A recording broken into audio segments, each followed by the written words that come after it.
There we go, that should be everything good to go. So nothing looks horribly wrong, which is always nice. So yeah, hope everyone's doing well. So yeah, today, funnily enough, we'll be doing the end game stuff for Mario Odyssey. I don't know why I'm about to use my mouse for something. I know what I was gonna do. That's what I was gonna do. Boom, thumbs up. Yeah, so we finished the main story yesterday. So now we've unlocked all the what is it, the Moon Rock moons, which are like the end game ones. So we've got those to go through. So I'm gonna go to each world, unlock all those, see what's around, do some of those, and then go from there. See how much of that we get done today. So that should. I wouldn't have thought that would last. I wouldn't have thought we'd finish that before the end of the day. So should have a pretty decent session of this. Collect more power moons. Oh yeah, 'cause there's the dark side and darker side of the moon. I've unlocked one of them. I've unlocked the dark side, I believe. But I haven't unlocked the darker side, which is apparently a thing. Which I, for anyone that saw it yesterday, will know that my star rank increased. Ooh, I don't know what that means. Where's Luigi? Where is Luigi on this map? I don't mind. He's there. Hey, have you seen that outfit somewhere before? Oh, have I seen that outfit somewhere before? Anyway, looking good, bro. Hey, you want to connect to the network and play Balloon World? Woo! Congratulations, your star rank has gone up. You get 50 coins. Yay! Getting a higher star rank means you'll get more coins. Let's keep playing Balloon World. View stats.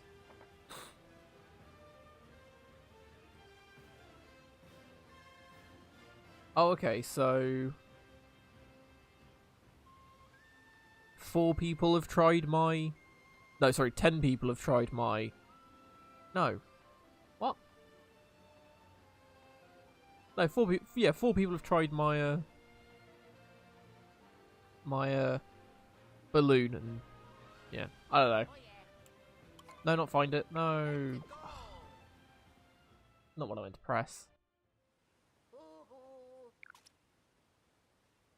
Yeah, go on then. This one looks easy enough.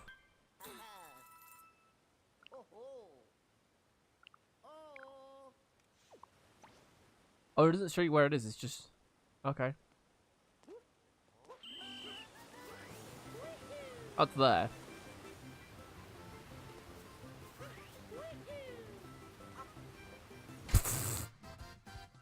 I mean, wasn't exactly hard, was it?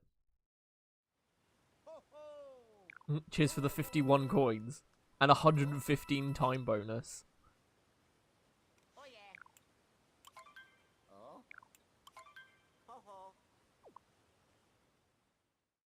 I mean, can't complain too much. Free money is always nice.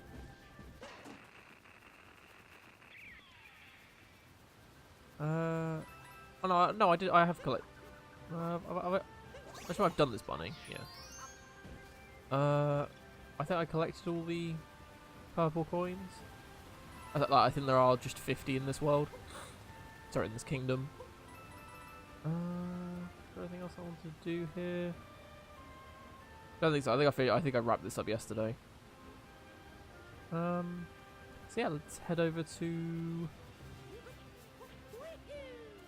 the. What was after this?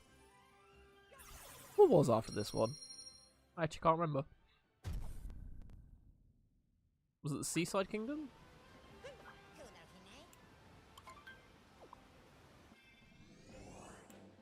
Oh, the Sand Kingdom, that was it. Yeah, so how have I got out of all these? I'm seeing 19, 23, 24, 25. Oh, and then it'll tell me what the Moon Rock one are. Moon Rock ones are. God damn. not with us today. I was like, what haven't I captured? Number 11.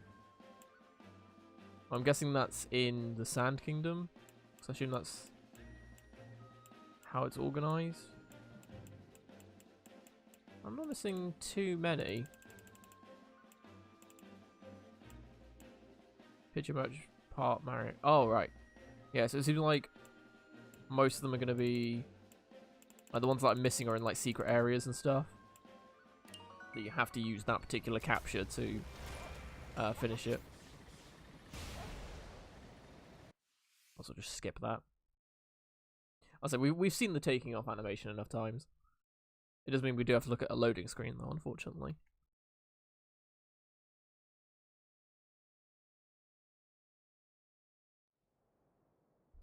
Oh, the moon rock's there. That's easy to get to.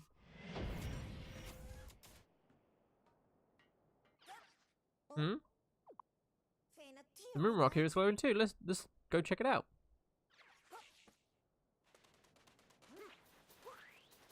Oh, it looks like people from different kingdoms are here now. Yeah, that's cool. So it looks like when you beat the game that characters from different kingdoms all interact with each other in different kingdoms. Also, I noticed whatever Cappy's race is, like they were there. Like one of the ones there was at the top of the mountain, I guess, in Cascade Kingdom. You know where the boss fight is. There was one up there. Did I see anyone else there? I don't think so. I think that was about it.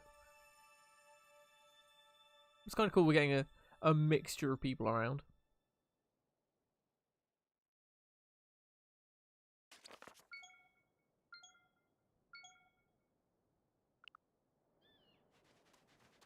Okay, so the 2s are secret areas, I'm assuming. What is that? Oh, bunny rabbits. Ah, wow, I messed that up entirely.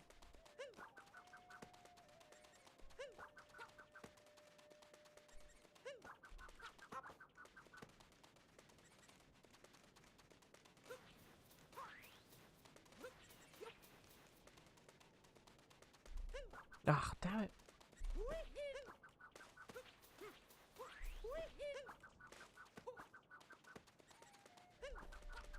Why am I so bad at this?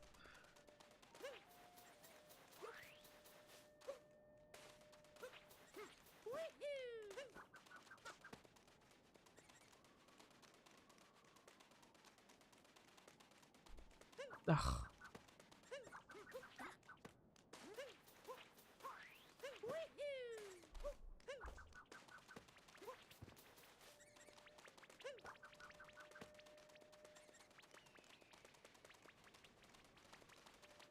There we go. I think it slows down the longer it goes, I think. Okay, so I think I only had to capture one of those. There's one. Oh, this might be the floating. Oh no, I got the floating one. Oh, it's that. Okay. Oh my god, what? Oh no, ruined it. Yeah, I know how to do this one. I meant to do it with Jaxie. Oh, I'm not lined up properly. Oh, I've ruined it. Ah. Oh, well, I hit a bunny rabbit as well. I'm that much of a dick. Yeah, let's try and line this up properly.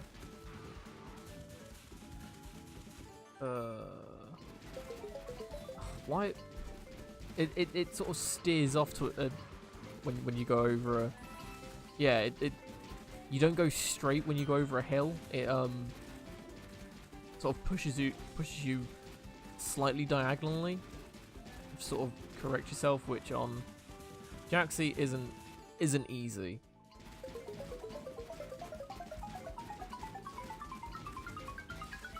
There we go. So that was a bit more awkward than I would have liked, but and now I can't get the moon. There we go.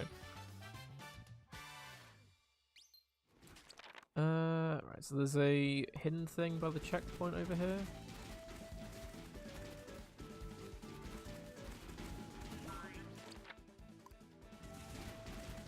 What's it to do with the dog? Oh, what's with the taxi? Oh.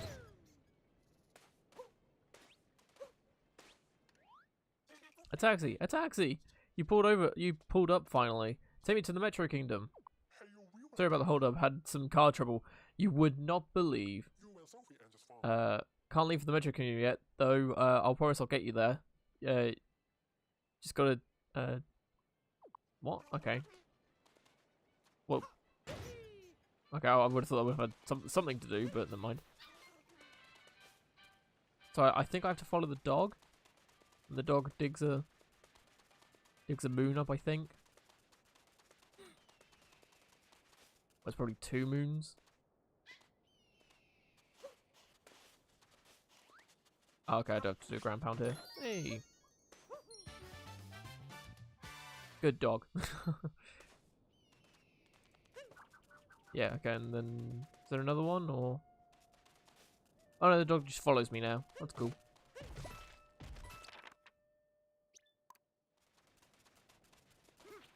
Oh, the...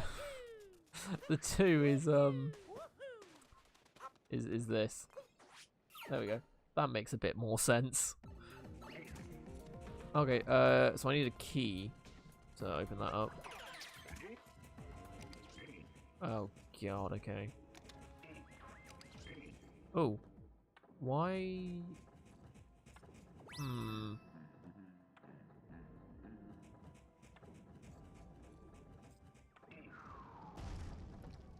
Ah.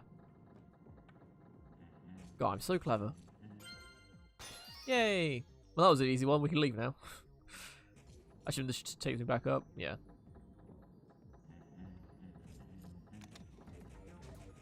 Woohoo!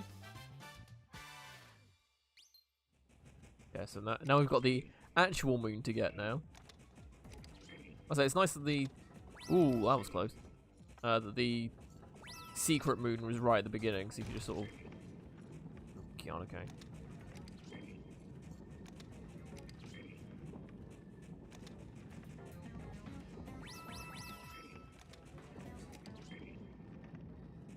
Oh, well, given this is an obstacle course, it kind of makes sense that you have to, the secret moon's right at the beginning. Otherwise it'd be super awkward to get. Oh, just almost kill myself, it's always good. Yay. Oh, just walk straight onto the moon.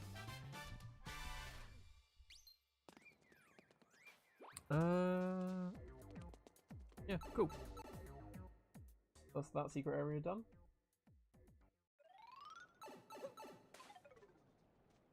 Right. Okay, there's one near the desert. Let's go check that out. Because I'm not planning on getting all of these, but now that the map's a thing, it's like it's more tempting to just sort of go over them. You got the fork people here, which is kind of cool. Is there another? No. Oh, there's just a moon here. Okay. That's sure. Well, I wasn't really expecting that, but okay. What? Oh. Wait. There's a hidden moon from fishing. Makatu, I need you.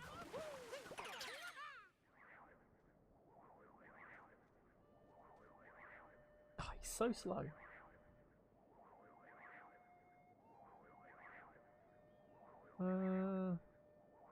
So what do I just...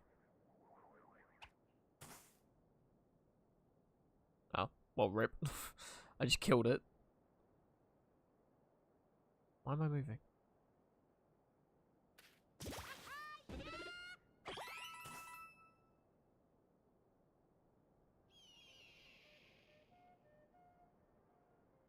Come on.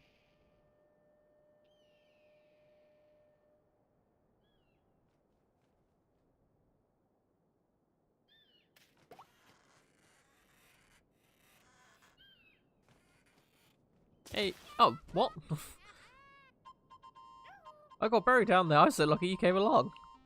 Oh, but I found a power moon under the sand. Thanks for rescuing. What? Why is Captain Toad under the sand? I'm very confused. I was not expecting that. I was expecting like a sandworm or some weird thing like that. Okay, I've gotten one of the birds. So there's that bird that I also need to get. Oh, there's the mermaid people over there as well.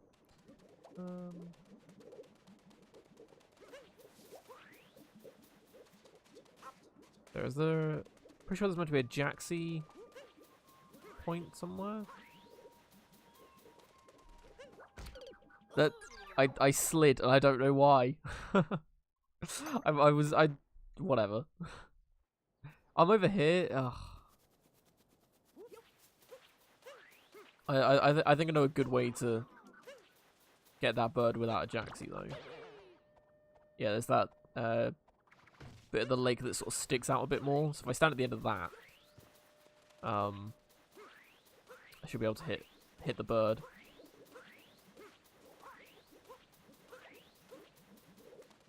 Yeah, around here.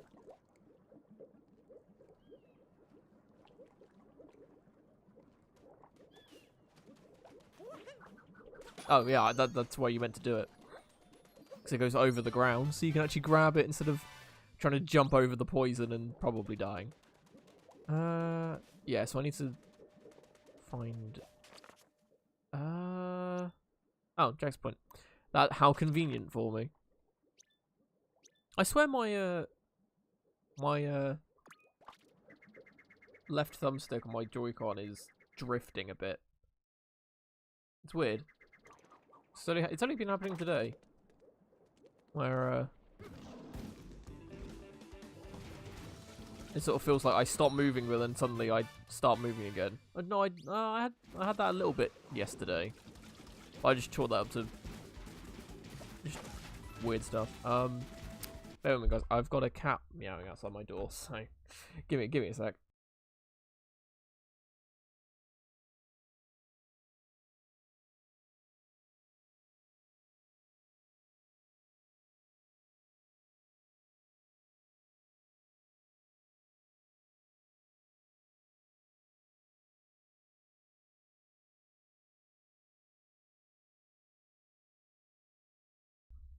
There you go. Sorry about that. Chances are she's probably going to meow to get out again. Because you know that's what cats do. But, I mean, she's adorable, so it's excusable. Oh. Okay.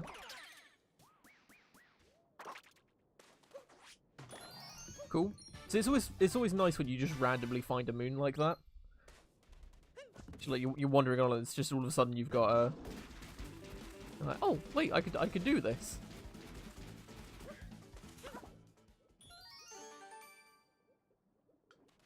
Oh Jesus. Okay.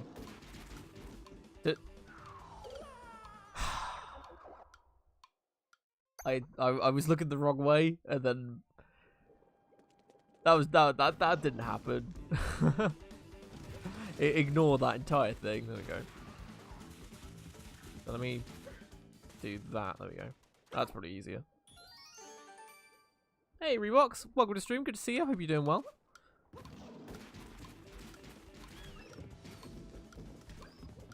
Okay, so I can't... Oh, I've just found a great way to cheat that. I'll just use Jaxie, get across, so then just ignore the platforms. Problem solved. How's the stream going? Pretty good actually. I mean, technically, as in, yeah, it's not breaking, which is always nice. But yeah, can't complain. Yeah, that was easy to get. And did it with plenty of time to spare. There's also a pipe thing here. Oh yeah, well I mean, if it works, then you can't complain, can you? It's only when you try and cheese it and it doesn't work, that's when it's bad. Give me a sec. Like I thought, she now wants to leave, so give me a sec.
There you go. Sorry about that. She just decided to sit in the doorway as soon as I opened it.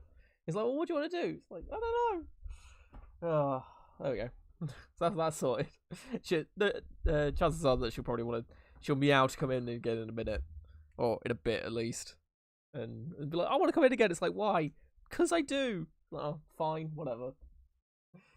Right, where were we? I'm guessing this. Yeah. Oh no, this is bad.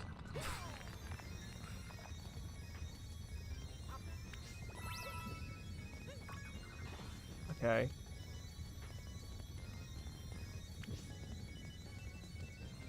Oh, there's a key there. Okay. So I know how to get the secret one. Which...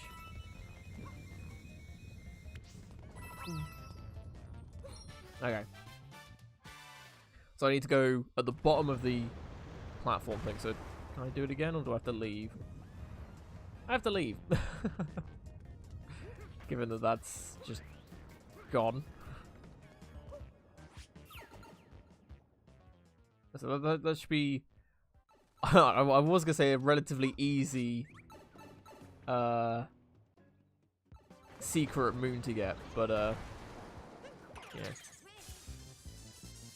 Okay, so if you actually leave and come back when there's a secret moon to get, Cappy's like, "Oh yeah, I remember this. There should be another power moon here." So that's kind of cool. I got 2 that time. That should help.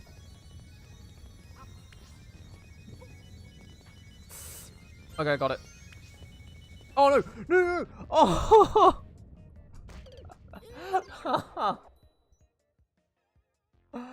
Oh my god! I hit the tiniest bit of the platform. Really? That's so dumb.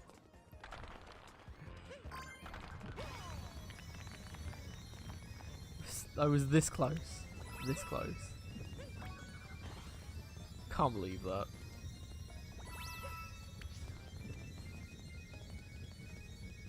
Wow, I missed the key. Okay. Why did I say it? Why did I say this was going to be a relatively easy one to get? Right, okay. So, I mean, I am doing the right things. It's just I'm not very good. It's the precision that I need to get down.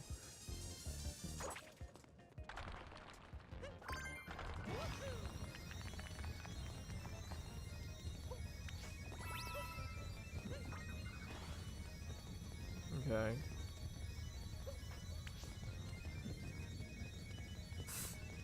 Okay, I got it that time.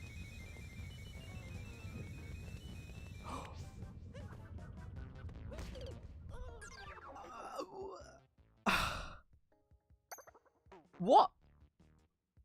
What just happened? I'm very confused. How am I ruining this so much?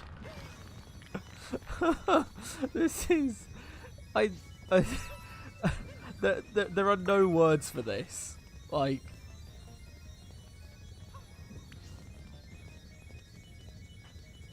okay. There.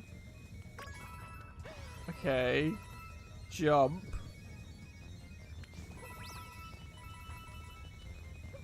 Oh, okay. We did it. Oh, it's fine. What, 4th time lucky? Probably more than that, actually. Oh.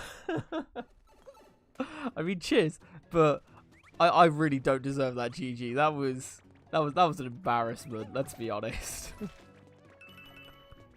Oh my god. Oh, there's still... Oh, no, I got the moon up there. Wait, what else am I missing? Is that the walking one? Yeah, I'm not a fan of that. There's another 2 over there. We can go check that out. But... every time, as soon as I say, oh, this will be easy. Yeah, it takes about 10 years to finish.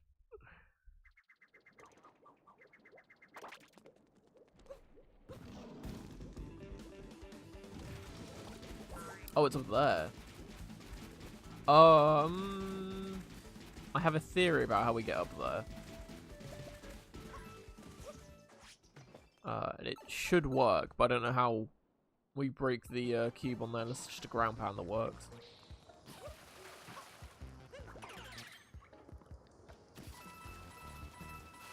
Oh, okay, this is an actual 2D section, so I can't actually move off of it or anything.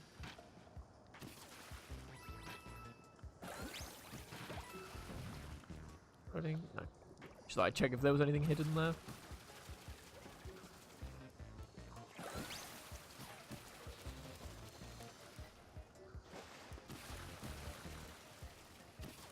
I'm dead. I'm dead. Yeah. I need maximum water to do that. I'm assuming that's where the the secret moon is, given how awkward that is to get there.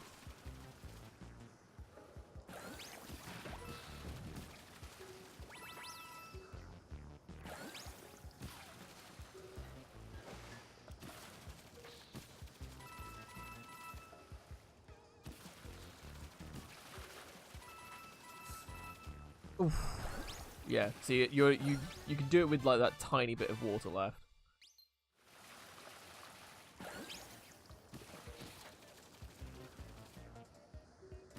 Oh no, this is not good.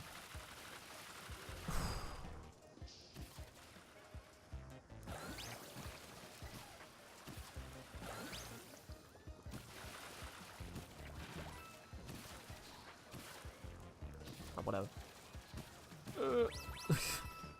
Gonna just make it up there.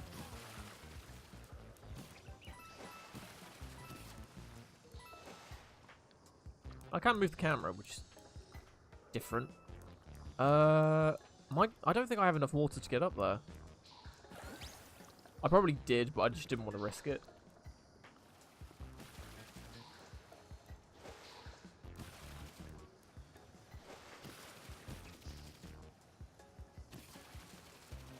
Okay. No, yeah, I wouldn't have had enough water. I think I either would have just made it and hit the green platform there, or I would have hit that last bit of poison. If I didn't refill, I think. I think it would have been very close. Guess that's that done. Wow. Wow. Okay, can't even break it. Okay, so that's that one done. I want to go here, I think. Now, bear with me on this. It's a crazy thought, but it might work. So if well, first grab those purple coins.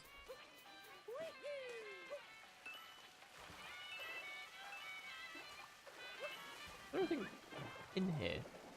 No? Seems weird that fountain is that deep, but okay. Right. I need to get on top of... Oh, that works.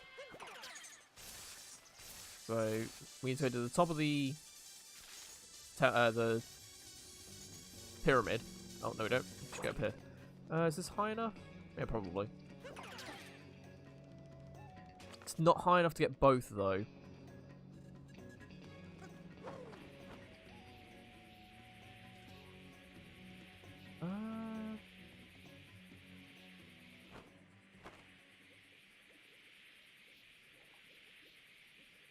Yeah, it's not high enough. That's great. See, one thing that annoyed me was there's no checkpoint at the top of the pyramid, or at least when I last checked there wasn't. So to get up, actually there might be a quick way over there. Oh, shake the controller from more distance. Oh, really? I should probably do that more, because usually if you shake the controller, something useful does happen.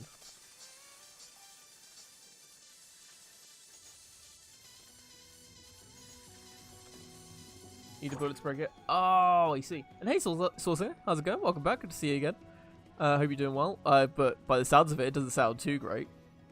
But what do you mean RuneScape shut down? As in, it's gone down server-wise, or it's been properly shut down where you are no longer able to play it ever again? Shut down. Well, first of all, we'll grab this one, because I assume this is how you get this one. The question is, how do we get a bullet over there? Because the only bullets I know of are over there, and I wouldn't have thought it would last it that long.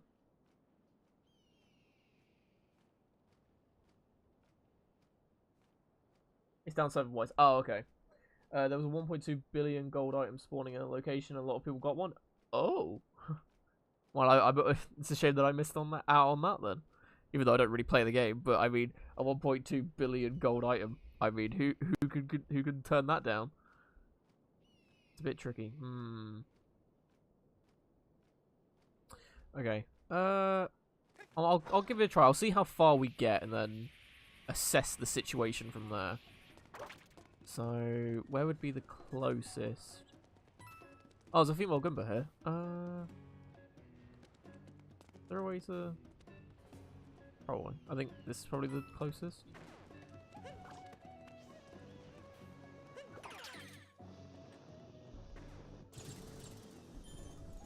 Go! Go! Yeah, okay. So, I got close. But I didn't get close enough.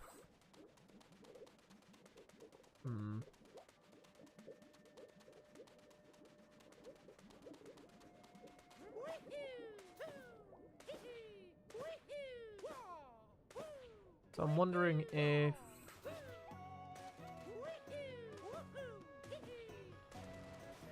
Because I'm assuming that the timer on bullet bills only starts when you capture them, and it's not necessarily when they're shot. Actually, wait, no, I can test that actually. So if I do that, yeah, so it resets it. Okay, okay, I have an idea. I need to get it as far. Like, if I can get to those platforms with one following me, we can do it, because that'll give us enough distance. But I don't know if I can actually reach that.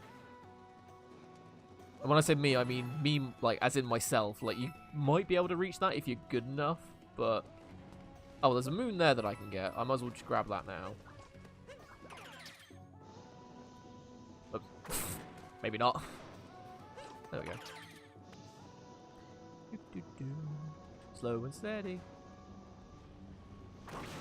Oh, no, it's probably a time thing. It's not a fuel thing.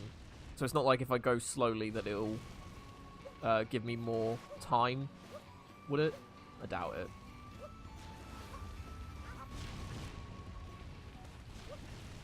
How goes the hunt for 880 moons? Yeah, that's a thing that's not happening. I mean, like, this is the first kingdom that we've done so far. And I mean, I'm not going for 100%, but I'm going for a decent amount. Like, I'd like to... I want to do all the secret areas at least. See, if I go over here...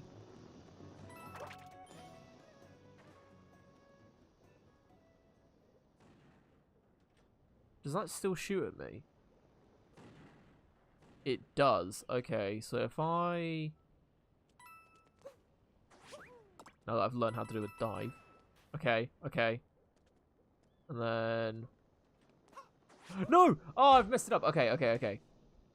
I probably didn't need to do that, but that was just to try and make sure I got as far as I did. But I think I've got this.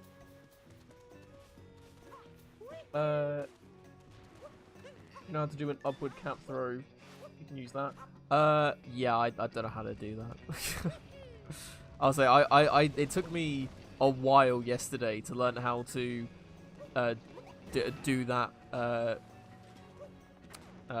dive jump, because I just couldn't figure out how to do it, because the description for it on what is it, on the action guide controls thing is ZL and Y. And the issue I was having is I was pressing both at the same time, sorry, while you're falling in midair. And I was pressing them both at the same time. And I was like, why is this not working? Like, I can get it to work every so often, but it was never, like, a sure thing. So I was like, why is this not working? And it was only until, like, afterwards that I realised the thing I was doing wrong is you meant to do a ground pound, and then... Oh, okay, yeah, I need to get to the other platform to do it. Try a cap through, cap through dive into another cap through dive. That's... I mean, that would work. I'm just not that good enough. But no, that would definitely do it. I think if I do what I was originally going to do, which is the... I might as well use this, actually. Get the bullet bill over there, jump to the other platform, then capture it. That should give us enough space. Hopefully. See, I like these kind of moons, because it's challenging. Like, it's simple but challenging. And I don't feel like I'm being cheaped out of it, like the Piranha Plant one from yesterday. Like, that one was not great. Okay, let's find it.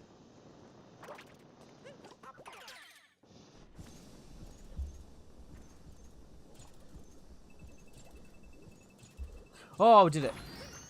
Oh. You love the Piranha game? You don't like? No, I really didn't. That one could go die. Like, it could just explode in on itself. Not fun. Oh. But that was good. Cheers for the hints and everything. Like, it does help. So, especially with, like, the jumping tech that is in this game that I know nothing about. Right. Any other secretive ones? Well, it shows me where all the moon rock ones are, but it doesn't show me where the original ones are. But I think I've got all the secretive ones. I can go check out over here again. What one is that? In Dark Side of the Moon, there's a... what was it called? It was basically, there were a bunch of invisible platforms, and you had to kill all of the piranha plants that shoot poison at you. And... yeah. And at the end, there's like 3 giant ones. And it was just not fun. Dark Side, here we go. It was, yeah, Invisible Road Rush and Secret. It was those 2. The Secret one was easy, because it was... you got to the spinning platform and then you just jumped over to where the secret door is that's not very well hidden. And then after that, you're fine. What about the No Hat Bill Blaster one? I don't think I've done that one. Doesn't ring a bell. I'm assuming I have to break all these.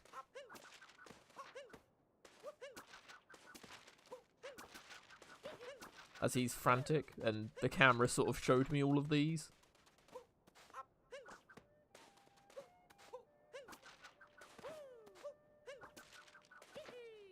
Okay, let's get fancy with this one. Ah, that didn't work.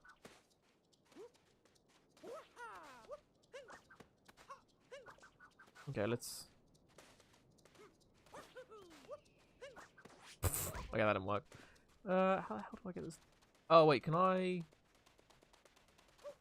ledge grab here? Oh, that didn't work. I thought about shaking it, but I wouldn't have thought that would work for a post. Oh, never mind. There we go. I did it.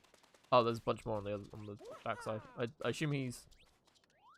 Yeah, but these places they're nice or littering up the place. Yeah, so I assume he gives me a moon if I get rid of all of them.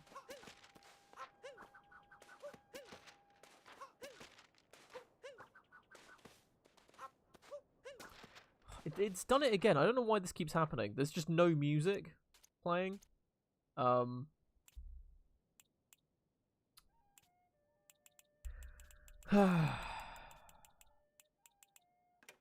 you go. Get best song playing.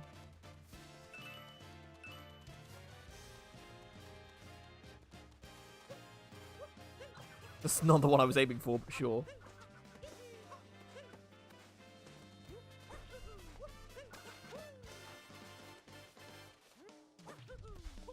There we go.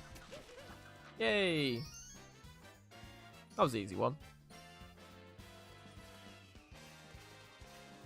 It was never being hard. Okay, whereabouts is the no-hat bit of Billy Blaster one? Sorry, I was saying Bullet Bill is the wrong one. So the Bill Blaster is the big one, isn't it? Yeah, whereabouts is it? Is it in the dark side? Oh, it is in the dark side. Okay. So after doing that Piranha Plant one, I was like, no, I'm good. I'm just gonna leave dark side for now, because that one just annoyed the hell out of me. There's one right at the end there.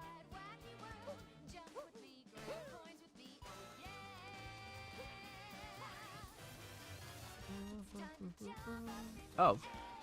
Oh. Where's a Gumbo around here?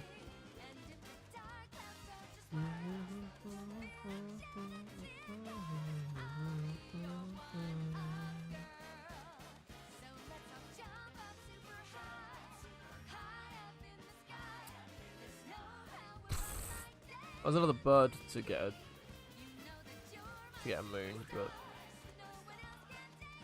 where the hell are they? I already got that one. Never mind.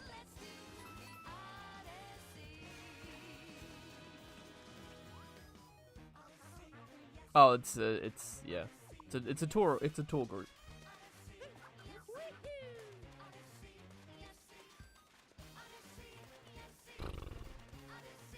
Yeah, I was gonna say like the only Gums I can think of are at the temple bit. Which yeah, that's gonna be fun to walk all the way there with. I could probably get that one just by jumping off the power cables. I mean, if I can get that one, then I think I'll be good.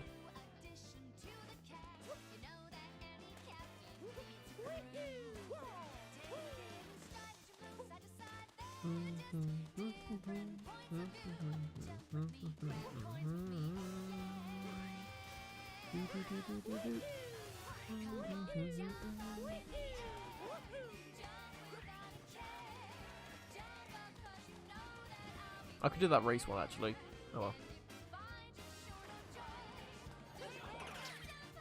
Doesn't seem like there's anything left to do here, right? So it's nice that they made it so Cappy does tell you if there's something you missed here or not.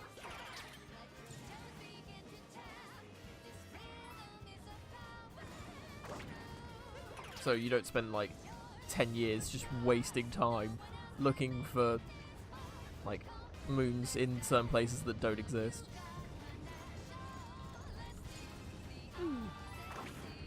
Just grab that for no reason. I have a lot of fun, so like throwing around and aimlessly lift pro. I mean, that's fine. Yeah, that Cappy message is game changer. It's great. Extremely useful, especially if you're doing 100% without a guide, which I know some people do like to do. I'm gonna mess this up. Oh no, I'm not. Never mind. No, that's 20 moons. I think that's good enough. There's no like hidden area ones. It looks like. So yeah, I think that's good progress. So let's head back to the Odyssey and go over to Seaside Kingdom. I think is next.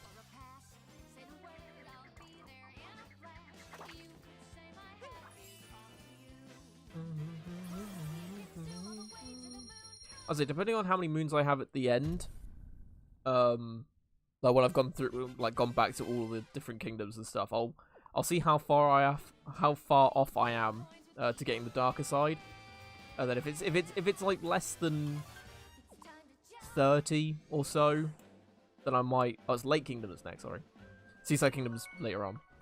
Yeah, then I might just sort of try and find the rest of them. Or just try and find like those, just so I can then say I've unlocked all the kingdoms. So I think Darker Side is the last one, right? I haven't tried Breath of the Wild out yet, but it's one of the ones that I do want to try out. I've got such a backlog of things that I want to play in. The moon rock here is glowing too. Let's go check it out. Where is that?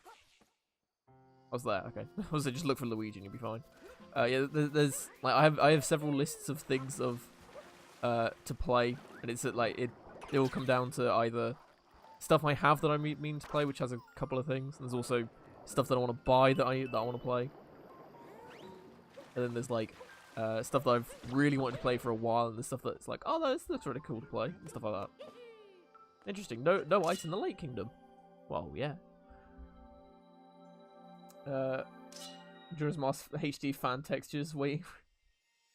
I assume that makes the emulator version super high res.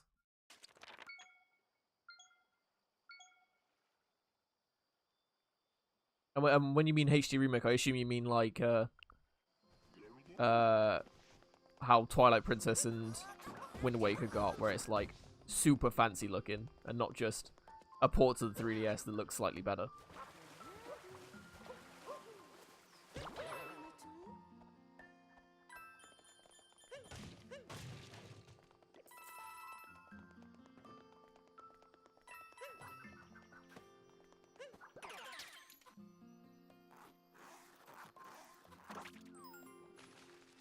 Ooh. I missed that moon entirely. Wow. You can get that on your first playthrough here, and I just completely missed it. That's embarrassing. Anyway, let's have a look. What have we got? Oh, there's a 2 on there.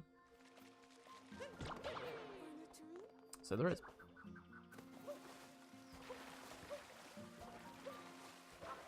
I was like, funnily enough, even though I've played, I keep mentioning it that I've played about half the Zelda games. I've not finished any of them. One of the ones I never played was Majora's Mask. Actually, like, I have Ocarina of Time on 3DS because I got that on release, I think, or like near release. I should have captured that frog. That was dumb. But yeah, Majora's Mask is one that I just never really got around to playing. But I mean, it's given that I've never beaten a Zelda game before, it's kind of like, yeah, that's about right. and it's not like I've got anything against the Zelda games. It's just I always start playing them and then just sort of stop, and then if I ever go back to it, I have no idea what I'm doing. Funnily enough, like most RPGs, like if you stop playing after a while, then it's gonna be like, oh great, now what?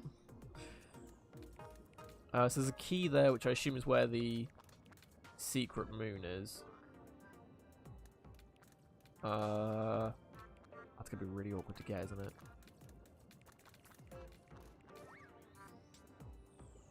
Wow.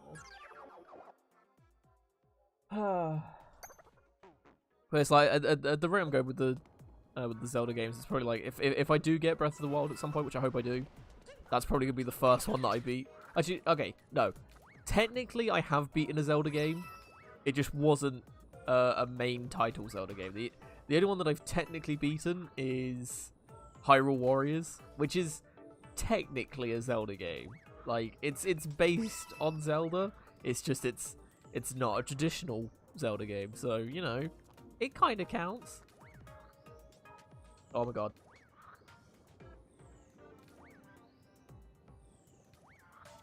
Oh my god. That was slightly too close.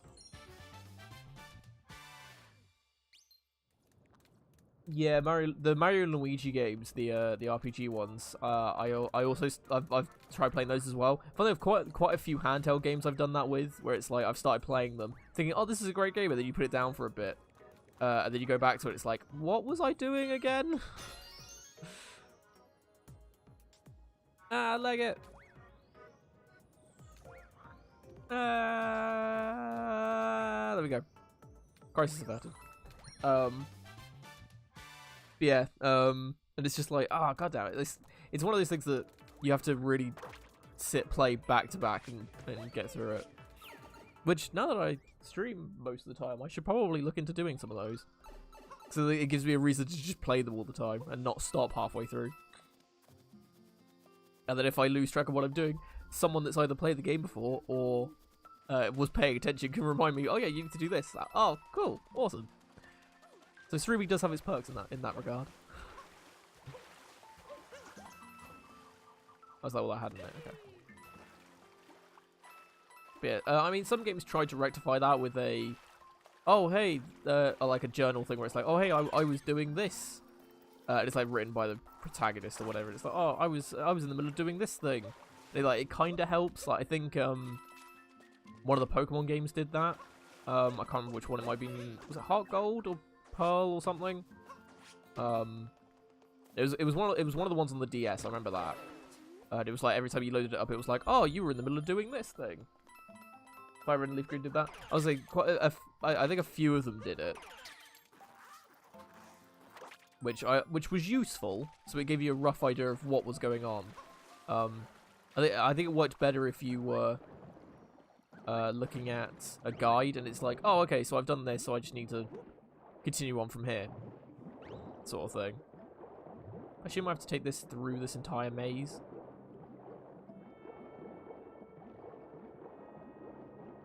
Yeah, it's like it's not the same as remembering where you were going and what you were doing. Because then you're bound to miss like small things, like like you'll read the first entry and it's like, oh, you need to. I was in the middle of. I was just about to go fight this boss, and it's like, okay, and then you got like loads of side quests and stuff that you were gonna do and stuff, and it's like, oh, no, never mind.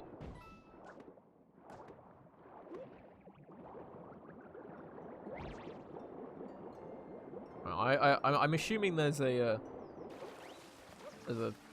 plant pot thing that I can put this in somewhere. I can't remember remember there being one, but it could be up here. Is there one up here? Doesn't look like it.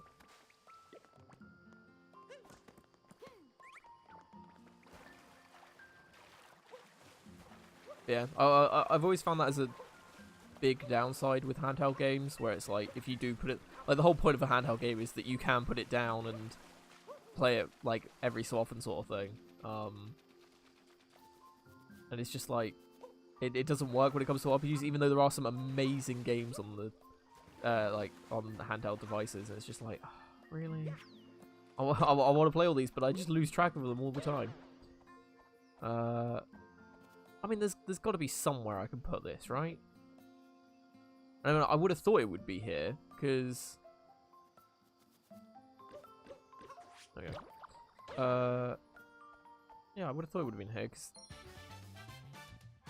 Like, that means you have to take it through the whole underwater maze bit.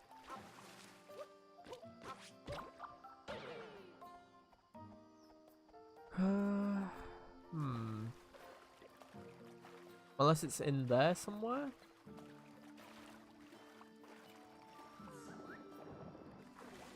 Star Sisters are visiting on the rooftop. I'm such a fan. Ooh. Who put this whole giant town underwater? I mean, it was probably built underwater. The little lady dress really is very pretty. Oh, no, I think I've got that moon, so I don't need it anymore. Unless it's a new one, because the dress is back.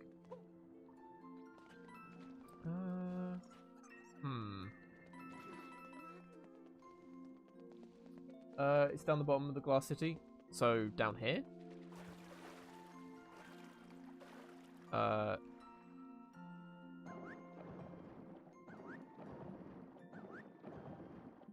No, no, no, no, no, no, no.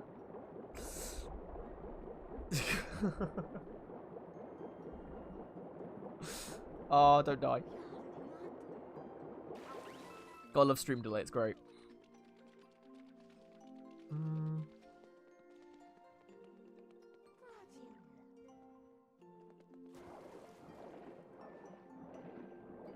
Oh wait, is there a...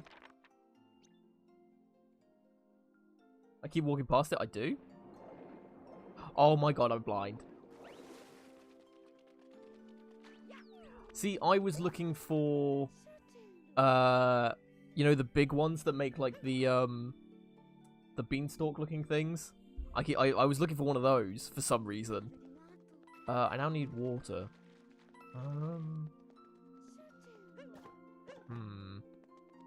So Cheep Cheeps don't do it, do they? But I was having a complete blank moment.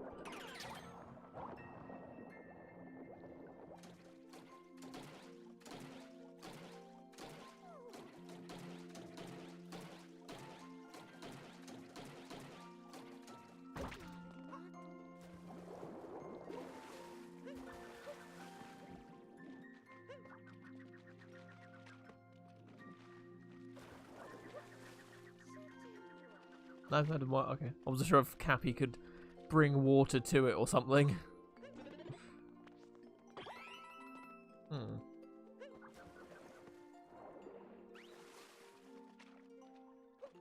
Or is this like a timed thing where I just have to leave it for a certain amount of time and then it'll be like, oh hey, it's grown, now you can have your moon.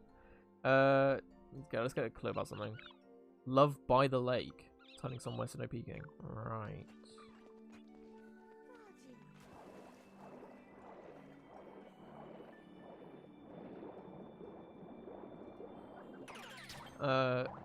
Yeah, go back to the handheld stuff again. There's very few handheld ones that I have beaten. I'm trying to think were any of them RPG based. So the only one that I can really think of, like, there weren't proper Nintendo titles like Pokemon or Pokemon, essentially. I'm trying to think, what other ones have I beaten? There's like Luigi's Mansion 2 I finished. But that was more level based, so it was like, oh, you were here? Okay, levels. Oh, that was the other thing with handheld games. If you do drop it and come back later, if it has puzzles in it that require use of multiple like skills and stuff that you've learned throughout the game, and then you suddenly stop playing it for a while and go back to it, chances are you're not going to remember all the skills that you had. So when it comes to the puzzle, it's like, well, what the hell do I do here? And then you spend a good like 20 minutes trying to figure it out, and you're like, okay, screw this, and just look it up, and it's like, oh, I have to do that? Oh, I remember that skill now. And then it's like, oh my god. Oh my god. Game. I don't get why zips only go one way in this. Because last I checked, zips, well, like that, would have been able to go all the way around, but whatever. Whoops. Avast! I be Captain of Style, sisters. Show me Pyroclothes, you scurvy dog. I have Pyroclothes, actually. So wait, is there like 3 moons between them? Howdy, partner. Okay, so cowboy. I'm not gonna read all these. Otherwise, you're gonna get really crap accents. It's gonna be awful. Well, yes, I am one of the fabulous Style sisters. Inspire me with space clothes. So I need the cowboy one, the space one, and the pirate one. The pirate one I've got, so I need to remember where the nearest thing is. It's there, isn't it? Wow, missed that hole entirely. That's what she said. Jesus Christ. Yeah, I can't remember if you have to buy the, like, do you get the other ones from here? No. Well, that's the space one, I think. That's pirate one. Yeah, so the cowboy one I can get, I just don't know what world you have to go to get it.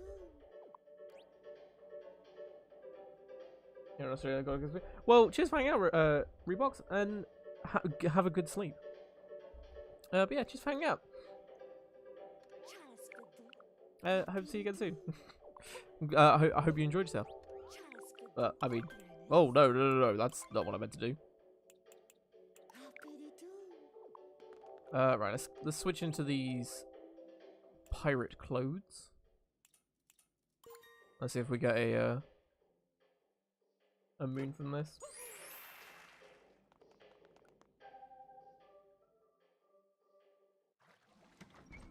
Right.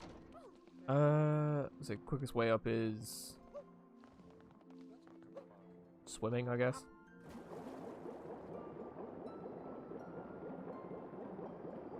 I could have swum up the middle, couldn't I? But yeah, whatever.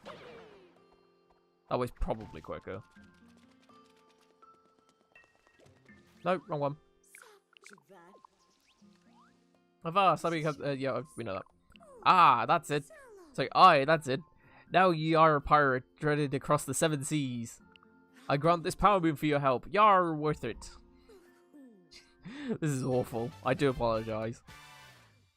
Right, yeah, so you get 1 per sister, so that's fine. Yeah, I mean, it gives you a reason to buy the outfits at that point. I'm sorry, what? How did I take damage? I did a ground pound. Oh, here they are. I can't decide what's lovelier here, the people or the architecture. Is this where the lovely Lockley dress that Peach wore was made? Oh hey, a power moon came floating along. It'll be safer with you. It just happened to float along, did it? Why can't I ever find one like that? Like one that's just sitting in the middle of... Oh, I do find ones that's sitting in the middle of nowhere. But it's like most of the time they're just like, oh yeah, I just happen to have this in front of me. It's like, what? Why didn't I have that? I always have to do some dumb thing to get mine. Come to think of it, I'd like to see those big ruins in the desert again. Oh wait, did I find Peach in the Sand Kingdom? I don't think I did. She's probably on top of the pyramid. Because that's the only place that I didn't really go. Whoops. Oh well. Are there any... Oh, there's not many things here. Oh, that's the plant one that I haven't done. Okay.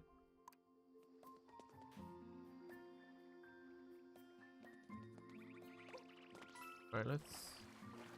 Yeah, okay, so that plant one does seem to be growing. So I think it is a timed thing. Yeah, it looks like it. That's dumb. Right. I mean, as there's, like, not many of them here, might as well finish them up. Hey, Hero, welcome back. Good to see you again. Hope you're doing well. And yes, this is Pirate Mario. The best kind of Mario. Oh, I need a Goomba, which... Goombas can't go on water, can they? This is... okay. Ow.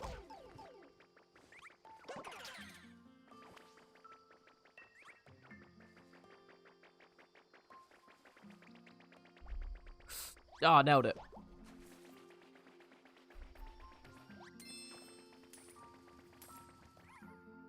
Oh, this is Love by the Lake, isn't it?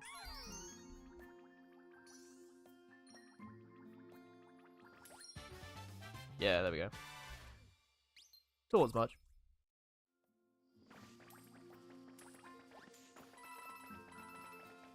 What are the other ones? So there's the Koopa free running one, which... Oh. Drown him! Because I'm that much of a monster. No, as in... No, you're not having a... You're not alright? Or... no, as in just no.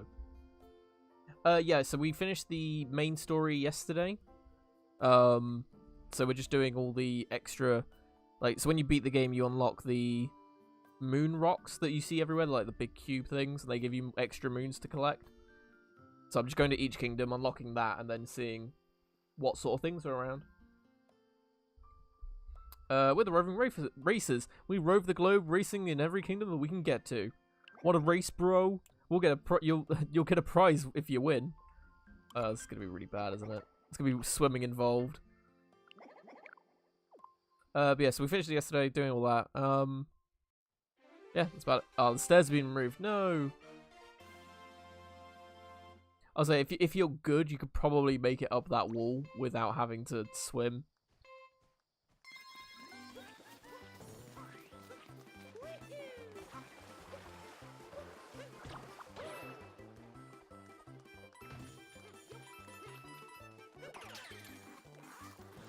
Oh, okay, they have to do it as well. Okay, that's cool.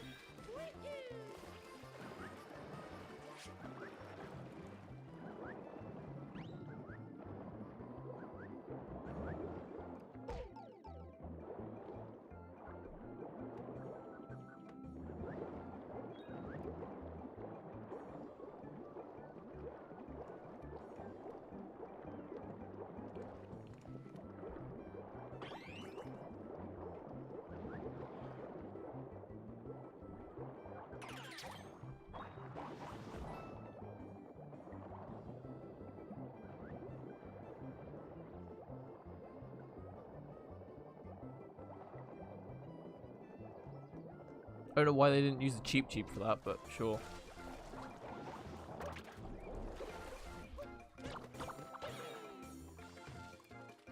Oh my god, have I ruined this?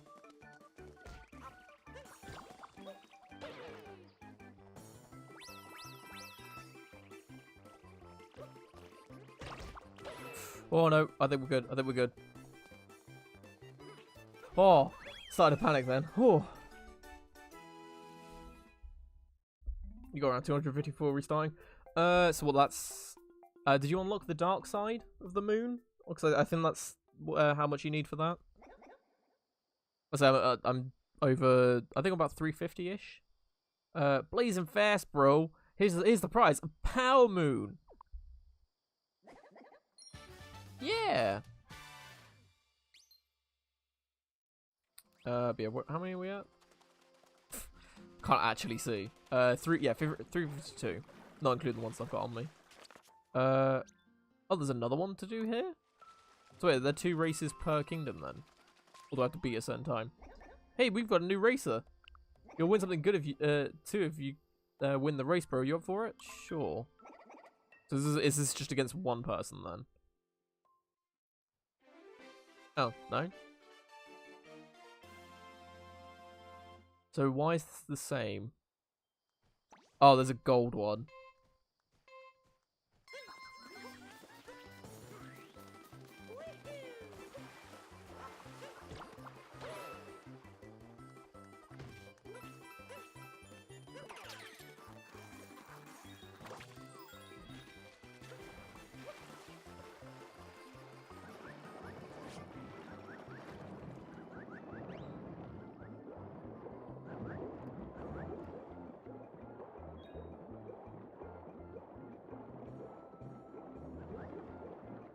Ah, no, I've ruined it.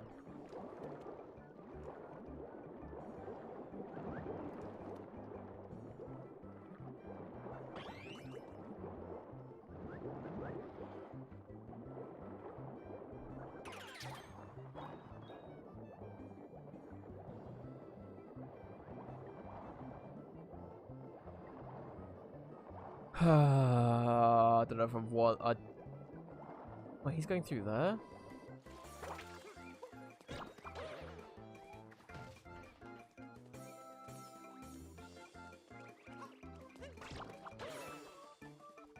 Huh? What?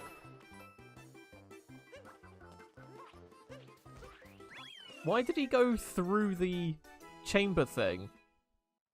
He went into the sphere to then go up the tunnel that you're meant to go through originally, instead of going up the way I went, which is the quicker way. I mean, it made me win, so I'm not gonna complain too bad, or too much even. But that just was surprising. But hey, awesome. That's a harder person to do to beat the game. Oh, okay. Oh, I missed the Sand Kingdom one then. Oops. And there's one there, which is... Huh?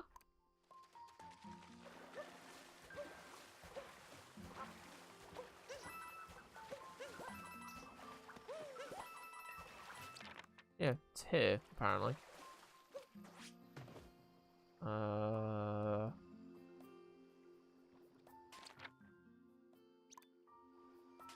There's one over there as well, so... Oh, there's a bird. Oh, it's the bird.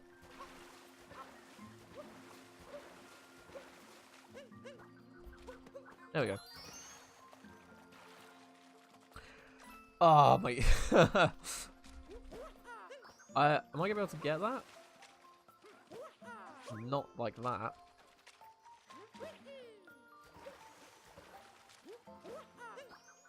Okay, wait.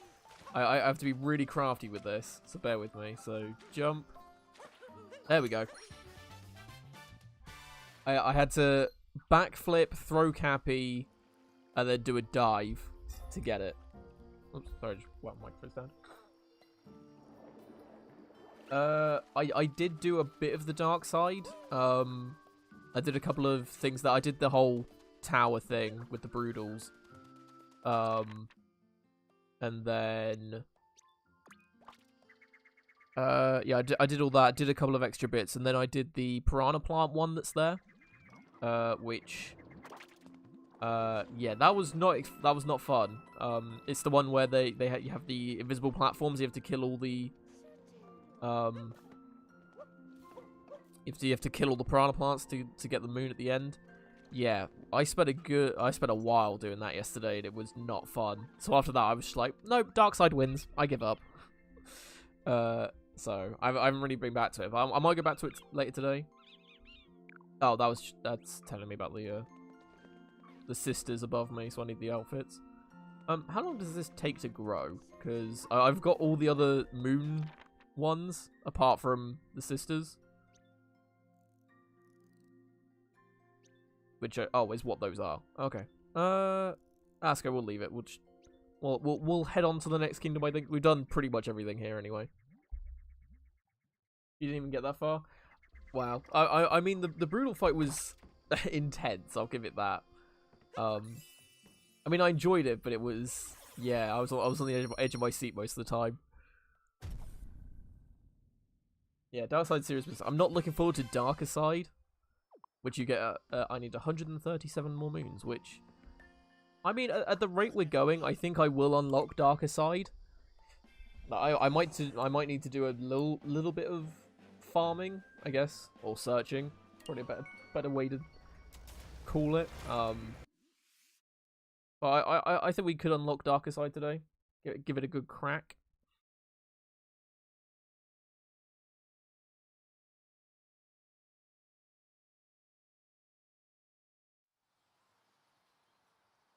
All the filler moons to Darker Side. 100% Dark Side and Dark Side and drop the game there. Yeah. Possibly. Yeah, I mean, could do. I was like, how many am I missing in Dark Side? Where is it? Quite a few. So what? Hypothetically, there's 2 for each of the hidden areas, right? So, whoops. So 1, 2, 3, 4, 5, 6, 7, 8. So there's about 8 or 9 hidden areas left. Oh wait, no, there's the picture ones.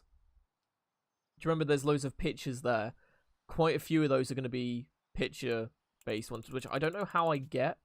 I think I just have to take a screenshot of a different kingdom to match the picture. Like if I hit home, I think, and then album.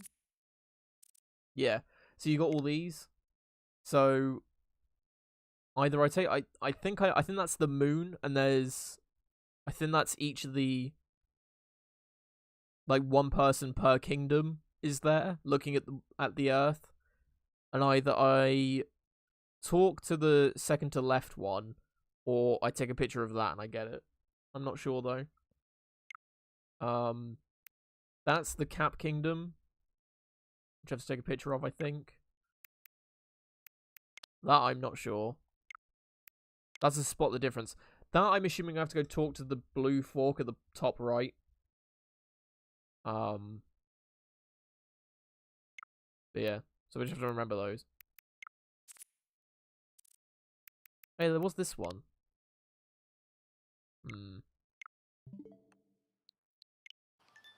Yeah, hint arts aren't great. And I'm offline again, great. I don't know why my Switch keeps disconnecting from the internet, it's weird. I wonder if my Ethernet connector is a bit off. Usually it's fine, it's just when I've been playing this, funnily enough, it's been a bit awkward. Where's the rock? It's around here, isn't it? I think it's like at the background here somewhere. Yeah, there it is. Ooh, what is this? Pow! I was like, I've never had an issue with it before. It is literally since I've been playing Mario Odyssey that it keeps doing it. But then again, I have done some, like, we've had internet changes and stuff, and I was messing around my my network switch, I should say, yesterday, because I was uploading yesterday's stream onto YouTube, which was slowing down my personal internet speed, so like my computer was quite slow, internet wise. So I was trying to see if I could, like, because I didn't think it was me uploading, because it was like affecting my download as well, which it usually doesn't do that, so I was very confused. I was just messing around with stuff like unplugging stuff, rearranging stuff, and all that sort of stuff. And just stuff, funnily enough. Yeah, so I wonder if I've like nudged the either the Ethernet cable for this or the Ethernet adapter for my Switch, and that's what's been doing it. But I don't know. I'll have to check that out later. Like, it's not the worst thing in the world. It's like if it does it during Smash Bros though, that's when it can be a bit bad. Cause yeah, we'll need to. Oh, okay. So I need to do this, I think, and then we'll. Oh.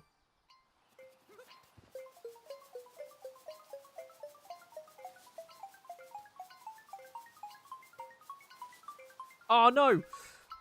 I was doing so well.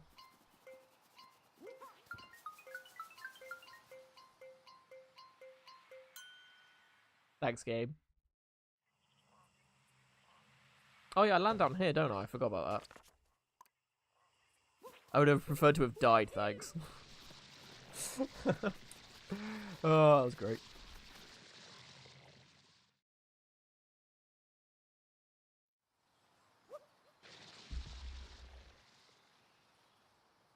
Yeah, it's the rank is in the balloon world, which I'm not too bothered about. Oh, I do forget to keep mentioning this, but if anyone does have any balloon world balloons they want me to find, feel free to let me know. Because I think you can give me the code for it, and I can look for it that way. So yeah, I mean, bit of interaction with you guys doesn't hurt anyone. Yeah, so if anyone has got like a cool moon they want me to try, cool balloon, sorry, they want me to try out, feel free to let me know.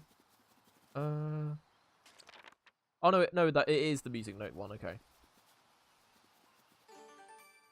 Let's try running. Let's not roll just in case.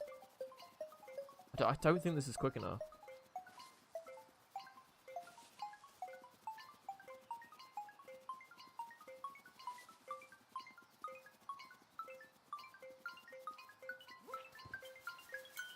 Ah, yeah, it's not. So if I roll at the beginning, then probably run at the end, will probably be all right. But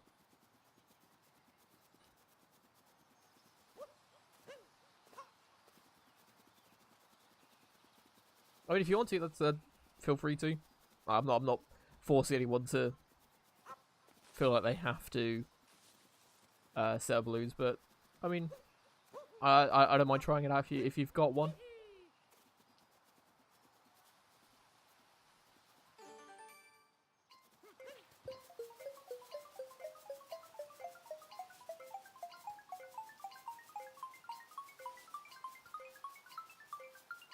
Oh my god, I need to stop rolling on that bit.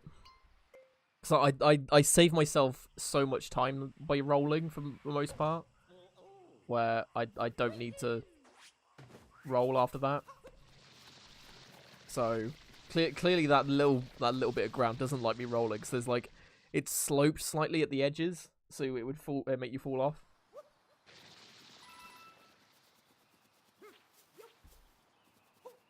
Now you can see like at the edges it's slightly sloped, so I think if you hit that, then you're probably gonna fall off. Yeah, but someone popped it. I mean, it can be popped several times, I think. I had yesterday when I did one in the Mushroom Kingdom. That wasn't exactly the most well hidden. It was just like at the edge of the map, and I got a few coins. Oh no, that was when people didn't get them. I haven't got it since. Oh, so is it when one person pops it that it stops? Oh, okay. Because funnily enough, I haven't tried it out that much, so I should probably hide another one at some point.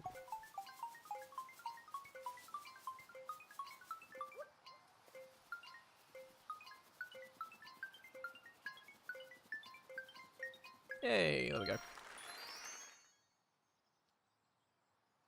So that wasn't too bad. It's just I was messing up the final bit.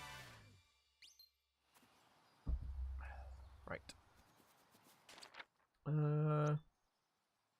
There's one next to the shop. Really?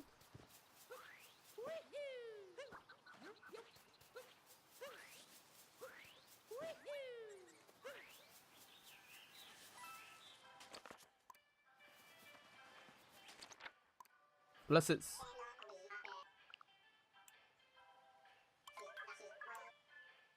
Did I not buy one when I first came here?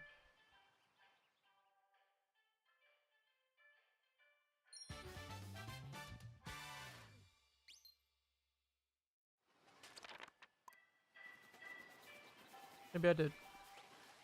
Do you know of Amiibo? You can try holding right and tapping the Amiibo on the NFC thing. Great. I need a nut for that. Oh wait,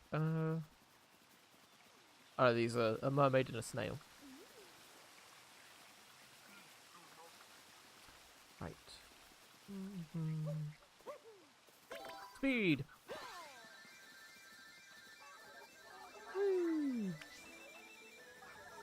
Right, so we've got... So higher up there's a secret area there, there's a secret area there and there, okay.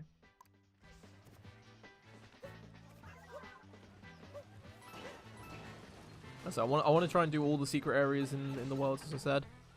At the very least. This looks fun.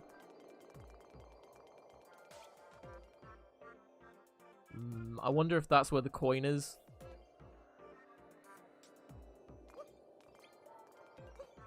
So I assume they're just gonna break everything.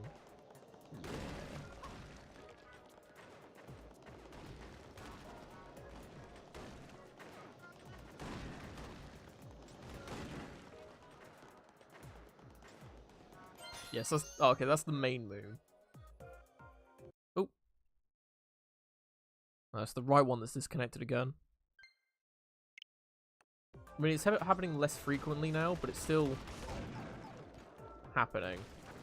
Kind of annoying. There we go.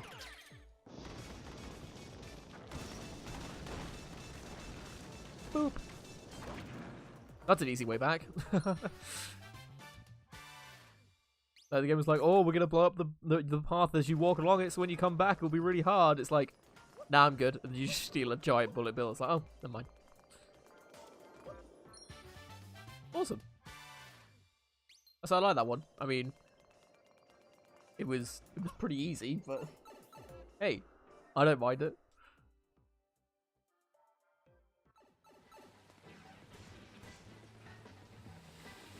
That just opens that up, right?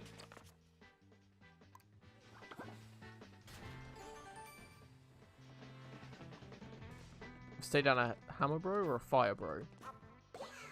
Yeah. Anything else in here? No. I wasn't sure if there was or not. See, how do I recall Cappy from this? Oh, I can just jump on it, that works.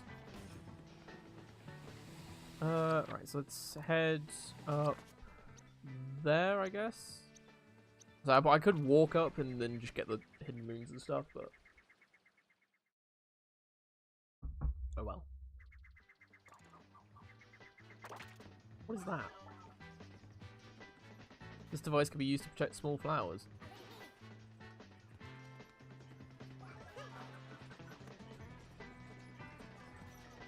The recharging station is still crowded. The one I've got, this is new. Oh.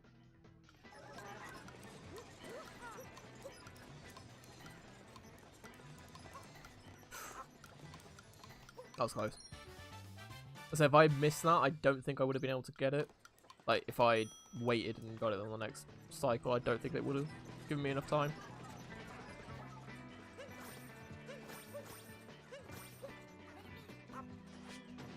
Am I meant to do something with that? Weird. There's the racing Koopas. Oh, there's the thing. Did I? Oh no, I didn't, because it's new. Alright, let me capture the tool one first, just so it makes it easier to climb on everything.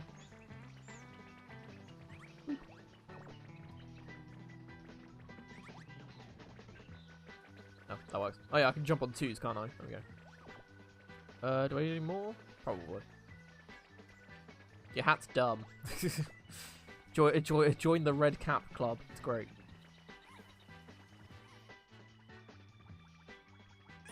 Oh, I have done this one. It just looked like there was another... Oh, no, it's further on.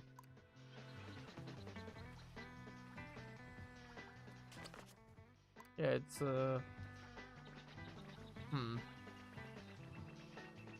Can I get up here with these guys? I can.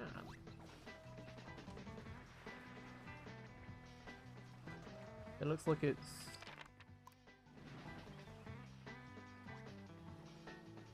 Oh, is it up there?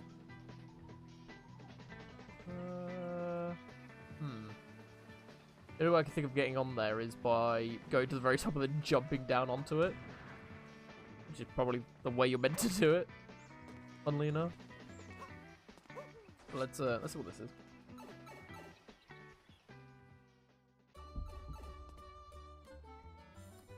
I don't like the looks of this.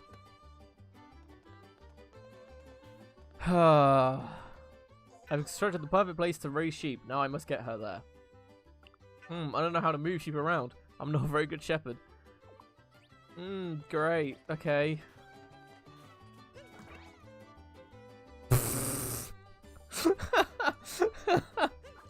Off to a great start. Just immediately murders the sheep. There we go. Move it, sheepy. Okay. We want you to move forward.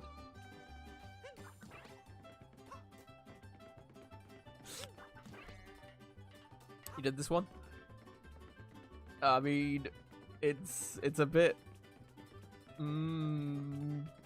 worrying.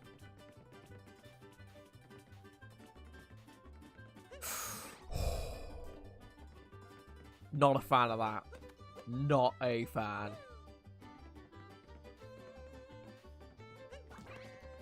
Yay, we did it. God, way to give heart attacks to everyone. Right, that's not a great experience. And what is this? A secret within a secret? Oh no. How can I move my sheep to a place? Okay, let's line you up first, shall we, before we activate the P switch? Okay, I'm hoping that it's just a long thing and then I have to just hit it into it. That's what I'm hoping. Oh, Jesus. No, it's dead. It's not dead. The dream is real. Go, my sheep! Nailed it. I'm so good at this.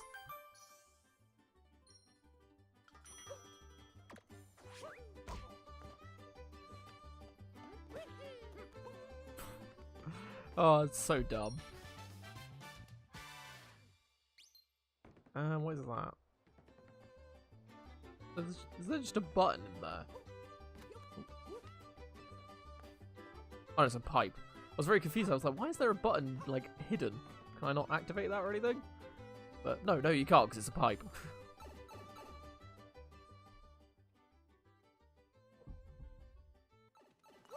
So that was good. Yeah, there's still this one that's there that I don't know where that is. So it's either... It's either on top of that, which...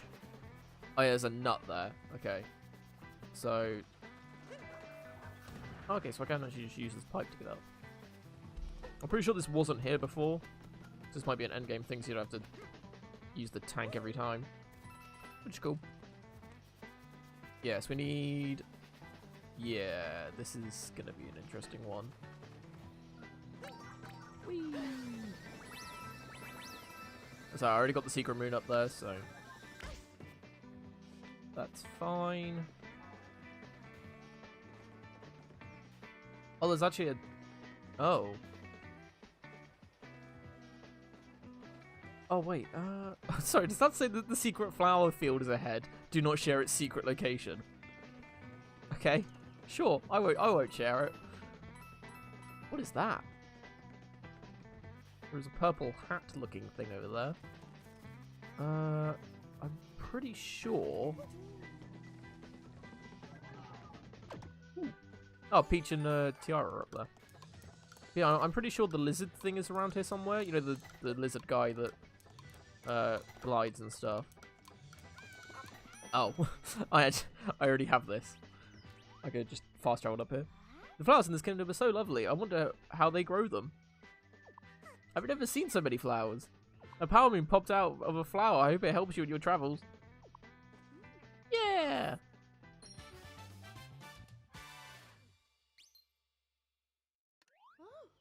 Come to think of it, I'd like to see those big ruins in the desert again. Why does she keep saying that? Because I haven't spoken to her in the Sand Kingdom. Like, is it meant to be like every time you find her, she says, "Oh, this is the next place I'm going." As I keep finding her, not in the Sand Kingdom, it's just like, "Oh yeah, I'm gonna go over here." Oh, okay. So there's a couple things. One, there's the nut that is the one that I was originally going to go for, which is just above my hat. And then there is also that over there that I don't know if I can get, so I'm gonna... Wait, I can fast travel, can't I? So let's go for this first. Oh, okay, this is just a...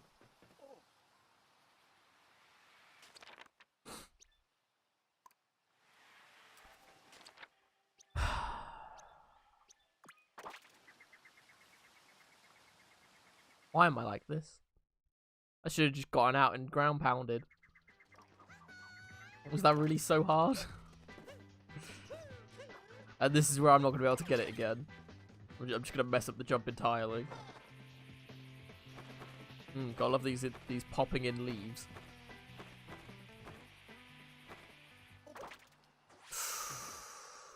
Ooh, that was way too close. But there's the moon that was above the shop apparently, but it's now there. Why? Okay, that's dumb.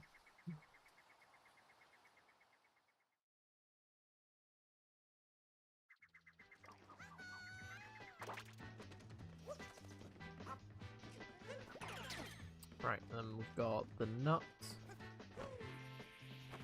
I wouldn't have thought that would make the moon despawn by fast traveling. Ooh, that was slightly too close. Looking down on Goombas. Oh, it does? That's dumb.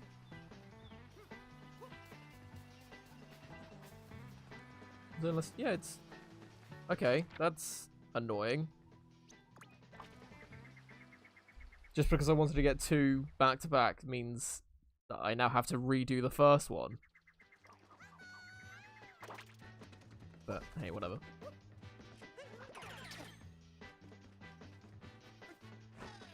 Oh, I actually forgot to mention this. So I went on Reddit today and I saw an announcement of... Oh, nice. Of Pauline is being added to... Was it Super Mario Tennis Aces, I think it's called? Yeah, the Switch tennis game that came out.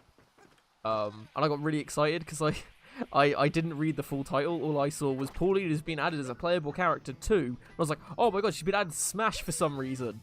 And got really excited that Pauline was going to be in Smash. For some, like, I don't know why she would be added to Smash. But that's just where my head first went. It was like I didn't really think about it. This is when I first woke up, so it's like, okay. You don't like this kingdom? Really? I mean, I think it's alright. I'm not a fan of the underground bit. That if you fall off that you go to with the T-Rex and stuff. That's kind of... I don't know why that was put in.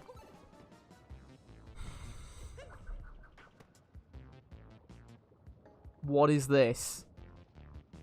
Why is this here? No, we've done this.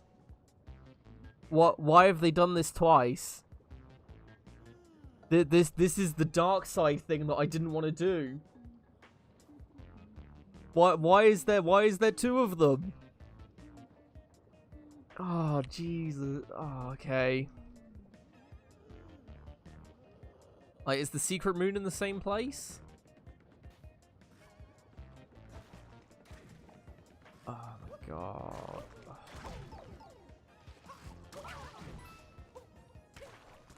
Oh my god.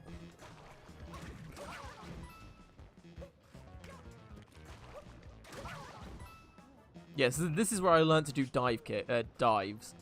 Because you needed to know how to do them for that jump. Or at least it was a good way to get over that jump. Well, rip all of my money. It's a Mario Odyssey and you have that? Awesome. I'll say,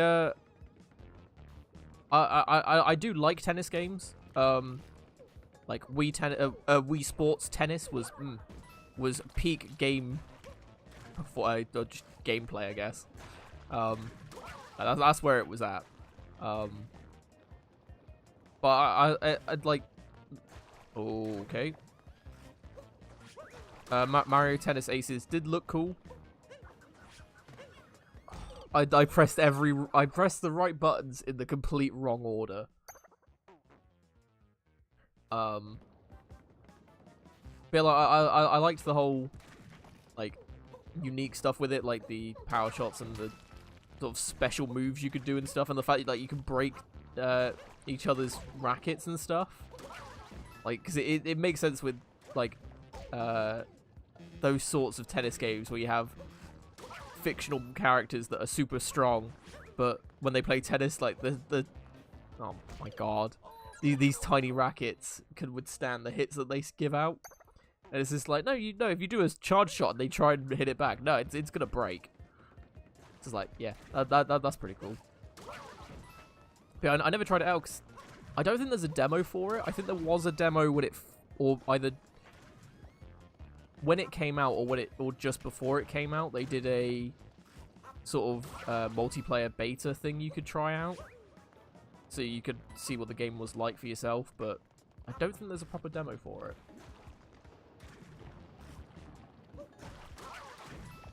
Yeah, I enjoyed it so much. I'm doing it again.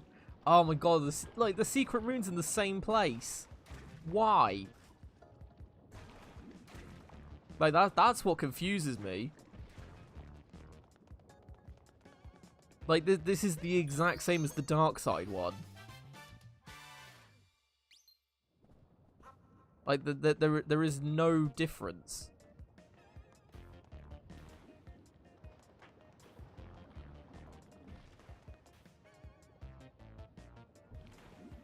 But, whatever. Wait, why are you alive?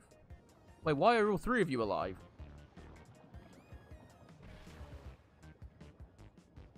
Wait.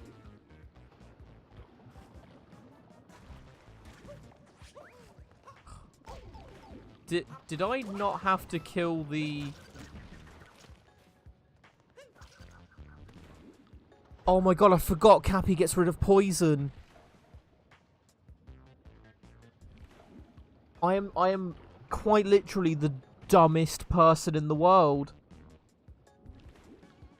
I did all of this yesterday and completely forgot Cappy gets rid of poison. No, the difference between this one and the Dark Side one is you didn't have Cappy.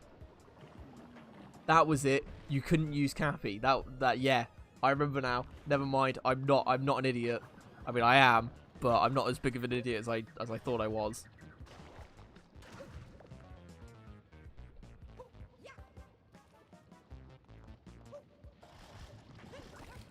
Yeah, so now I can just do this, which makes this whole thing so much easier.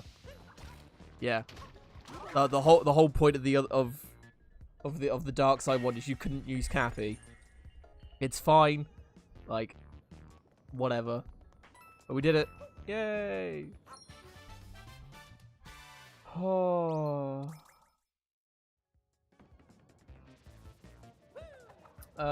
One of my thoughts on the two new Pokemon games. I'm super hyped for them, especially given that they are based in they're in like the new region is kind of based off of the UK, which is so good. But I haven't seen it posted anywhere. But if you look at the the Galar region, I think it's called.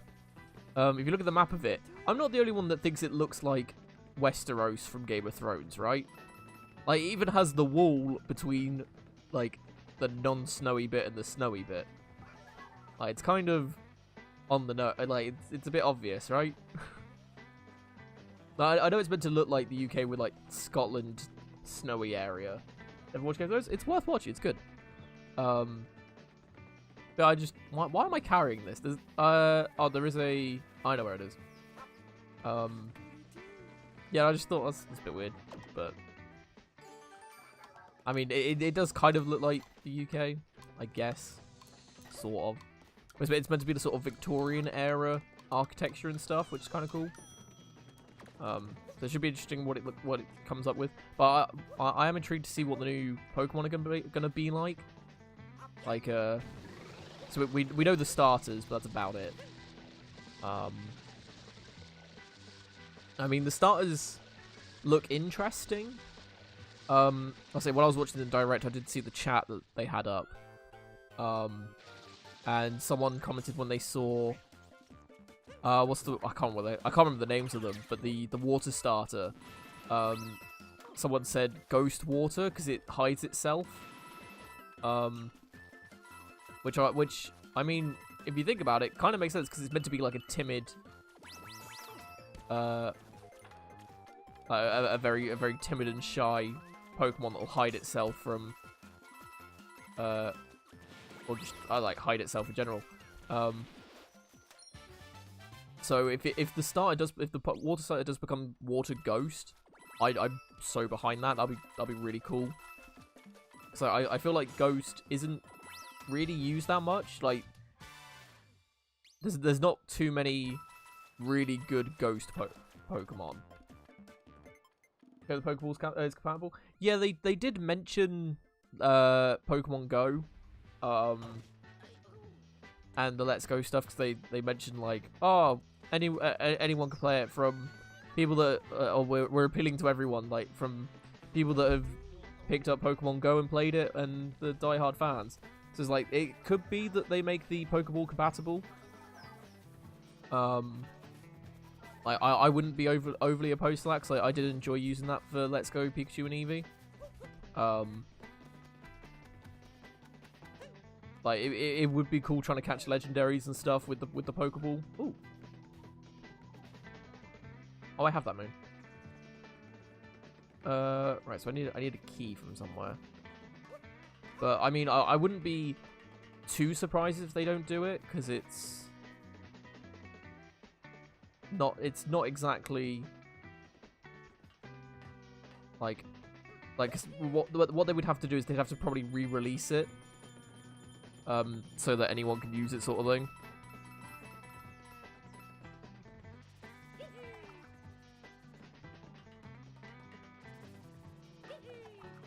Wasn't gonna go always tier 1. I mean, like that's what I mean. There's like the Gengar evolution chain, but then that's about it. Like, you can name a couple of others. Like, isn't is it Mimikyu? Is that the one that looks like Pikachu that isn't Pikachu? Isn't that a ghost one? That might be the complete wrong name, but I don't know what else there is. Like, there are obviously ghost Pokemon, but none of them are like, you wouldn't usually have them in your team just because. Like, the only time you would have I went to go use Cappy and it didn't work, but it's fine because I found this, so whatever. Yeah. Oh Jesus, okay.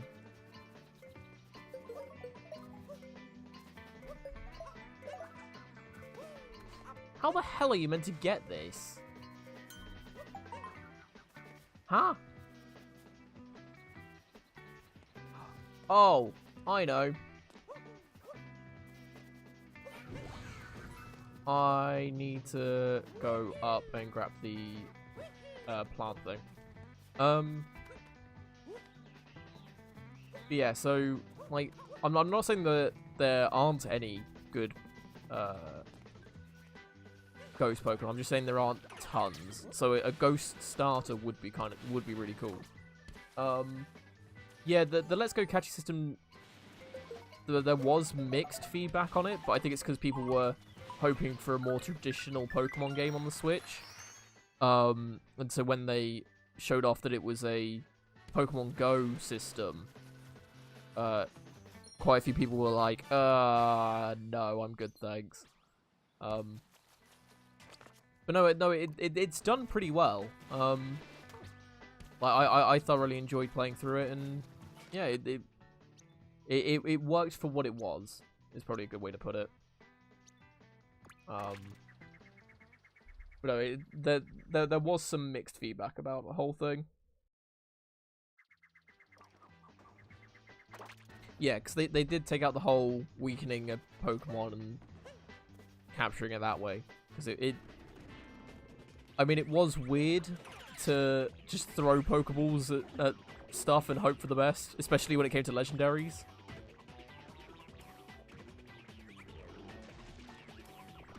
I think I'm doing this right.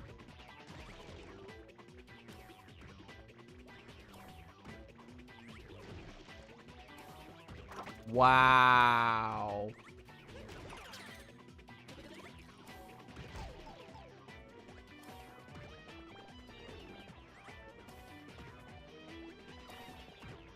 Oh my god. Well, this has gone horribly wrong.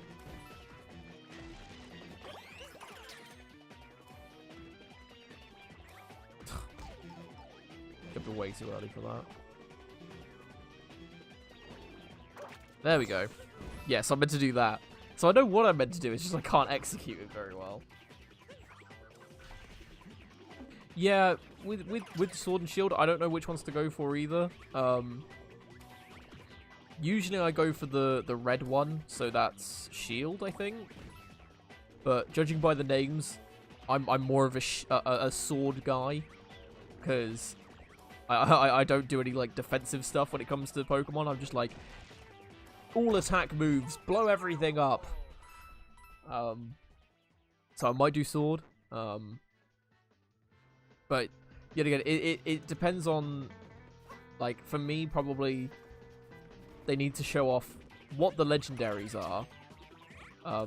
Which I said yesterday that chances are, as it's based on the UK region-wise, and the names are Sword and Shield, there's going to be there's got to be something to do with the Excalibur, at least in the game. So that's why I think the legendaries are gonna have something to do with it. Because otherwise they're missing something completely, and I wouldn't have thought that they would miss something so obvious.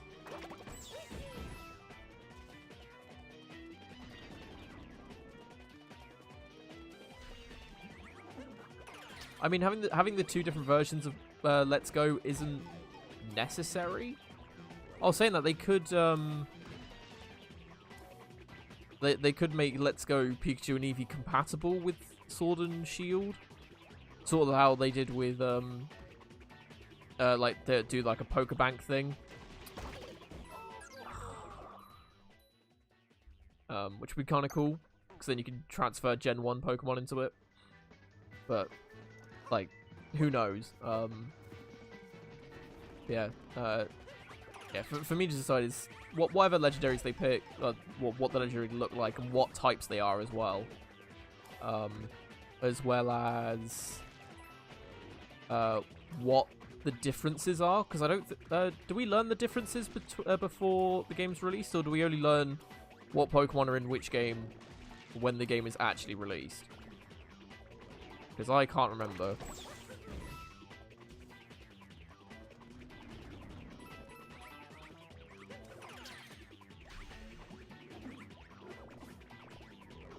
And like, it's not too difficult to get the exclusives in Let's Go Pikachu and Eevee, because as it has online trading, it makes it so much easier.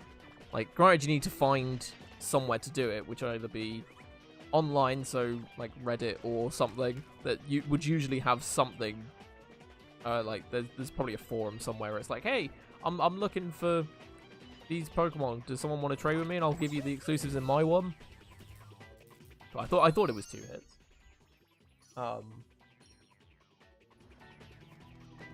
Yeah. So depending on what the legendary is and what the thing is, then I'll pick the game that I want.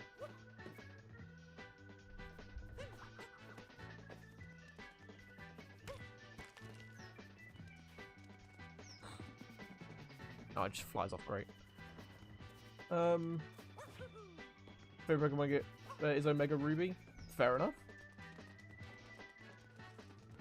Yeah, I thought we just got we get announced what the Pokemon are, but we don't get told what the exclusives are. Until the game is properly out. So it might be I wait until after the release date to play it, sort of thing. So wait until like a day or 2 after. Oh, I did the wrong buttons again. But no, I thoroughly enjoyed Omega Ruby. Like, I grew up playing Ruby and Emerald anyway, so like as soon as they announced the remakes, it was like, yes, this is everything I want. And then they made it its own thing as well. So like it follows the same storyline, funnily enough, but it adds enough to keep it fresh, which is always good. See, there is a moon somewhere that's either directly above me or directly below me. I don't know. There are quite a few that I've missed.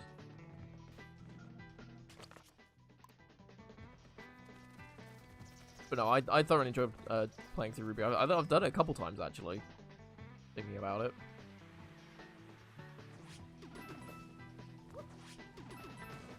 So I don't really know where any obvious moons are. Oh, there's a bunch of moon shards that I can get.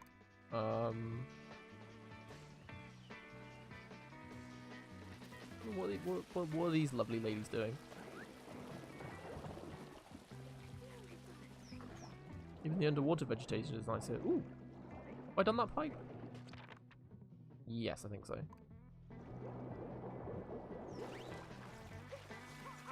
I need fire to cook with. I know how to do that. There's a handy fire bro hanging around somewhere. If I head up here and then jump down. You love Gen 3 to 5 so much for completely different reasons. Fair enough. I was like, I remember playing through Pearl and White 2, which are my 4 and 5s. I don't overly remember what happens in them, because I sort of did all of them back to back, so they all sort of melded together. Did I do this one? Oh no, I failed, didn't I? I fell.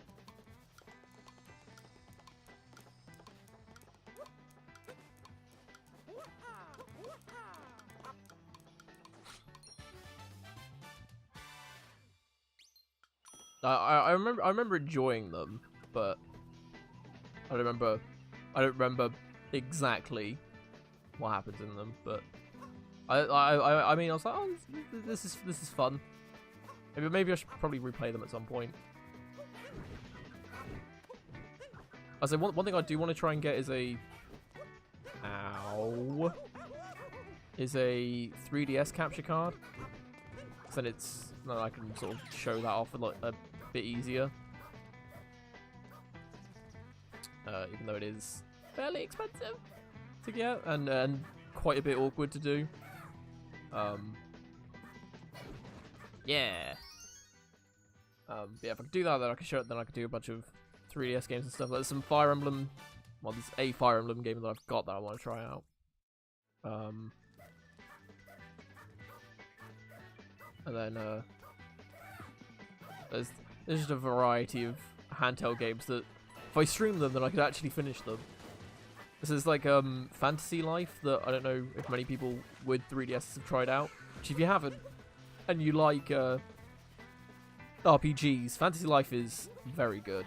Like I've spoken about it before, but the whole point of it is it thinks sort of standard RPG, but you have to do everything yourself. So it's all based around having different jobs and stuff. So say you wanted to make a decent sword to go out adventuring with. So what you would have to do is you'd have to mine the materials in a mine to make them, to make the sword. Then you would have to become a blacksmith to smelt the ore that you get and then turn it into a sword. And then you would have to join the adventuring job to go adventuring. And like there's like about 20 different jobs, I think. Like, so depending on what you want to do, there is a job for it and jobs associated with it. It sounds complicated, but it's really not. And it's really enjoyable. Like I loved playing through it. I just never finished it though. Yeah, Fantasy Life is amazing. Play for like hundreds of hours, especially opportunity on 3DS. Yeah, how far did I get in it? I played it a fair bit. And I got to either the second or third area that you get to. Which I know isn't far, but I spent a lot of time like trying to max out as much as I could in all of the jobs before continuing. Yeah, and then I just suddenly was like, can I be asked to play this anymore? I was like, maybe I'll give it a bit of a break. And then with all handheld stuff, I gave it a break and never went back to it. Oh, Cloud Kingdom actually has 2 moons here? Okay. Which is a real shame, because I actually really enjoyed it. So yeah, I might have to look into doing that at some point, because Fantasy Life was really fun. And as I do own it, I can emulate it, because that's how that works, apparently. So I might look to see if that works. So I know the 3DS emulator is pretty, or like the main one is pretty good. For stuff. But I'll have to see if Fantasy Life works for it and play through that at some point. Moonrock here is glowing too. Oh, if there's only 2, there's probably 1 secret area to do stuff in. But no, if anyone's got a 3DS and you want to try out a really good RPG that isn't Pokemon, then yeah, definitely try out. Oh, I know there's 2 that aren't Moonrock based. But yeah, Fantasy Life is very good. Like it's fairly old now. Like it came out the same, either came out the same day or the same week that Smash Bros for the 3DS came out. to give you an idea of, like, that'll give you an idea of how old it is. So I remember buying both at the same time. It feels amazing to be so high up. I feel like I can see forever. This place looks like a pillow. It's a perfect spot for a nap. Oh, a power beam flew by earlier. You're collecting them, right? Okay. Yeah. It's a shame her suitcase doesn't get more stickers the more places she goes. Like, so I think that's just the default what it looks like. Actually, can I, Oh, there we go. Yeah, look, it's got, like, New Donk City on it, and we haven't been there yet. So it would have been cool if, like, as she goes to more and more places, or the more times we talk to her, she gets, new stuff. Right, so there's that, and then there's one in this pipe.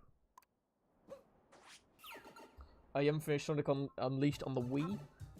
Give it a break and never picked up. Yeah, I mean, worst thing for me is the is handhelds, really. Handheld games just never get finished by me. The only one that wasn't in a Nintendo license, like, sorry, on the 3DS at least, because I mostly play on handheld. The only game I can think of, sorry, there's two in my entire life that I can think of that I finished that weren't proper Nintendo franchises. The first one was on DS, which was Custom Robo Arena, which is such a good game. And the other one was Dragon Ball Fusion on the 3DS, which is well, it's a Dragon Ball game, funnily enough, and it's really fun, actually. So if you haven't tried that out, but both of those are highly recommended by me. Like, when it comes to like, if you like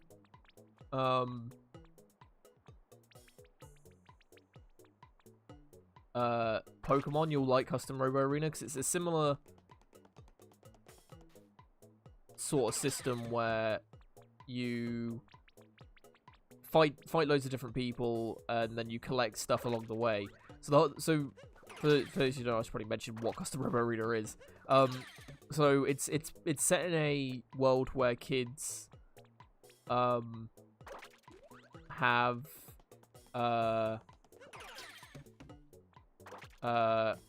basically tiny mech robots that they fight with. What way does this go? Like that or like that?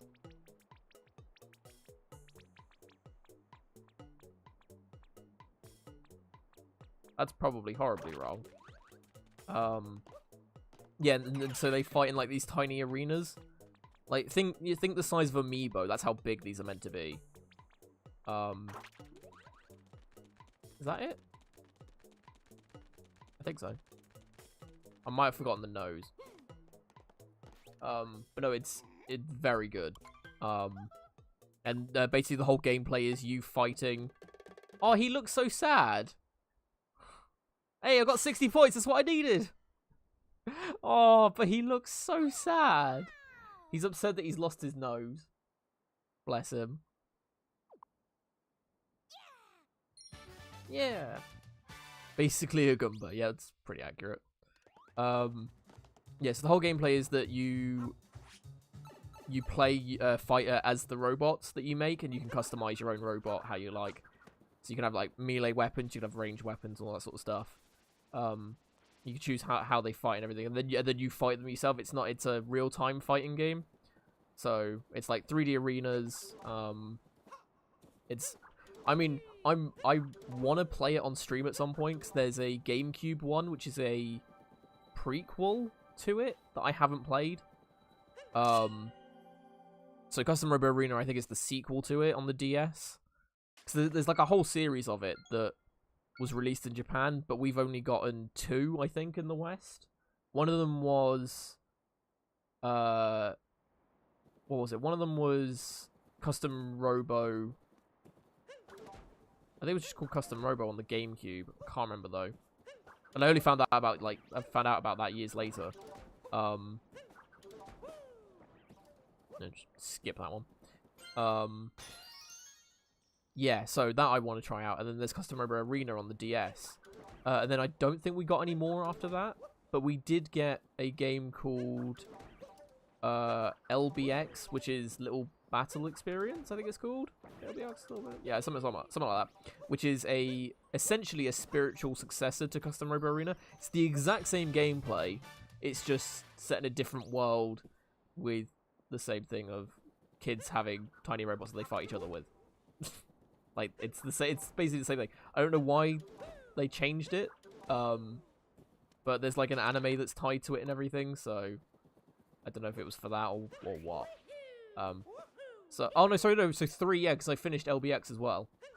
But no, they're very good games if you want to try those out.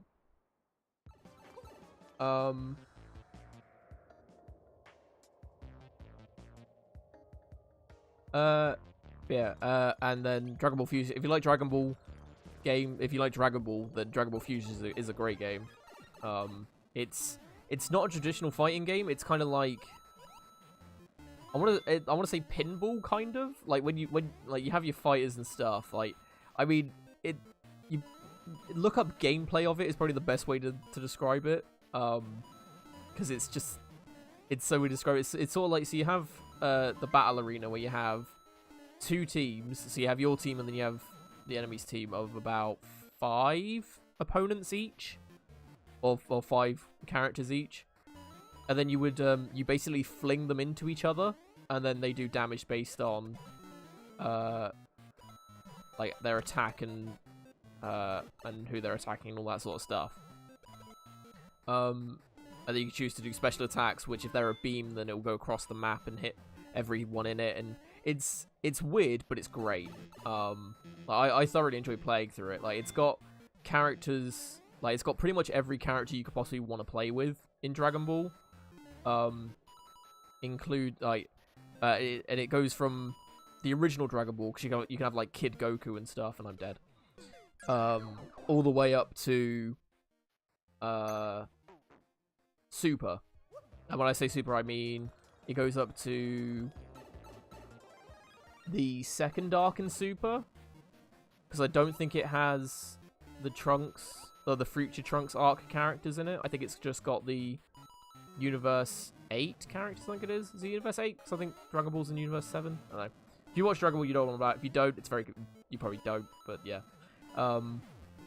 So it does go up to pretty up to date. But if you got 3DS and you like Dragon Ball games, worth checking out. Oh, and the reason why it's called Fusions is because the whole point is it's based around the fusion technique. And like the whole big gimmick of it, like if you look at the box art for it, you have the fusion of Goku and Broly together. And like you can fuse I think pretty much any character together. And like it's about trying to do that. It's great. I thoroughly enjoyed it. So I might do that on stream as well. I actually played it wrong as well, because when I finished it, I was still missing quite a few notable characters. And I was like, well, how do I get them then? And it's like a random drop in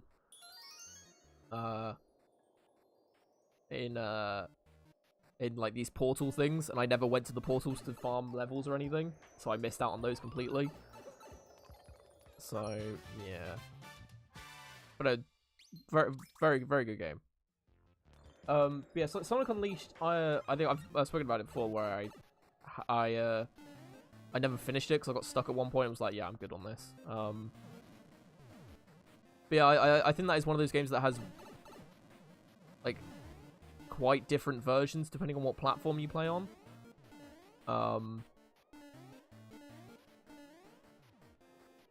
So yeah, I mean, I wouldn't know the differences, but I would have thought it's gonna. Like, how can I make that jump? No. How do I get up there? Oh. When in doubt, just randomly jump and hope you hit a block.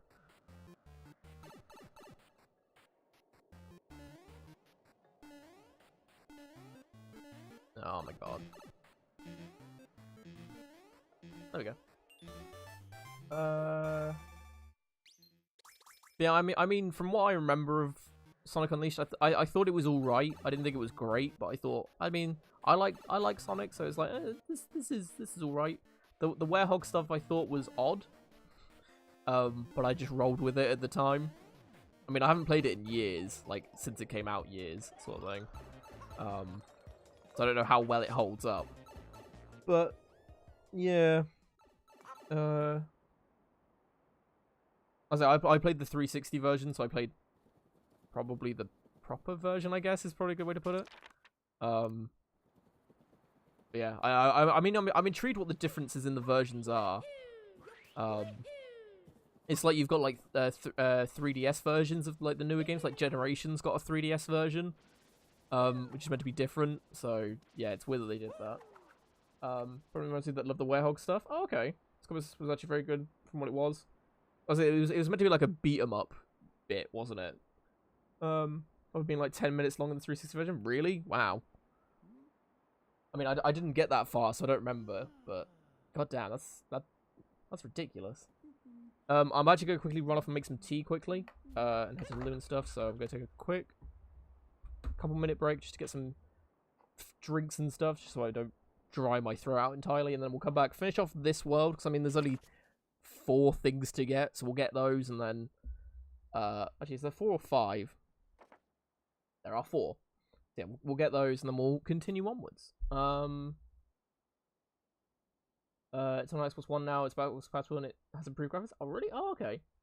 In the Wii version, I think the beginning segment is kind of unchanged, and there's a mid-boss. The stage just ends. Oh, okay. I'll say Generations is a weird one. Like, I'll get into it when I get back. But yeah, the differences between all the versions is completely different, and it's not just from like gameplay perspective, but like technically, it's a mess. But it's great. I'll talk about it when I get back. So I'll be back in a minute.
There we go, I'm back. Sorry about that. The S rank on 360 is 14 minutes long for Sonic Unleashed's final level. Jesus. That's the S rank as well. God damn. But yeah, so what were we talking about before I left? Oh yeah, Sonic Generations. So, for those who don't know, the Sonic Generations has... so what, it was released on PC, 360, PS3, and 3DS, I think? At least originally, I don't know if it got released on anything else after that. But yeah, and I learned this from speedrunners actually, that the PS3 version is technically, as in like, not technically, as in like properly technically, is awful. Like the loading times are just terrible. Like it takes like 3 minutes to load a level or something stupid like that. Like you'd probably spend more time looking at a loading screen than you would in the level. Like it's utterly ridiculous.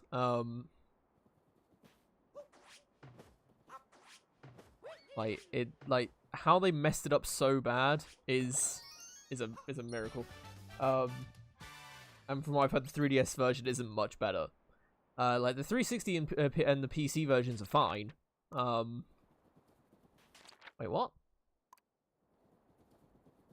What did I miss in here?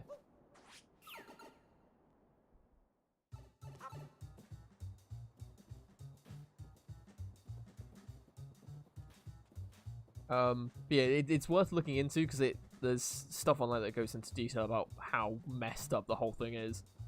But yeah, it's it's just amazing. Like speedrunners don't do the PS3 version at all because it's a nightmare to run with. Wait, so can I get another one here? Oh, a little harder. Yeah, okay.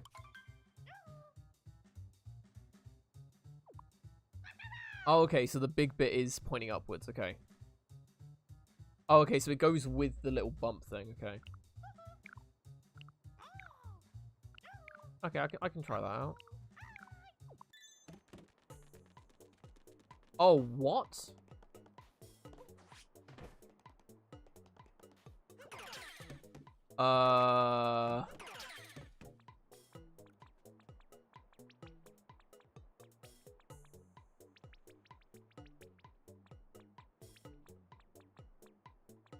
Out there?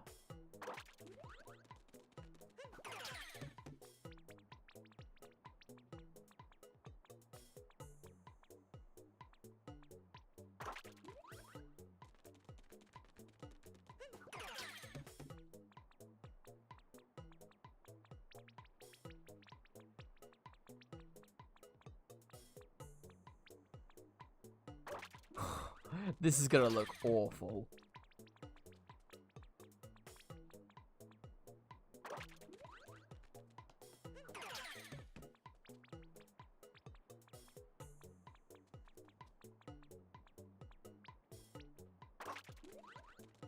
Oh, okay. And 80 points. That's not bad.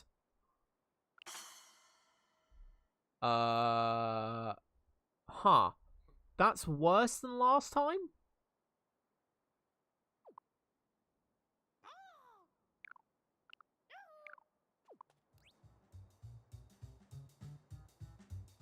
Huh.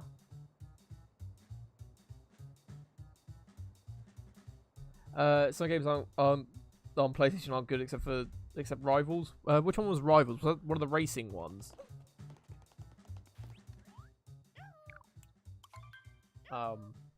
So I never really tried any of those out. I'll say it's not even used So Adventure 2 anymore? Really? Since the Japanese runner got the in-game time record, but not RTA because of loading times. Oh, I see. I'll say one thing I've always found interesting is... Okay,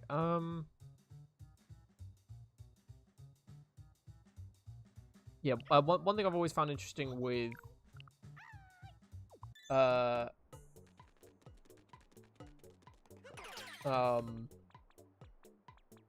Sorry. I'm kind of cheating on this. I've got my finger where its like little bump was on its forehead. Because, you know, I'm just that much of a dick.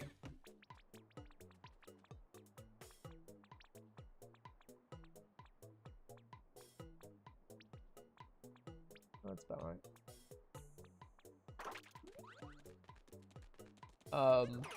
Yeah, what were we on about? Yeah, one thing I've always found interesting about speedruns is people have,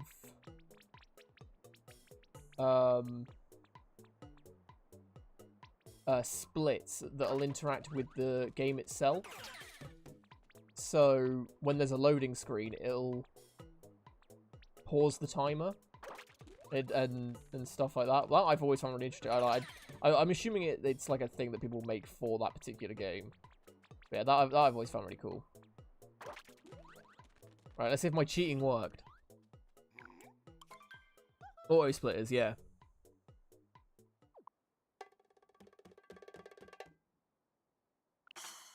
What am I missing? I'm obviously missing something because I'm getting 60 points every time. Like 2 eyes, 2 eyebrows, and a mouth. I don't get it.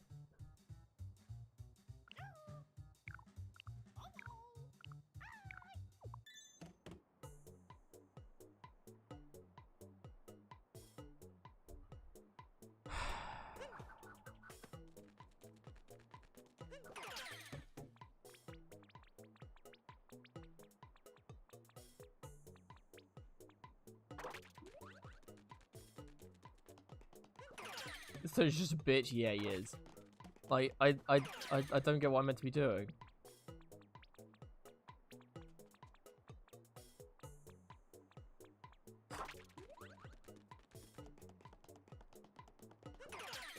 Unless I'm getting the eyes in the wrong place. Like, as in I'm doing the wrong eyes. Like, not that I thought it would have mattered, but...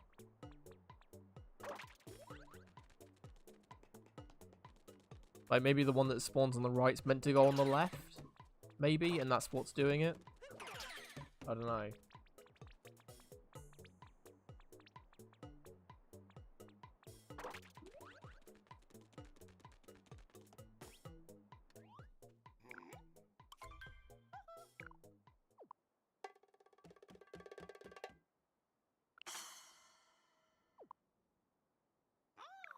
Okay, I'll do it one more time, and I'm going to swap the eyes over. And then try that out. Because I think one is bigger than the other.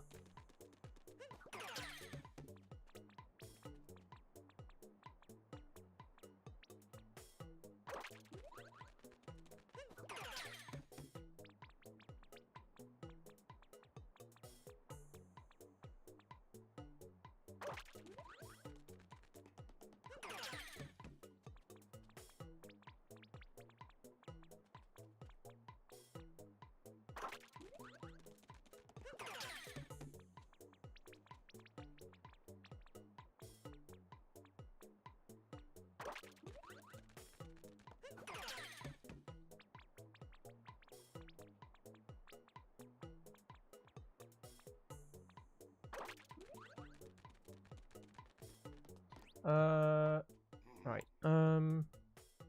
At least it also has slower loading times on PS3. Really? Wow. Like, what is up with the PS3 and loading times then with Sonic games? Yeah, I had the eyes the wrong way around. That's what was doing it.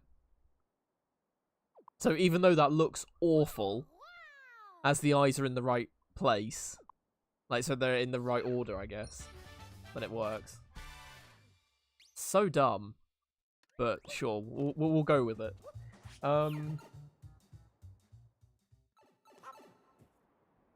That by chance related to the one in Super Mario Brothers? What do you mean? I feel like I'm missing a reference here. Right, so there should be one. Oh no, there's one this way.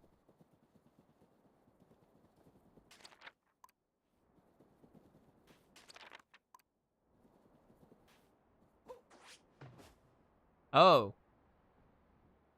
That's a thing. So there is a walkway thing? Yeah, there's a bunch here. Ah, I see. I think this is how we get up there. So, yeah, Sonic Rivals 1 and 2 for the PSP are pretty good racing games. I mean, I've tried... I think I tried the demo for one of the Rivals games, because I used to get the... you know those demo discs that you could get from PlayStation Magazine or whatever, like back in the day, for PS2 and stuff. I remember getting one of those, and that had, oh my god, Sonic Rivals in it. And I tried that out, and I mean, I thought it was cool, but I remember there was something about it that I just couldn't get my head around. Like, so I mean, I'm not terrible at racing games, but I'm not amazing. Oh my god, why do I keep flicking the left stick, and it keeps sending me further than I want to go, and I don't know why. So that's what makes me think that I've got a bit of drift going on. Because, see, that's what I wanted it to do, but it kept doing that for some reason. Weird. But yeah, it's like the, I tried out Crash Nitro Kart. Is that the first one? No, Crash Team Racing, that's it. And I just couldn't get my head around on that either. Because the whole point of it is, like, you're meant to drift, like, all of the time to get max speed. And, like, that's pretty much the only way to win, is by drifting, like, all of the time. That, to me, is a really weird concept. So, yeah. There we go. Second one is way better. It's fully voice acted and very good soundtrack. Oh, okay, that's fair. I mean, Sonic games usually have a pretty good soundtrack. Okay, so that was that one. And there's one over there.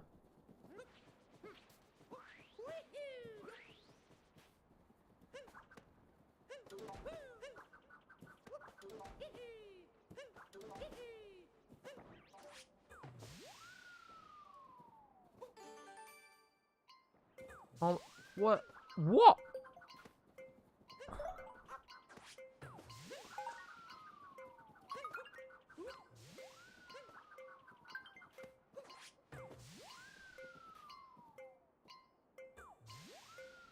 No! What? Why did that say... Oh, okay. This is gonna be a mission, this is.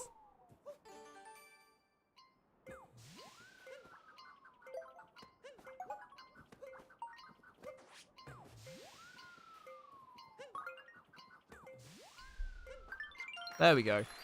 I didn't realize I got all three on the other side, but sure. Yeah, I think that's everything that I've been missing since I've been focusing on that. And I think that's everything in the Cloud Kingdom done. I think we did it, guys. I think we 100%ed the world, and I've just killed myself because I'm that good at this game. I can't even make simple jumps work. Yeah. Then, yeah, we did it. Woo! Granted, it was a boss area that wasn't going to have a lot of moons in it in the first place, but hey, we did it.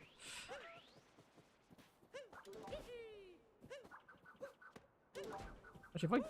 Oh no, okay, just jumping on them doesn't do anything. Just thought I'd test it for science. So that was a science death, so it's fine. I'm just gonna fast travel. It's gonna be easier, isn't it?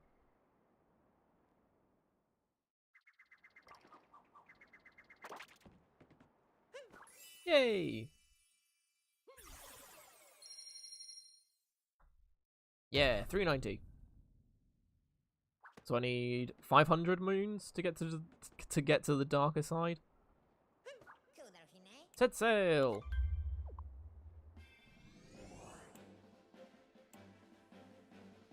Lost Kingdom. Okay, I mean, this isn't a very big kingdom, so I would have thought there wouldn't be too much to collect. So we'll have a look.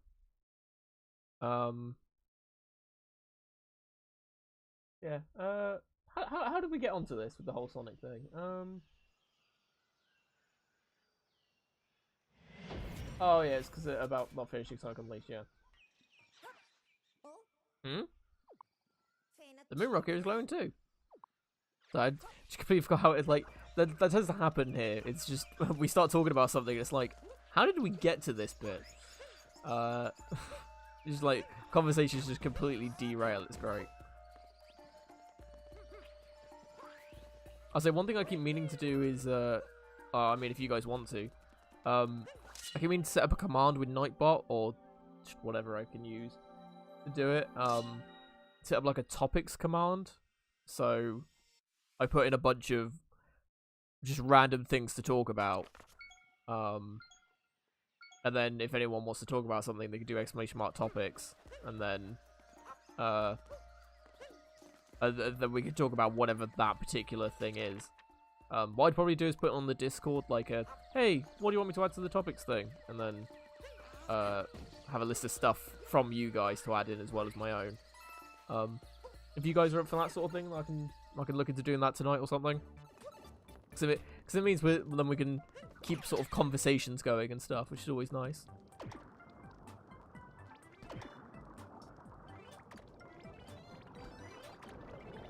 I messed it up, I messed it up, I messed it up. Never mind. Oh, they raise very slowly, okay.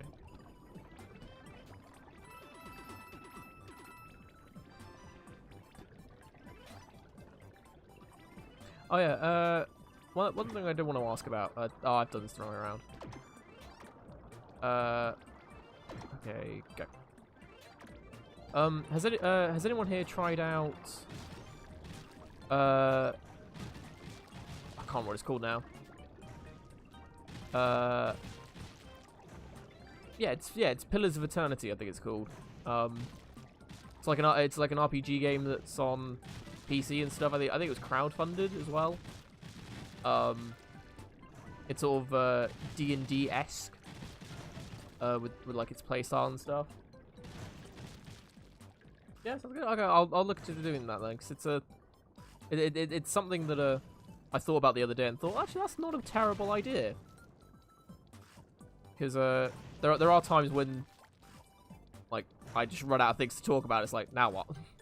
I thought doing it that way, then at least we can have some topics of conversation to talk about.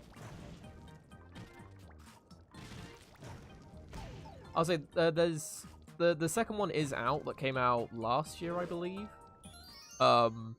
Which is Pillars of Eternity Deadfire, I think it's called. The only reason why I ask about it is because I watch a web show called, is it a web show? I think that's the correct term for it.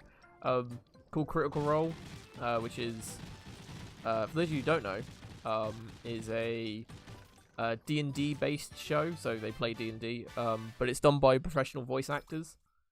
And chances are, if you looked up the cast, you'd probably recognize. Well, you might not recognize the names, but you'd recognize the voices.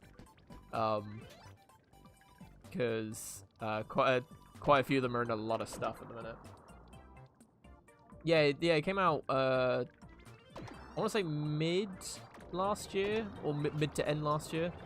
Yeah, the only reason why, the reason why I bring it up is because I watched Critical Role and they did a character pack with all of their first campaign characters as characters you can play as in the second one. So it kind of piqued my interest in that regard. And so what I wanted to find out was what the game was like. And it actually looks kind of cool because I tried out Divinity 2 last year, I think, which I thoroughly enjoyed, which is another sort of old school RPG type game. That was really fun. And yeah, so I looked into that. I was like, oh, that looks kind of cool. So I thought, I might try it out then. Yeah, I just wanted to know if anyone had tried it out and what they thought about it, because I don't know anyone personally that's tried it out, so I can't like ask anyone for like, hey, did you enjoy this or anything? Because it's one of those things that I'm quite tempted to get it and stream it, because I found it for a half decent price. So yeah, I might look into doing that at some point. Oh, it's coming to the Switch. Oh, is it? Interesting. Okay, that's kind of cool. Yeah, because I do like those sort of old school RPG type games. Well, like the sort of revival of them, I guess. So like Divinity Original Sin 2 was really fun to play. And that one's sort of in a similar vein. So I was like, oh, okay, I'm intrigued. So I think all the DLC for it is out now as well. I think the last DLC, like the big expansion DLC, was November of last year, I think it was. Because I looked at the store page and it was something like that.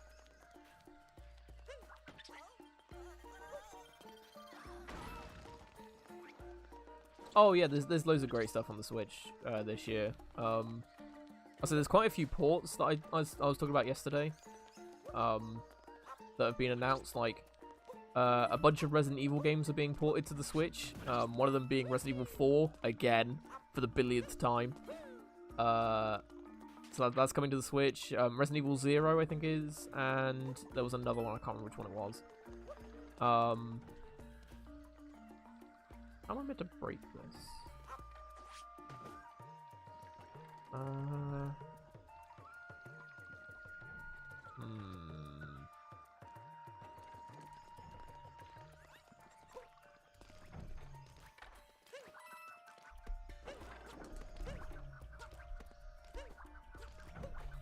There we go.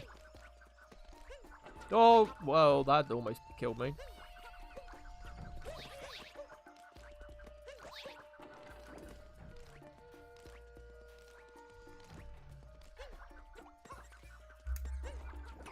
There we go. There we go. That worked. Yeah, there was Saints Row 3 is also being ported as well, which I thought was an interesting choice, given that it's, one, not the newest one in the series, and two, that it's a Saints Row game being put onto a Nintendo console, which was an interesting choice. Okay, I think I know how to break that. If I smash this down, not like that. Assassin's Creed 3. Oh yeah, because that's getting a HD remaster, or like a beefed up HD re-release. Even though it doesn't exactly look bad. Oh, I missed. Okay. That's too. Oh, whoops. Ooh, yeah, there we go. Yeah, I was surprised when they announced that Assassin's Creed 3 is being HDified, even though it was HD in the first place. I mean, I've always liked the Assassin's Creed games. I liked Desmond's story in it, and I was always intrigued where that went. And for those who don't know, 3 is where that ends. Because then they deviate from it, but not completely. In the other games, like so some of the characters from Desmond's story are in the later games and stuff like that. Yeah, Desmond's story is what sort of hooked me into it, because it was like the first game sort of alluded to something bigger, and then 2 expanded on it even more, and then it just got bigger and bigger from there. And 3 came out and finished, and I mean, I thought it was it's a weird ending. I still don't fully understand it. I think I do. It's just weird though. But yeah, for that one to get a remaster is an interesting one. One, because I don't think it needs it. I've already gone on about remasters recently, so I won't go over it again. But yeah, there's limits to what should be remastered and what shouldn't. I think Assassin's Creed 3 nicely fits into the really, really shouldn't category. Super Mario 3D World. Oh, the cat-based one. Yeah, that I can understand why it's not. Well, saying that they've started to port a bunch of Wii U stuff onto the onto the Switch, which I'm still not 100% behind. but I mean, what can you do?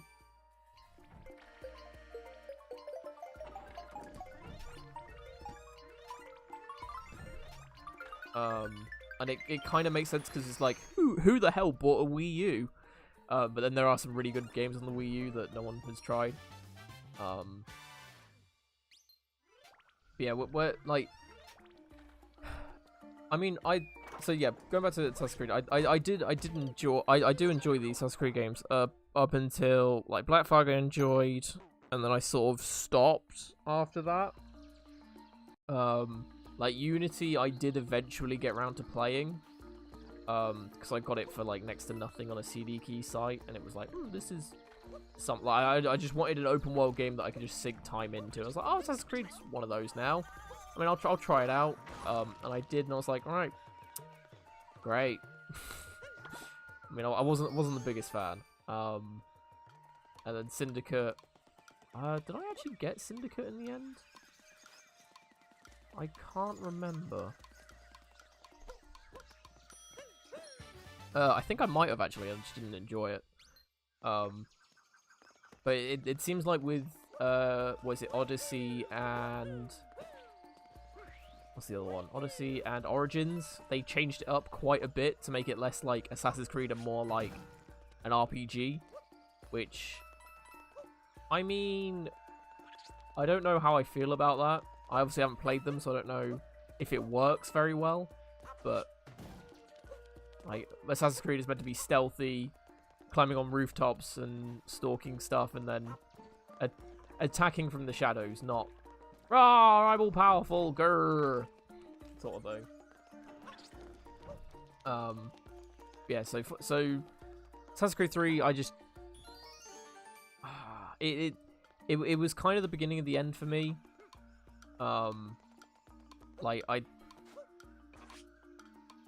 It took, story-wise, it took too long to get into anything. I don't know, that was my complaint with 4. Sorry, my second point was going to be for something for 4, which, yeah.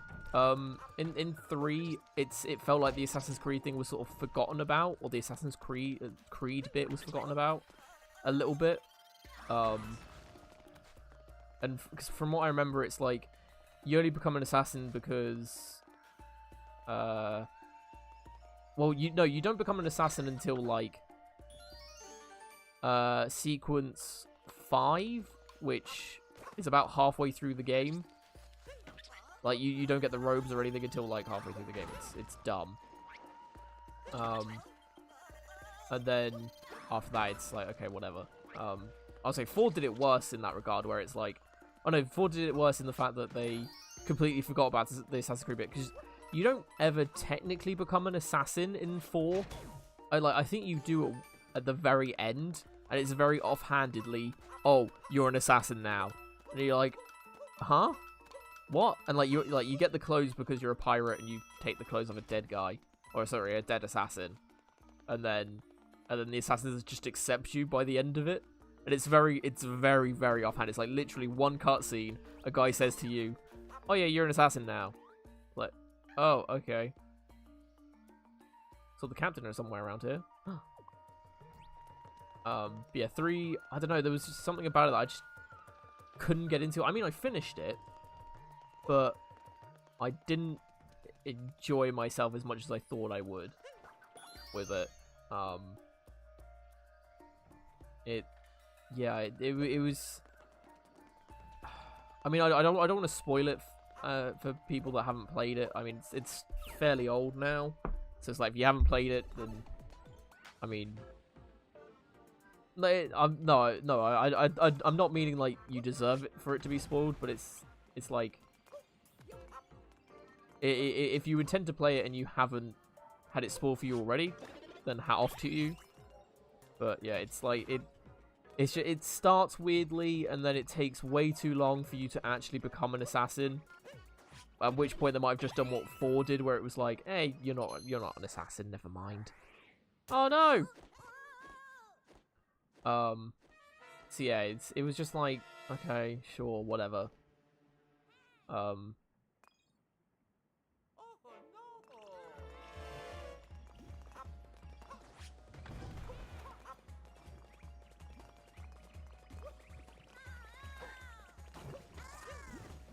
So yeah, so when they announced that 3 is being remastered, I thought, why are they remastering it? It's not hard to get hold of.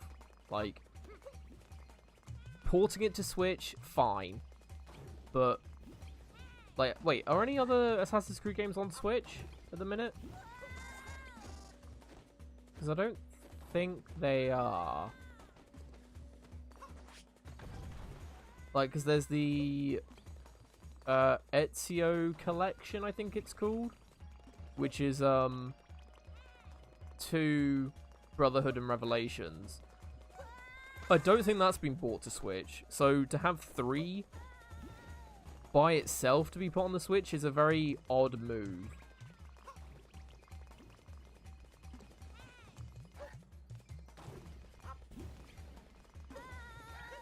Stupid bird. So yeah, it's... No, Assassin's Creed. Yeah, I thought so. Like, so why start with 3? Stupid bird. Anyway, I'm fine. No problem. Let's go already. Yeah, it's... It's not the choice I would have made. Like, if they were going to do any, I probably would have ported the Ezio collection. Because 2 is where it just is basically just an improvement of the first one. Like, the first one's great and everything, but 2 just makes it... just improves on everything that was wrong with the first game. And then adds in a couple of extra bits. And then Brotherhood and Revelations add in extra bits as well, which is perfectly fine. And then it tells the whole story of Ezio, so you get mostly what's going on. Whereas with 3, the whole Desmond bit's not going to make any sense to you. Like, it's... because you need the backstory of what the hell's going on in the previous games. Otherwise, that whole section's not going to make any sense to you. And it's not the best story-wise. Like, it's weird. Like, they could have gone with 4, because that's the first one that doesn't have Desmond in it, and it is a good game. That I wouldn't have minded if they did that, but yeah, 3 is just weird. Fallout 4 is very good. I mean, we went through this last night, funnily enough, and I expressed my feelings with that. Yeah. I mean, I liked Fallout 4, but they were just... It wasn't as good as I thought it was going to be, and I mean... It probably wasn't down to me overhyping it, it's just I was expecting more. Like, very easily more stuff that they could have done, and oh my god, what am I doing? I know what I need to do. Yeah, I was expecting them to do more with certain things, and they just didn't. And... yeah, that's what... ruined it for me. Because I like, something would happen, I'm like, okay, that's cool. And then the game would end, and I was like, huh? Where's the rest of it? I was expecting more twists and turns and, you know, some very easily implemented things. But this is what we're doing? Okay, sure. Can I at least do this endgame? Oh, no, I can't do this endgame thing that I wanted to do.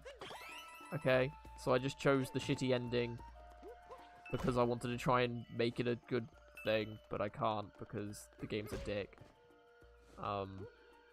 Yeah, so for that, it was... on my first playthrough, I chose the Institute ending. Because my theory was, okay, well, I want to try and make the Institute a good thing, like not a not a place that everyone that fears them and they replace people for no reason. They are just out to get themselves. Well, now that the end of the game's happened, can I try and help make them a better place? Like get them to sort of work together with people and stuff. Like, I know in the lore it is said that they had tried to work together with Diamond City and it didn't work. So both parties have hated each other since, and it's like, well, okay, now that I'm here, I have great relations in both places. Can I try and make amends? Like, is that a thing we can try and do? And it was just like, no, okay, fine. But don't get me wrong, I mean, I liked 4. It's just, I was expecting more from it, and I didn't get what I wanted. You chose Brotherhood of Steel. That's fair enough. I did all the endings in the end because I did multiple playthroughs. See, that shows that I didn't not hate it. No, that shows I didn't hate it. The fact that I did the other playthroughs. I think I got all the achievements as well. Yeah, I got all of the base achievements. And then the DLC wasn't great. Far Harbor was alright. Like, I enjoyed that. Nuka World was the dumbest thing in the world. Actually, I didn't get into the DLCs yesterday, so I can talk about that. The plant life here is so different from anything I've seen before. What a trip we've been on. I've seen so many wonderful creatures.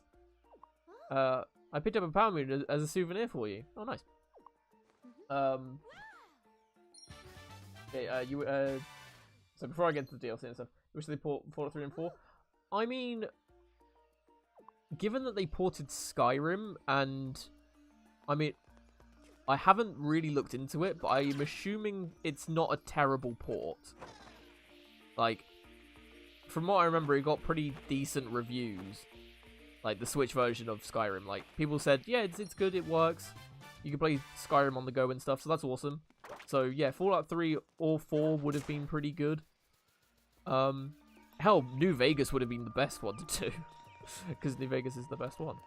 So, yeah, okay, the keys are there. How...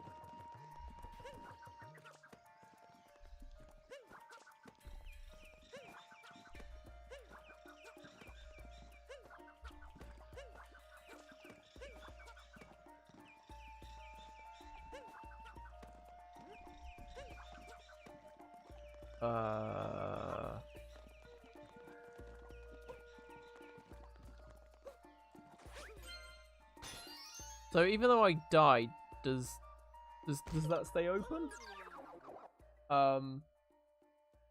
Yeah. So if they ported the Fallout game, at least one of the Fallout games to Switch, that'd be pretty cool. So yeah, I wouldn't mind that. Like porting stuff to the Switch, like I know I said I went on a whole rant about this yesterday about there's a moon up here. Missed that entirely. About porting stuff is not great. The only reason why I give the Switch a pass is because if you look at the previous 2 generations of Nintendo consoles, neither one of them had decent hardcore titles. Like, they missed out on so much that if you only had a Nintendo console, so if any generation, you would have missed out on a hell of a lot of stuff.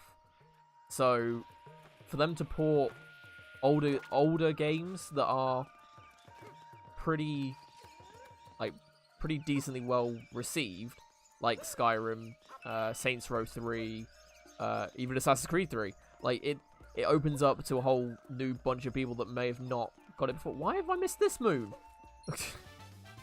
So it's like they kind of get a pass on it a bit,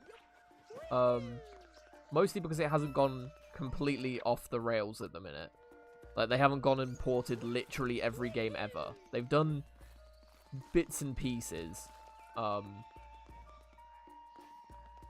which is perfectly fine for me anyway. And then it also gives people that really enjoyed those games a chance to play it again on the go as well, and potentially with new features and add-ons and stuff. Like that's when it gets better, is when games get ported to the Switch and then get added extra bits, even if it's like cosmetic stuff. Like the best example I can give is what's it called? Diablo 3. Like the Diablo 3 1 has all the DLC, which is what you come to expect with that sort of release. But it also has Ganondorf as a Cosmog thing you can wear, which, those you don't know, means you can wear it over your armor and that's what you look like. So you don't take the stats of it, it's just what you look like. So you look like Ganondorf, and I think there's a couple of other bits in it as well. I didn't jump for some reason. So yeah, there's a couple of other bits. So it's like, if you like Diablo 3, and you want to play it on the go, then it's perfect for you. If you haven't played before, like me, then it's a bit tempting. Like, I've been quite tempted to get Diablo 3 on Switch, because I feel like it would fit on the Switch quite nicely, given that it's a fairly grindy game, I would say, from what I know about Diablo games. Like trying to get loot and stuff, and I think playing it on the go would be really cool. Because that's the thing with some grindy games is like you say you play games like a couple hours a day sort of thing.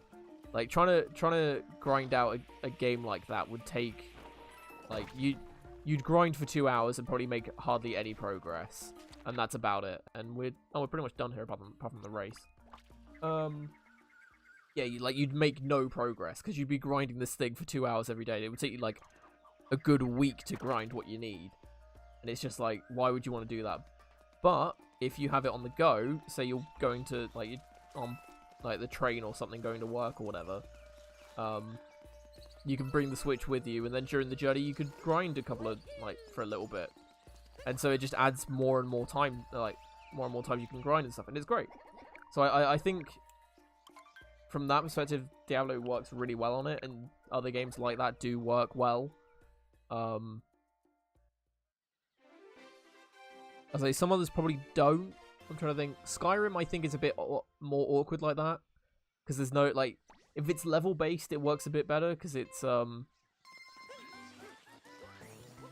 like you could do a level and then be done. Like puzzle games work really well because it's like mobile games and stuff. Where am I going? Up there, okay.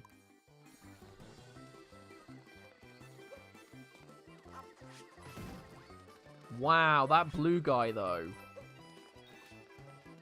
That's some BS right there. Oh my god, they're all doing it.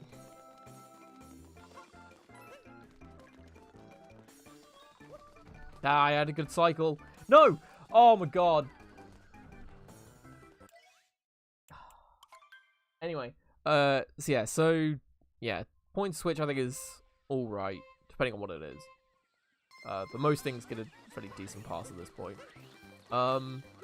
Yeah, so back to the Fallout 4 DLCs that I didn't mention. I just messed up again.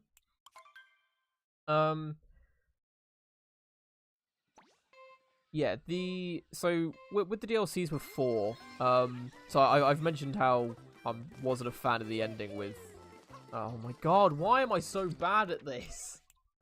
Yeah, I've mentioned my thoughts on 4 and stuff, but with the DLCs, Far Harbor was a good start, I think, in my eyes. Like I enjoyed it. I thought it was cool. I know a lot of people didn't enjoy the tower defense segments, which in a Fallout game is, yeah, that's a weird thing. Yeah, so I didn't overly mind those.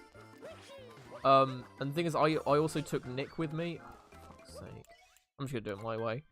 Because it's heavily recommended that you take Nick Valentine as a companion with you, because you get lots of unique dialogue and stuff for non-spoilery reasons, even though it's in the trailer, I think. So that I thought was cool.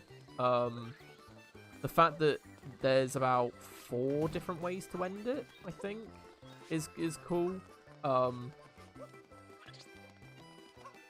And I oh my god, fucking hell! Why am I so bad at this? This is annoying me now. I don't know what I'm doing wrong.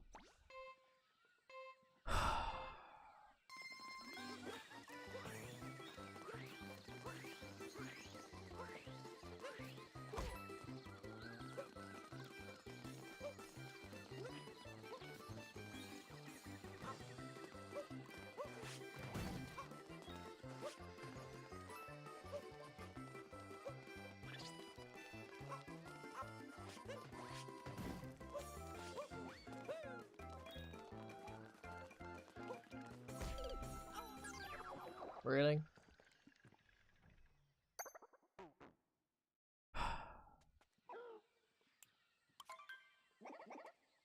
But yeah, I'm gonna try one more time. If I fail, I give up. I'm just not gonna bother. Yeah, so yeah, I did enjoy Far Harbor. It added a whole new location, added a whole bunch of new weapons, armor, enemies, all that good stuff.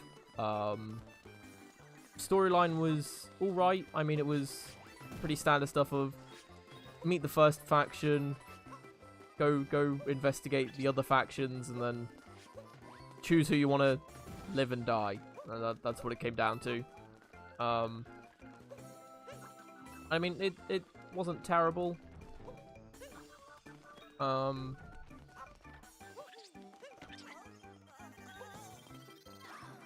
Like, it could have been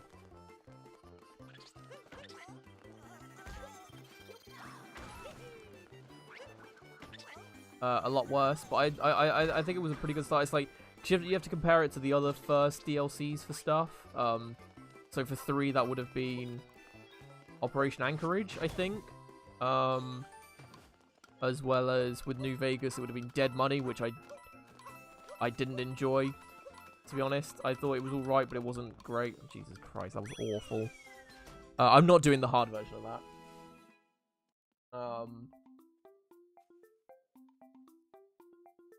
Yeah, so like if you compare it with those two, it's fine. Like it works well.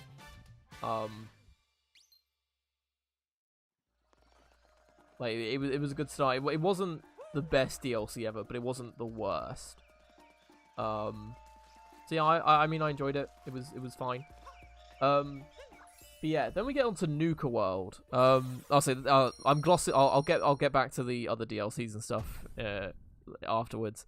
But yeah, Nuka World, which is the only other big DLC that Fallout 4 had, and the whole point of it was Nuka World is a theme park based on Nuka-Cola, which is like the signature drink of the Fallout games.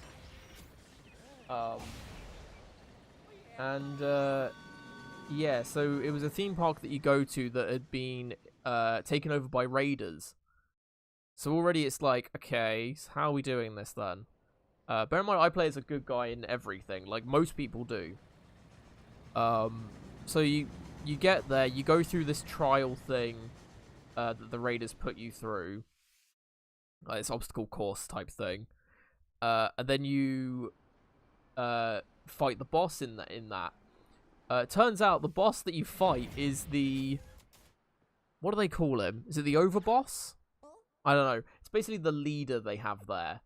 Like, the leader of the raiders. And then you kill him and it's like, oh, you're now the leader. It's like, okay, sure. So then you become the leader of Nuka World already.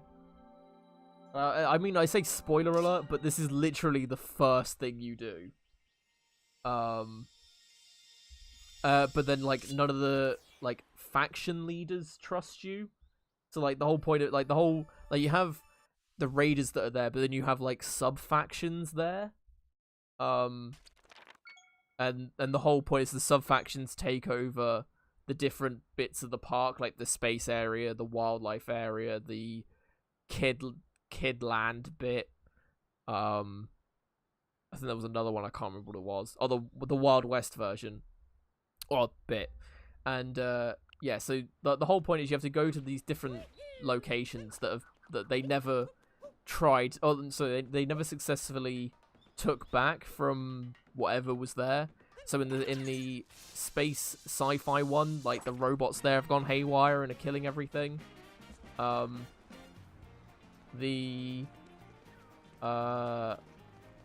this is what they were building. Oh, cool. Yeah, so you have to go in there and destroy all those and fix it for everyone. You then have the wildlife area where the animals have become irradiated and giant and have taken over. It's stuff like that. It's awesome. Like the Wild West bit is infested by like worms or something, like giant man-eating worms things. It's like, great. So that bit I thought was awesome. Like I actually enjoyed that bit. Yeah, so you go through it, and then it's either at the end or near the end. It turns out you can actually it interacts with the whole settlement system in in Fallout 4. So you're like, okay, so turns out what you can do is you can set up raider outposts in the Fallout 4 Wasteland. The Commonwealth, that's what it's called. Why can I move this one?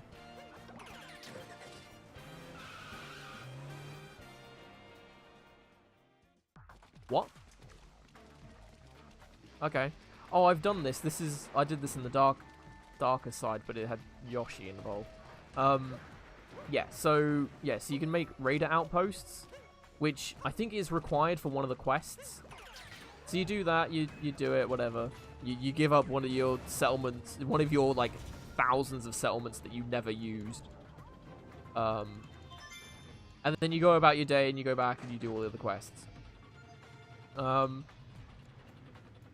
Yeah, so it turns out, funnily enough, Preston, who is part of the Minutemen, who sets up the whole settlement system for you, isn't too pleased that you've let raiders settle in one of the settlements.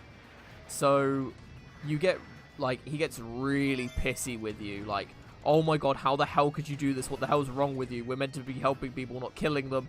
Oh my god, why have you done this? And you're like, huh?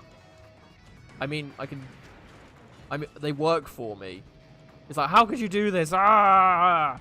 It's like, dude, calm down, it's fine. Like, if I tell them to do something, they'll do it. Like, I could just make them not kill people. They just want to live here like everyone else. He's like, no, they're raiders, they're killing people, they're bastards. It's like, okay, can I go tell them to do something? No, you can't because you... Ah! But, okay, so I've just put raiders in the Commonwealth. Even though I'm meant to be playing a good guy. Okay. Sure. So, that happens. Which is great. Like, it's the dumbest system in the world. Yeah, so you go through this whole thing and you unlock the whole Nuka world for the raiders and everything, and then I can't remember the ending. I think the ending is like you go to the power plant and you activate everything so everywhere has power. And then I think that's it. I think that's how Nuka World ends. And then you just own everything and you can do what you want.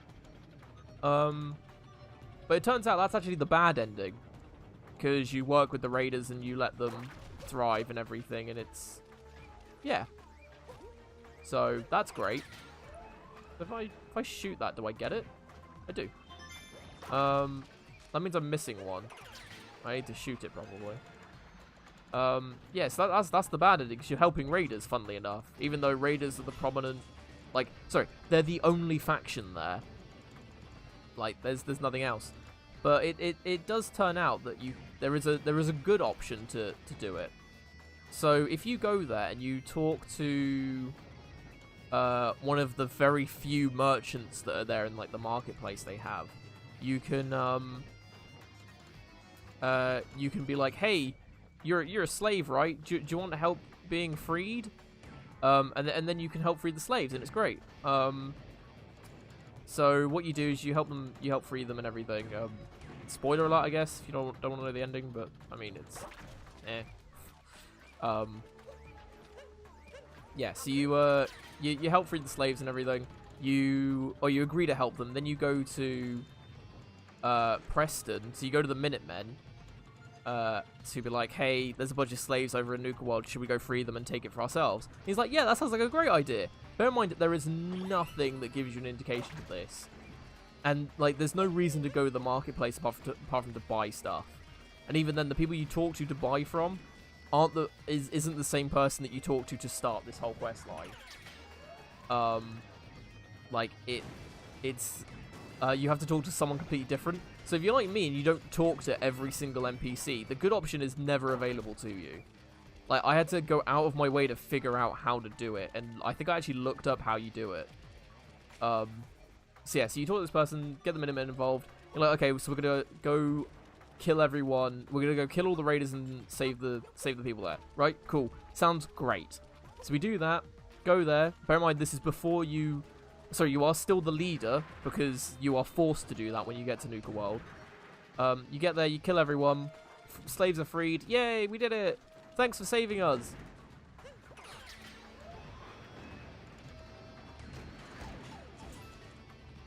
And that's it, by the way. That's how the good ending ends. No. Oh, great. Now that we've done this and the Minutemen now own this, should we go clear the other areas out? No. It just ends. Oh, the moon's there. Oh, I thought that was a shard. Whoops. So yeah, that's how the good ending ends. So if you don't work with the raiders at all, which would be the good ending, you miss out on the entire expansion. Like, yeah, you can go and do the stuff yourself, and you can do the side stuff that's you could do the side quests that are in each of the is this gonna work? Possibly. Yeah, so like each sub area has its own side quests and stuff. There's only like a couple you can do there though. And they obviously don't give as much XP as the Raider ones because it's not a storyline thing, it's a side quest. So you can go do those still, but you can't get any extra XP. So you lose out on so much XP. And I know that's not meant to be like the whole, oh, but you're doing it for the greater good sort of thing. It's like, yeah, but I messed up entirely. Like, but it's like, yeah, but I want to level up. Like, I need to level up so I can take down stuff. It's like, no. Okay, sure. And it's just the dumbest thing in the world. Like, would it have been so difficult just to make... Like, even if they made it so the guy that agrees to help you, who's like your right-hand man, after you become the leader, to be like, oh, there's a platform though. That makes sense. Yeah, even if they made it so, like, you don't kill him, and he's like, oh, well, I never really liked those guys anyway. Please don't kill me. I'll help work with you. And then he's still the guy that's like, oh, you need to go to this place next and kill everything there. It's like, cool. Like, would it have been so difficult for him to do that? Like, as a prisoner, like, put him in a cell or something, and then you talk to him, it's like, oh yeah, you need to go to this place. Because, like, they don't know, like, none of the slaves know how to run the place. It's like, he does it from the cell or something. Like, why would that have been so difficult? That would have added, like, literally 5 bits of dialogue at most for the whole thing. And it would have been, oh no, please don't kill me. Would have been 1. And that's about it. Because then you still could have done all the extra stuff in the DLC. And it would have been great. But they just didn't do that. They made it so it's a DLC where you have to be evil to experience the DLC. Because if you just go straight for the good ending, nah, you lose out on so much and you have to do everything yourself. Which I know is kind of the point of RPGs where it's like you have to go do it yourself, but like that's not the point. It's like you have to have a reason to go there, not just to explore. That's to me that sounds boring. Just to explore the 4 areas, it's like, yeah, great. And then you get this like, oh cool, now we get to do something else. It's like, okay, sure. But I always like to work for an end goal, and an end goal for me isn't just, oh, I've now liberated all these areas for my own gain, or like for my own enjoyment. Like, that's not an end goal for me. An end goal is, oh, you've done it so then the people there can thrive or whatever. That is an end goal. But it's so bad, like, just god awful. And I cannot find this last shard. Like, I have no idea where it is. Like, I'm very confused right now.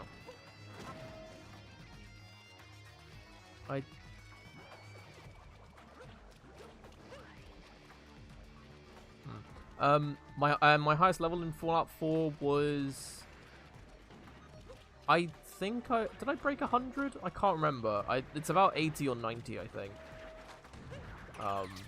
Somewhere around there. And that's my main my first main playthrough. Which is my, like, Institute one, where I work with the raiders. Oh, and then so yeah, so when I first did the Nuka World DLC, I worked with the raiders and then found all out the hard way. and then was like, you know what? Screw this, and then just killed everyone. Like I then learned about the good option, and then just killed everyone there. You get no dialogue. You just get a, hey, thanks for saving us. That's all you get. Like, there is nothing else. It is just that. It's the dumbest thing in the world. Like, why they thought that was a good idea, I don't know. But yeah, it's... Like, the concept was cool. Like, the theme park thing and all the different areas having different bits to them. Great. The story of it was god-awful. Like, I could not believe it could get that bad. It was ridiculous. Like, the fact that you had to be evil to experience it was mind-blowing. Because usually DLCs, yes, make it so you kind of have to be bad. Sorry, you have to be good. And most games are like, oh yeah, but you're the good guy. And not many games are like, oh yeah, but you're the bad guy. But if you can choose to be good or bad, you usually, like, there's always a good or bad option. Like, it's very rare that you have something in games where you have to be good or you have to be bad. When you have a choice of either. In the rest of the game.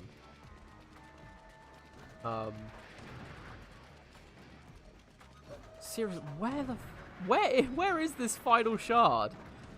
Like, am I blind? Is it like at the very beginning or something? What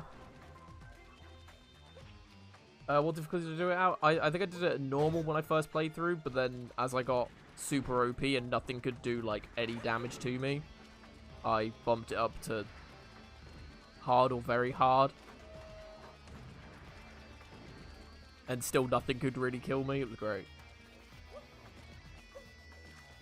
So yeah. But the Nuke World DLC was just a terrible, terrible thing.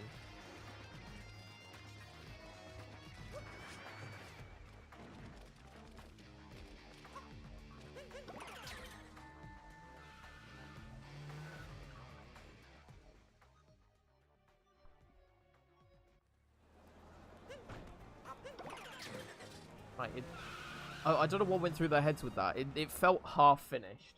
Like they...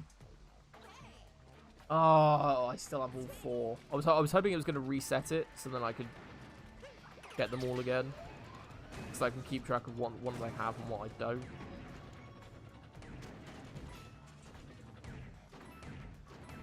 So yeah.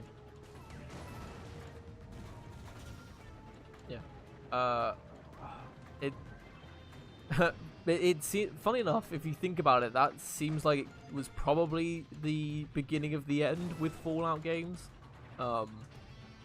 where they released a seemingly half-finished DLC just because they wanted to release it. Oh my god! Is this it? No.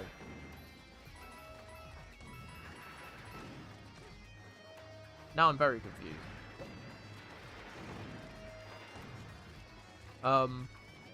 Yeah, because then after that, the next big thing they released for Fallout was Fallout 76, which was yet again I wouldn't even say it was half finished, to be honest. Let's be honest, like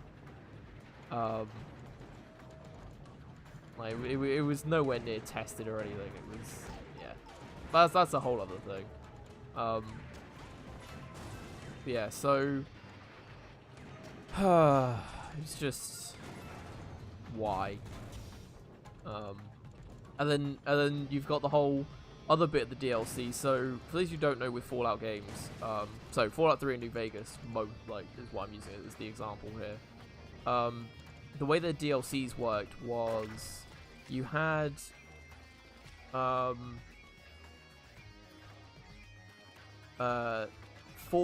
main expansions. So for 3 it was Operation Anchorage.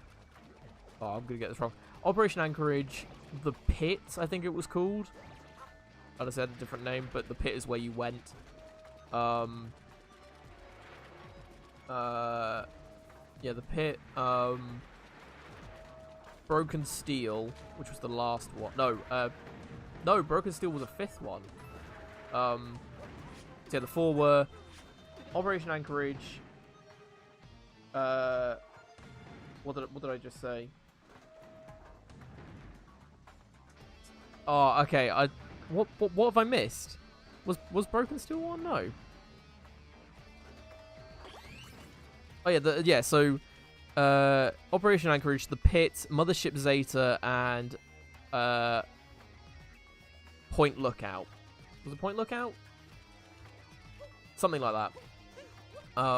4 great DLCs. Like, they all added a new area to explore, new enemies, new weapons, a new story to go through. Each of them had their pros and cons, but overall they were all fairly decent. Like, I enjoyed all of them, and yeah, they were fine. Yeah, and then New Vegas had Dead Money. I'm trying to do them in order. Dead Money. What was the second one? Honest Hearts?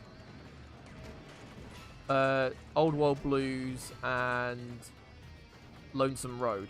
Great DLCs. The last 2 were amazing. Am I meant to kill everything?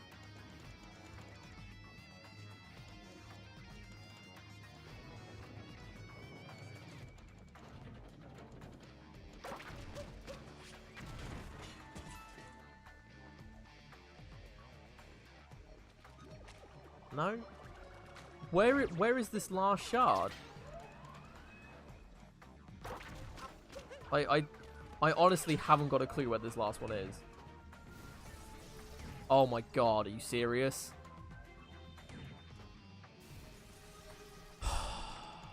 It's in one of the taxis.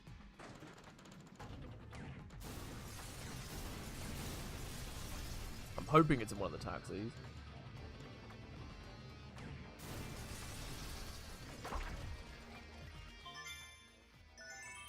Why did the taxi not glow? If something has something hidden in it, it glows. God damn it, whatever. That took us way too long. Yeah, those four DLCs were great. And then Fallout 4 only had, like, big DLCs were Far Harbor and Nuka World. No idea why. But their justification was they added in smaller DLCs. They added in 3, I think. Which, I mean, 3 and New Vegas did as well. With 3, you had Broken Steel, which raised the level cap, which the other ones didn't do, and made it so you could play after the main story had finished, for story reasons, which was great. What's that? No use for it. Why can I have an umbrella?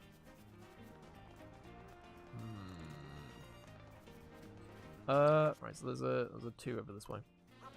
Yeah, so that one did that. New Vegas had a few others. Like it had some weapon ones. There's a couple. There might be 1 or 2 more. I can't remember though. But there was like the GNR, so the Gunrunner's Arsenal. No, GNR is Galaxy News Radio. GRA, which is Gunrunner's Arsenal, which added in a whole bunch of different weapons and challenges to do. And there might have been 1 more, but that might have been the pre-order bonuses. I can't remember though. What are you doing here? Over for a motor scooter. I don't have to put a motor scooter there, do I? That sounds like a mission. Yeah, and so it's like it wasn't a new thing, but then they just decided to not make big DLCs for 4, which made 0 sense. Like proper missed opportunity there. Oh. Because the DLCs were great in 3 and New Vegas, because they added in like a burst of life into it, and then New Vegas obviously added in the level caps, like, you raise by 5, I think it is, per...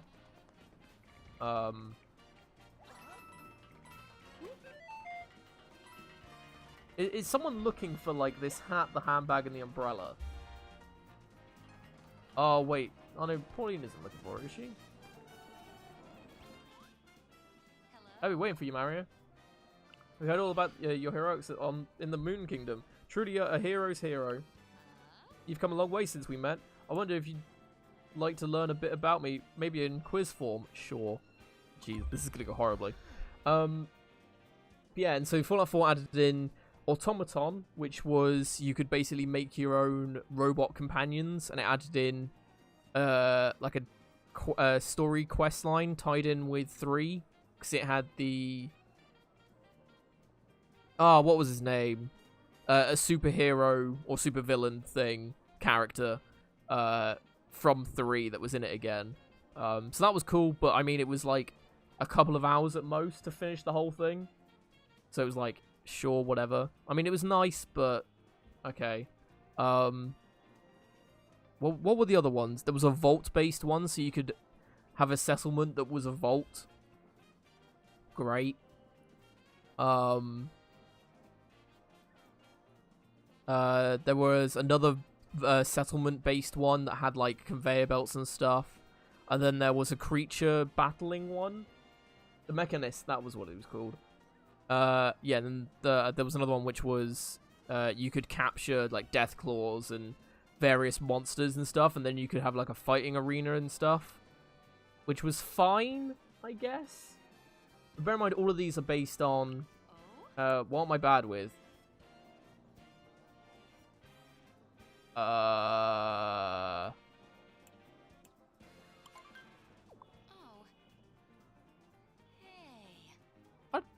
What? Are these in the same order? Oh no. What kingdom would I most like to visit right now? I don't know. How are you meant to know these things?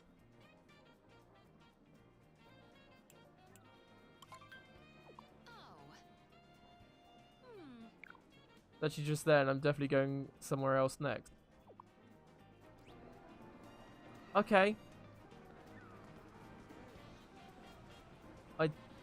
I thought that was going to be, like, previous game trivia.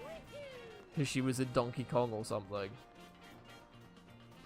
I don't know how you would know those things, but sure. I guess. Yeah, so they were all settlement-based. More or less. And like, so... as quite a few people weren't a fan of the settlement building in 4, I thought it was alright, but I didn't like the fact that it replaced towns. Like, there were, what, 2 good places to sell stuff? In 4, there was Diamond City, which is in the center of the map, and Good Neighbor. Those are the only 2 proper towns. So, like, faction places don't count, because, like, I'm more on about towns and stuff. Like, those are the only 2 proper towns. Like, you can make settlements if you have the right perks, that is, and you can turn them into a proper, like, a proper town that sells stuff. But it's just like, really, why? Like, I wanna go and talk to new NPCs and be like, hey, you're cool, not just, what do you want? I've got the goods if you've got the money. Or just basic dialogue like that. Like, and the settlement, like, in the base game, settlers get given names like Settler. That's it. That's all they get given. They only get Settler. Unless they're a unique person. Then they have a name. But everyone that you recruit is called Settler. That's it. Beacon Hill. Oh, that's more of a trading outpost. But, yeah, okay, I'll give you that. That's 3. Hey, I got a customer. You're the first person to park a motor scooter here. How about a little reward? But it's like I don't remember that place too much. I remember it's a thing because you have to go there in the story. Which for that story quest, for anyone that's played it, if you side with the Institute, that fight becomes stupidly easy. Because at that point, no one knows you're part of the Institute. And so everyone thinks you're just working with them, so no one's hostile to you. So you can just walk through and then not get shot by anyone. It's the dumbest thing ever, but it's great.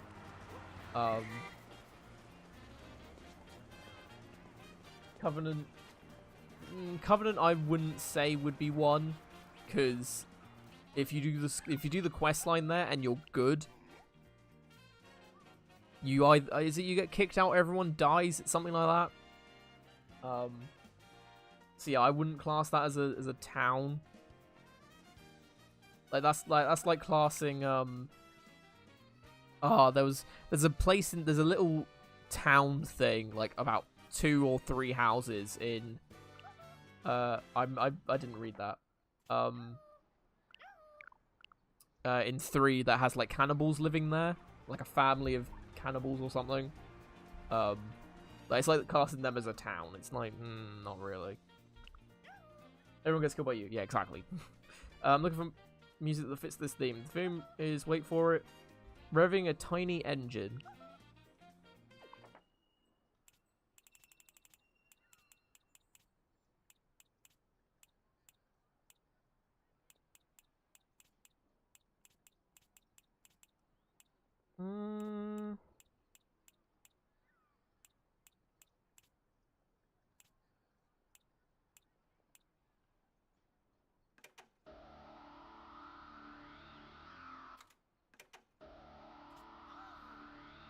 Really? It's got drift in the name.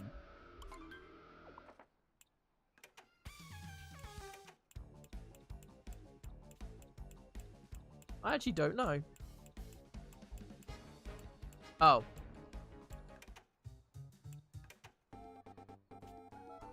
RC car. Yep, that's revving a tiny engine. So yeah, there we go. Whoops. that works. Yay! So yeah, I don't know what their thought process was when it came to making DLC for 4. Like, they were like, oh, everyone loves the settlement idea. Let's really cram it down their throats. And I mean, for people that liked it, it was great because they got some really cool stuff to work with.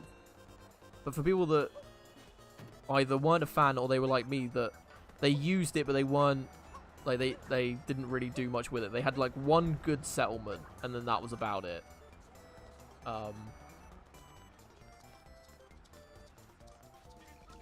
Like, it's I made I'm trying to think, what did I make?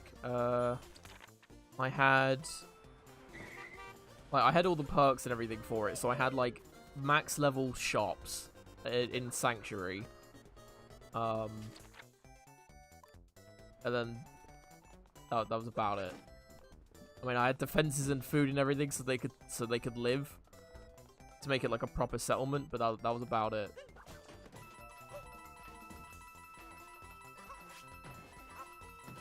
Like, that's all I really did. Like, there was nothing really to it. Where am I meant to go for this one? So I couldn't really find anything. This is the problem with New Donk City. Like, the map doesn't really help because it's so multi-layered.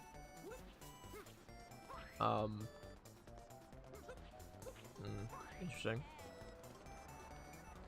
Wait, is it seriously 5 o'clock already? God damn.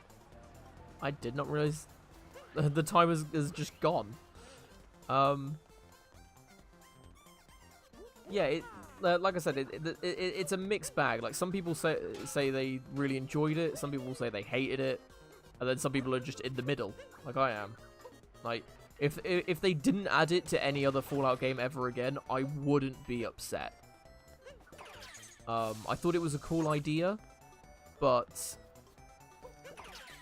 unless it had like a full-on overhaul and was Like, they took on board, like, every bit of criticism that was given to them, and people were like, yeah, this is...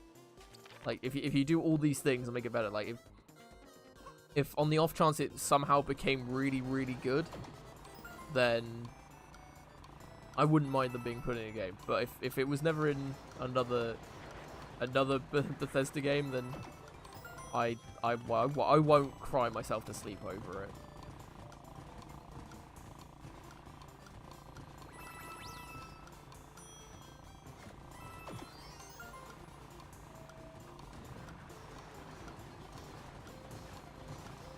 See, I've done that one in Darkside as well. Because you do it without a scooter. So, that's a thing. So, I knew how to do that one. At least graphics couldn't fall. I mean, 3 in New Vegas, like, had decent graphics. Like,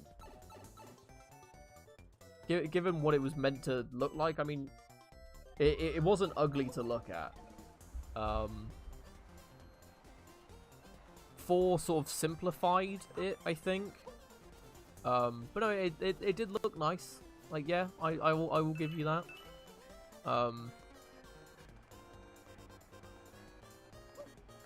That's, yeah. That's about it, really. Like, so some of the textures in any of the games really were a bit iffy, but that is more, I think that's probably to do with Bethesda's engine more than anything else, that they just don't change.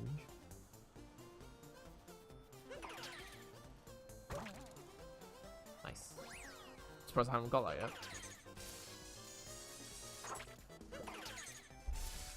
Hey, there we go.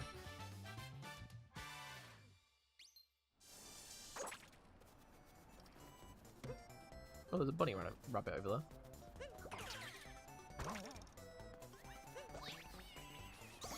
Yay! That was easy.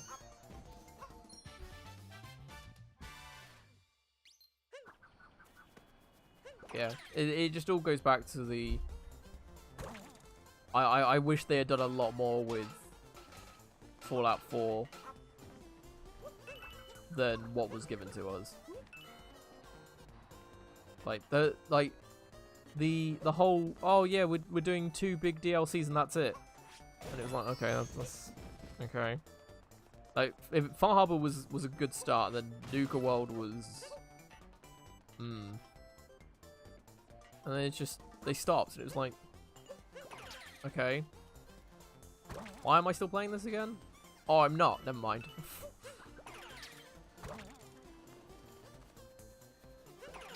Aren't settlements in Fallout 76? Technically, yes.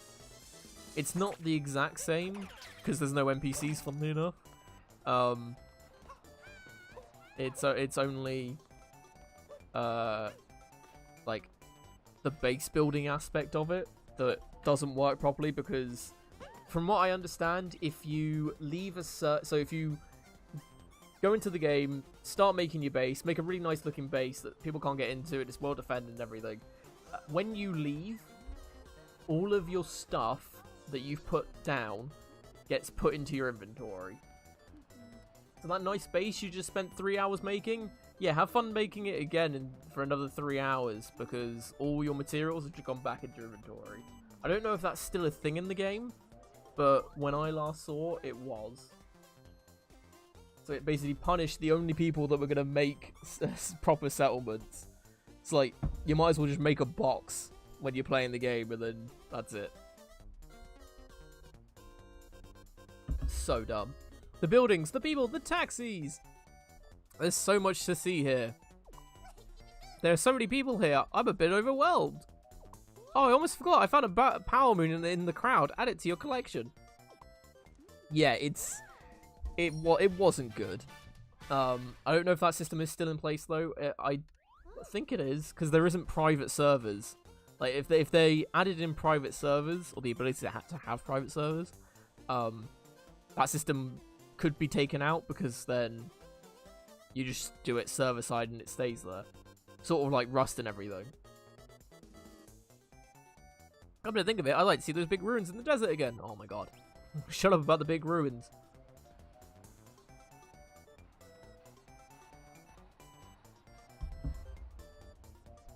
Yeah.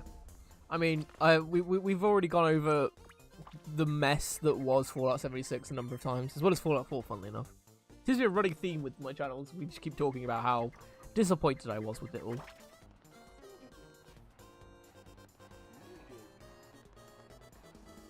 That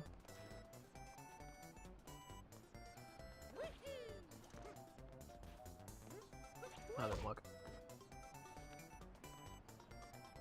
Yeah, I mean, I got where they were coming from, the whole online thing, because if you think about it, how many people have wanted a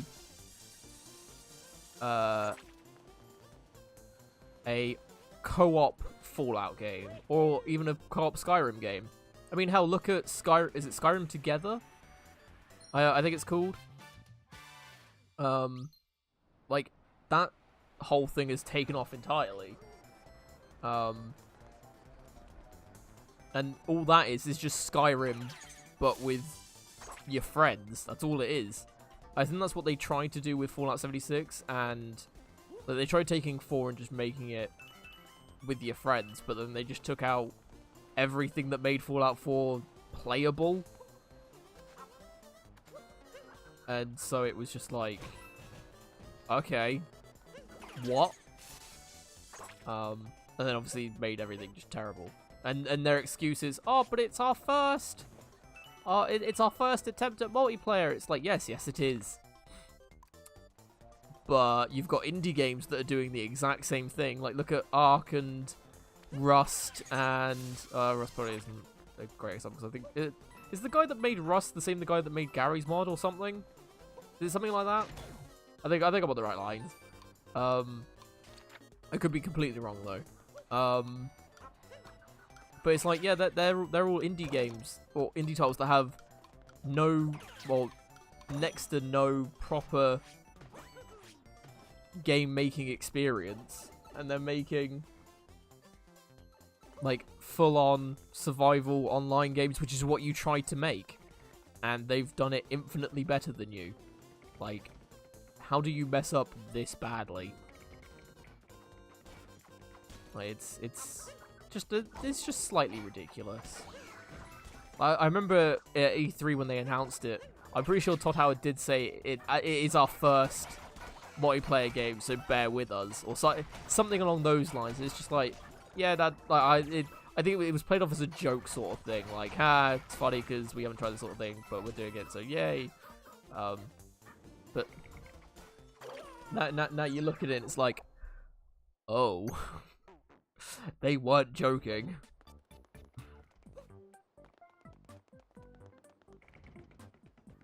I assume I need the Hammer Bros to break. Actually, do I need the Hammer Bros? No, I don't need the Hammer Bros for this bit.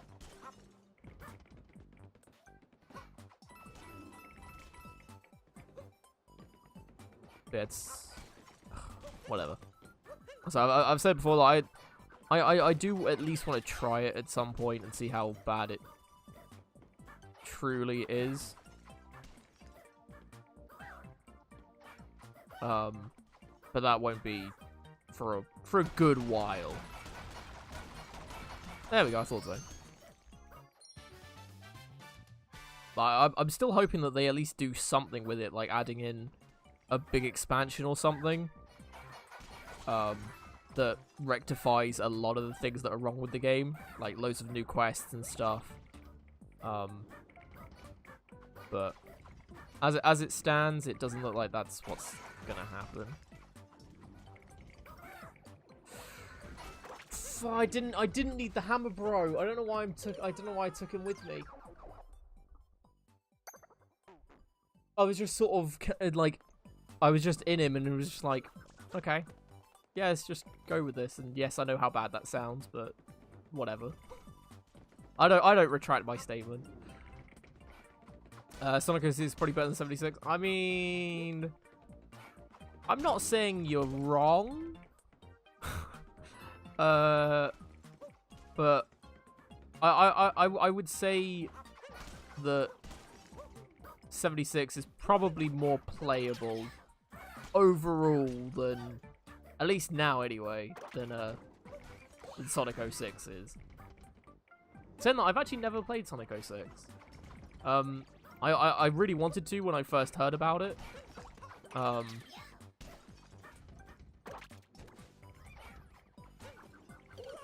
Why am I like this? What was I trying to accomplish there? I'll just slur all of my words. Whatever.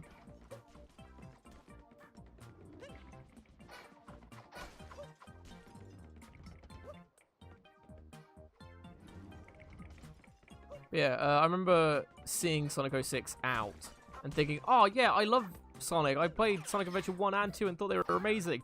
Sonic 06 seems really cool. And then it was only until later down the line that I realized, ooh, dodged a bullet with that one. Because I remember seeing it when I didn't have a 360. Because I think one of my friends had it who had a 360. And so that's how I knew about it. It was like, oh, yeah, it's awesome, but I don't have a 360. Damn. So I can't play it. And then when I finally got one, I think I either completely forgot about it or that's when I realized how bad it really was. Launch 76 was nearly unplayable. I mean, yeah, but that's why I said now it's probably like 06 is probably better. No, 76 is better. What am I missing? So I want to do all the secret. Where is that? That's what I want to know. I can't find this secret area. It's annoying me.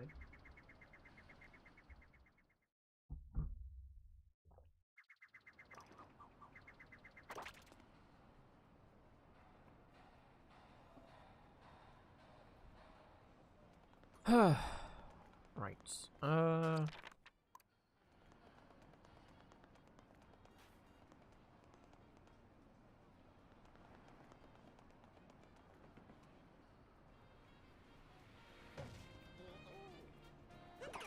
Yeah, there's been quite a few patches. I mean, at least they didn't just abandon it immediately, which they could have done. I mean, they probably couldn't at the stage it was at. But yeah, at least they have tried to make it work. I mean, yes, they have done loads and loads of microtransaction stuff that, from what I've seen, apparently isn't just oh my god, I've just noticed the taxis have little, like, the Odyssey sails, so they fly. Oh my god, that's amazing. Is that like a tent one? Weird. That's awesome. Yeah, I just don't know where this is.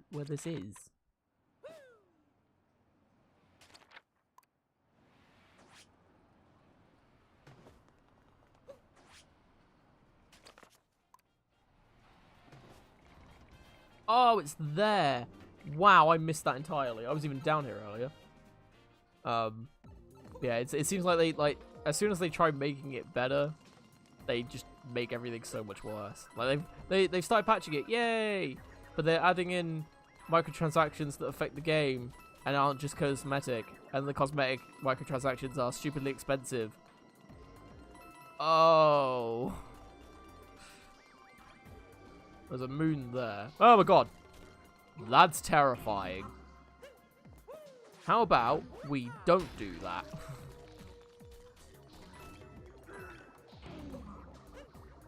Ooh, what's in here?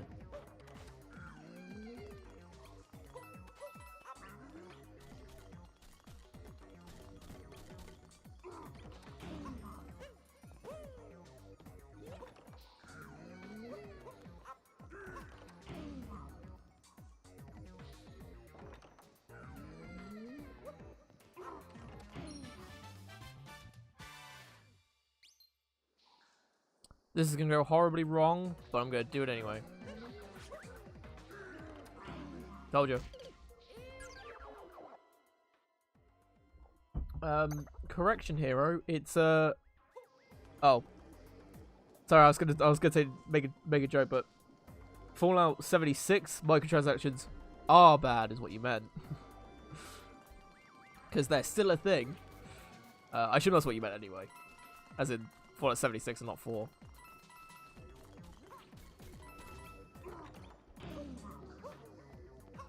I don't get how I meant to get over there.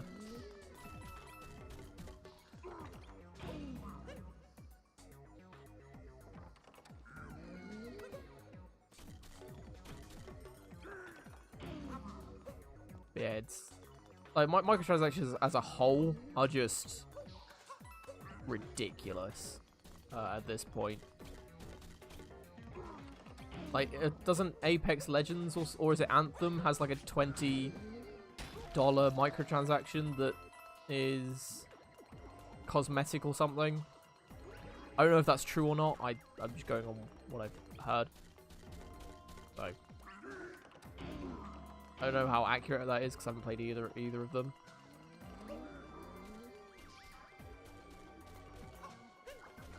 Oh, come on, that should have worked. Is that where the moon is, or is that just where I'm meant to go? That must be where the moon is. But that doesn't seem like the way you meant to do it. It's just I'm bad at this game. Oh, through the legs. Oh, I'm dead. Oh, wow. That was such a cool move and everything. I just had to balls it up.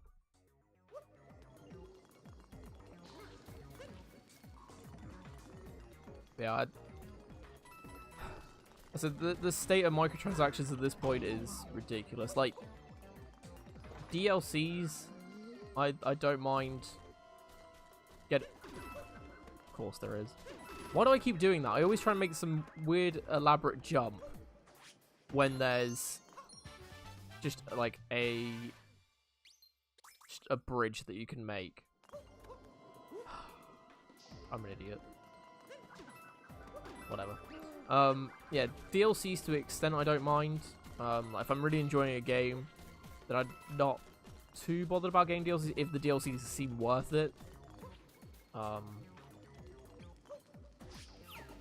But when, like, microtransactions, I can't remember the last game that I bought microtransactions are.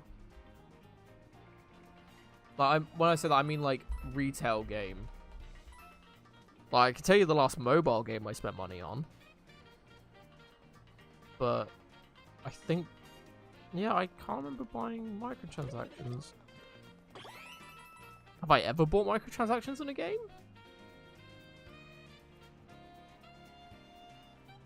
I actually don't think I have.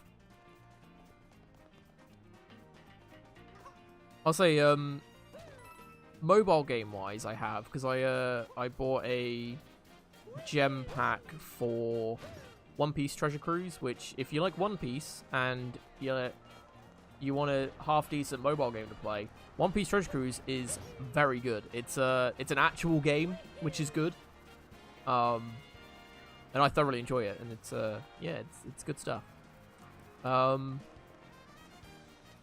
Yeah, that was the last one I got. That was what? Not last Christmas, but the Christmas before that. I bought a gem pack because it was on sale. Apart from that, I don't think I have bought microtransactions. I mean, I'm probably wrong, and I probably have. I just don't remember.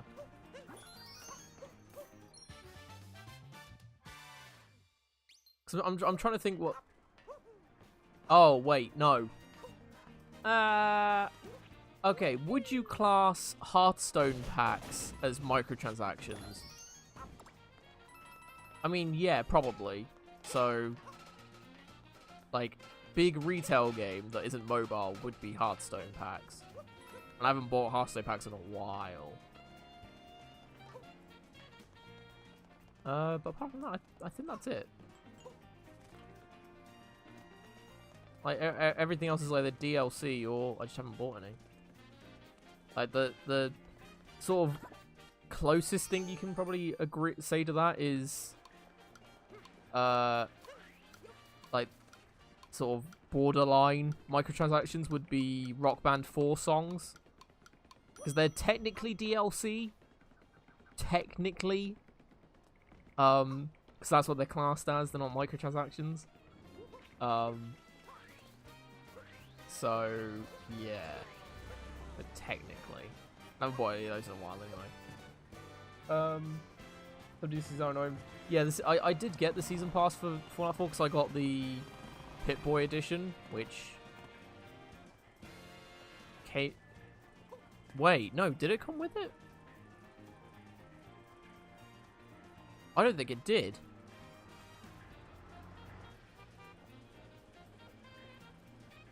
But no, I did get the season pass for Fallout 4 and was, yeah, a bit disappointed, to say the least. But I knew I was going to get all the DLC anyway, or at least all the big DLC, so it's like, I might as well get the season pass. It's going to be cheaper. If I remember correctly, I think for Far Harbor and Nuka World, I think it was either the same price or just about the same price than getting the season pass. So it's like you might as well just get the season pass, have the two big ones, and then from there have the extra. I let go of Y, which is accelerate, to jump, and it didn't work. You really need Breath of the Wild DLC? I mean, there was some DLC they released. There wasn't, like, it was like challenge packs, wasn't it? As I haven't played Breath of the Wild, so I don't know fully. But it was like challenge pack. There was like the bike you could get. Season Pass was more than the game itself. Yeah, that's never a good thing. Yeah, I think each DLC came with challenge packs, but I think there was the horse. Bike thing you could get, which is in Mario Kart 8. What else was there? That's the main DLC I remember from that, because it was just such a cool thing. Like it was Link riding a motorcycle that looked like a horse. What's not to love? I think there's a couple things over here.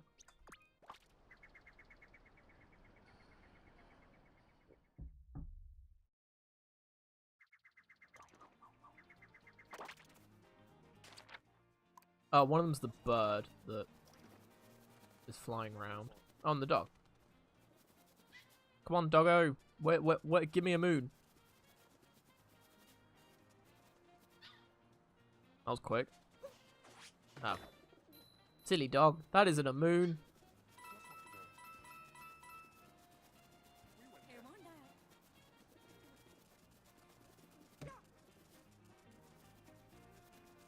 Oh.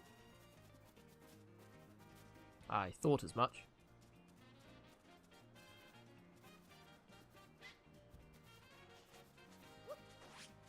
Bad doggo. That's still not a moon.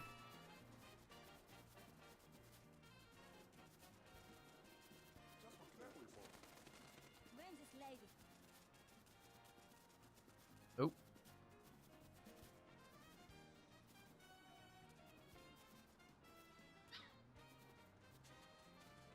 There we go. Good boy. There you go, 20's not bad. So that's what I tried to aim with the larger kingdoms, is try and get 20 of the new moons, which is most of them. So I think it adds like 24, 25 moons, so 20 isn't that bad. So it's not usually much of a grind. This one was a bit more awkward to find them, just because of how the level is laid out, but yeah. But yeah, if I keep going the rate I'm going, I will be able to get to the darker side, which is cool.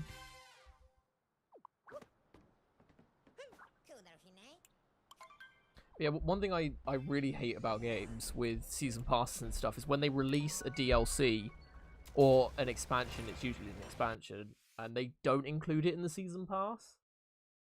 That annoys the hell out of me to no end. Because you spend like 20, 30 quid on a season pass, and then it's like, oh, hey, look, we're adding this new great expansion to the game that's going to add loads of new cool stuff and make the game amazing, but you have to buy it separately from the season pass. And it's like, I'm sorry, what?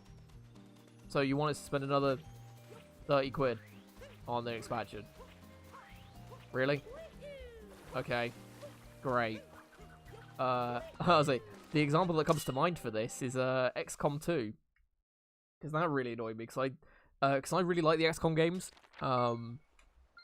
And what annoyed me the most is I got the season pass for the second one. And the DLC was cool. I'm trying to think what the DLCs were. There was what was her name? The doctor from the first game had done some experiments on some of the aliens and made like super beefed up versions of them. And so like you had these boss versions that you had to fight, which is really cool. So that was a cool DLC, and they would turn up in random missions and stuff, and like they'd have like I'm trying to think how much health they would have, like 50 health or something. But it would carry over between missions, so you can try and kill them in one go, or you'd have to fight them every like couple of missions or so, and then you'd have to kill them and stuff, and it like do chip damage to them, and then they'd escape like after 10 damage or something. If you can't kill them that quickly, that is. So that DLC I quite liked. Like it was small, but it was effective. Then they also added in the engineer from the first game's DLC, which was robots that you could make that would take the place of your soldiers, which was really cool. I don't remember using them too much, but they were cool. Like, it was a nice idea, because they were in the first game in the expansion, so it was like, okay, they're adding them as DLC. That's sure, whatever. But yeah, yeah, and so I think there were a couple of like cosmetic stuff as well that they added in. So overall, not a terrible season pass. I mean, there's oh, nice. Yeah, then they announced the something of the Chosen. Is it Wrath of the Chosen? I'm an idiot. I just walked straight off the edge. What is it called? Path of the Chosen, I think it might be. Something like that. Yeah, which is the expansion for it, which adds in 3 sort of more sentient aliens that you have to fight, that are sort of like the commanders, and they all have like unique abilities. Like one's like the super beefed up one, one's the sort of tactical, like mind-based one, and one of them is something else that I can't remember because I haven't played it, funnily enough. And it also adds in like a zombie type race in it, which essentially makes it so like when you go into missions that are based around them, they attack anyone and not just you. So if you go against aliens in those missions, which you usually do, the like zombie things will go for both you and the aliens, which is awesome. Like it's a really cool idea. It also adds, I think it adds in a whole bunch of other stuff as well. But that wasn't part of the season pass, so I don't have it, and it has annoyed the hell out of me ever since. Because I do want to play it, so I plan on streaming the XCOM 2 at some point with that DLC, because it would make it so it's a bit more, I say a bit more enjoyable for me, because then it's new stuff as well. But then I haven't played XCOM 2 in a while, so just playing the base game wouldn't be too bad. But I have done the first XCOM game before, like years and years ago when I first started streaming. For those who don't know, I did stream several years ago, about 5 years ago I think now. And then stopped for a while and have picked it up again. So yeah, yeah, I did XCOM 1 back then with, I think it was with the expansion, because I think that came out around the same time. So I'd love to stream it again, so it was great streaming it. So what I did is I named all my soldiers after viewers. So If you do want to be a soldier in my XCOM playthrough whenever I do that, be sure to tune in and be here when I do. Because what I do is whoever's there, I'll be like, hey, who wants to be a soldier? And then I just name everyone after soldiers. It's great. I'll name soldiers after everyone. It's a good time. It's not great when I get you killed though, but it's a great time. Right, where are we going? There's a bunch of stuff over here. So yeah, I'm still annoyed that they did that. But I would like to get that at some point. That's on the list of things. Funnily enough, like a lot of things are. What console do I main? In what way? As in just usual playing or streaming wise? Because I mean they could be slightly different. But I mean I would usually play stuff on PC. Like if I had the choice of like if anything is on any platform, nowadays it's usually going to be on PC. I'd play on PC. So yeah, I'm streaming my Switch stuff at the minute, just because I have only recently got a Switch. Like, I got it for Christmas last year. So I've only had it for a couple months or so, and I've been playing Kingdom Hearts since the new year. So I haven't had much of a chance to get through my current library of Switch stuff. Yeah, so hence why we're playing quite a lot of Switch stuff at the minute. So yeah, it would usually be stuff on PC. Whether it be games that are just on anything, or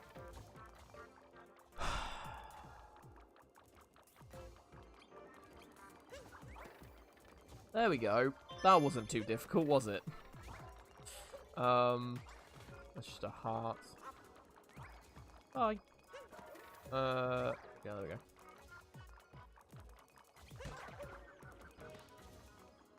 What games do I own? I'm sorry, what just happened?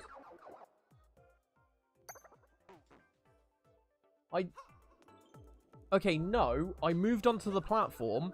I went from platform to platform, and I went onto the second platform. I stopped moving because my thumb was off the thing, and then I went to go scratch my face, and then I died. Okay, so maybe I do have some drift going on my thumbstick. That's fishy to say the least. What games do I own on Switch? I currently own Super Mario Odyssey, funnily enough. Mario Kart 8 Deluxe, Smash Bros Ultimate,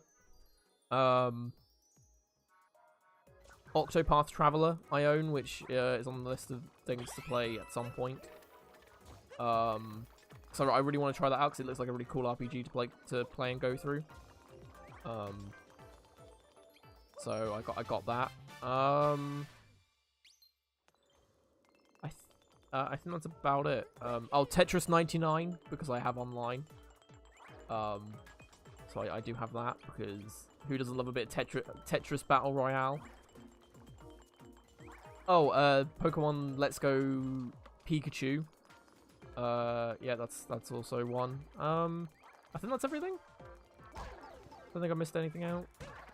I also have a couple of others that I have just because I got it with my Switch. Because I got my Switch secondhand, so yeah. So I've got Monopoly for the Switch. Don't ask, I just do. As well as just one of the Just Dance games. I can't remember which one it is though.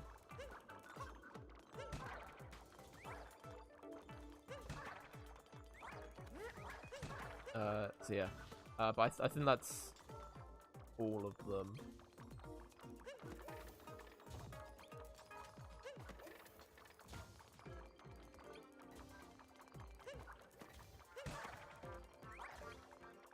Octopath Traveler is good. I'll say I've heard decent things about it. Well, though it was, I think the reviews were it was good, but it wasn't as good as people thought it was going to be.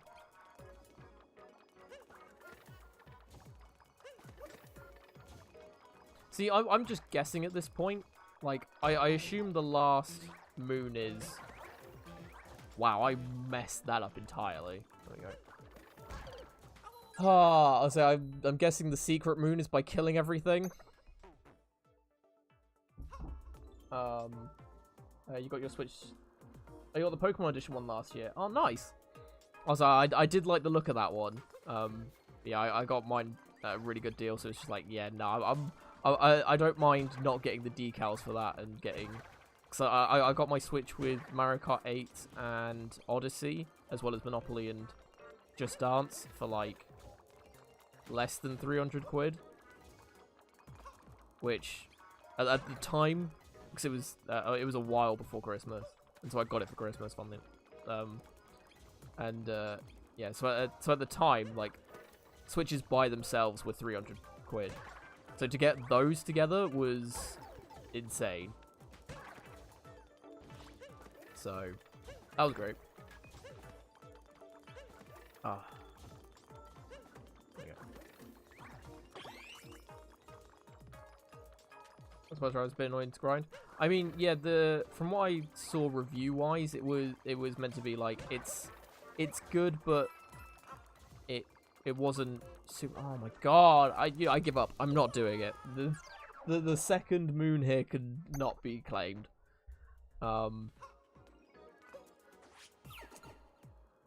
Yeah. Yeah, it was like the novelty of the 8 characters and thing was a bit weird. Oh, just put that there. If you haven't played it, don't mention anything, because I haven't played it yet, so no spoilers, please. Thank you. Yeah. What was I saying? Yeah. So, I'm still looking forward to playing it, because I tried out the demo. Because one of my friends had a Switch that I live with, so I tried it out on his. And it seemed cool. Like, the whole ideas of, like, the weaknesses and stuff seem rather cool. The art style looks awesome. Like, it looks really pretty. But, yeah. I mean, I'm excited to play it. I just don't know when I'll play it. Because I've got the Spyro Reignited trilogy as well to play.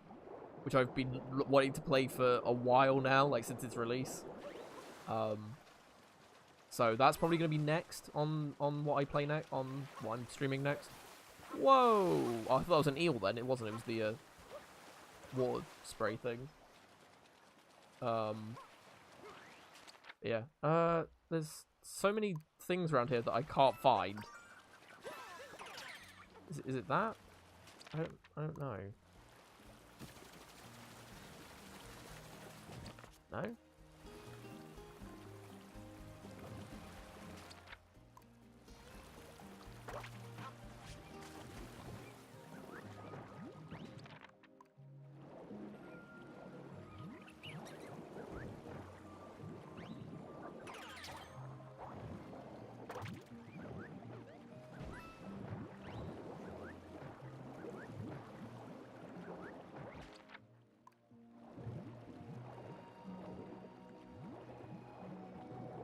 Unless they added something into here.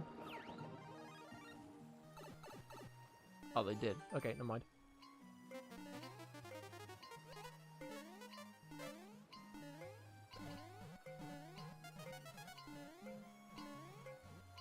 No, I need to... Oh, that was close.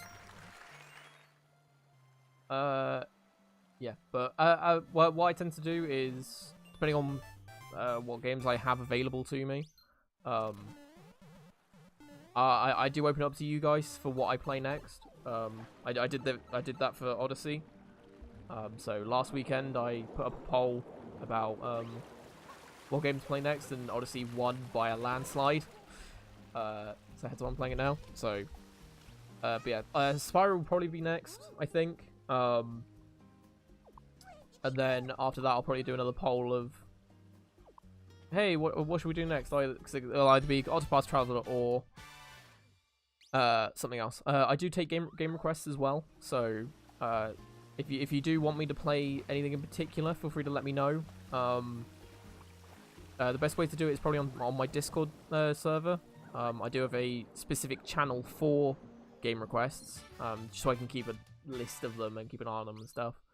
There have been some requests on there. I know Celeste was requested yesterday, which I know of, but that's about it.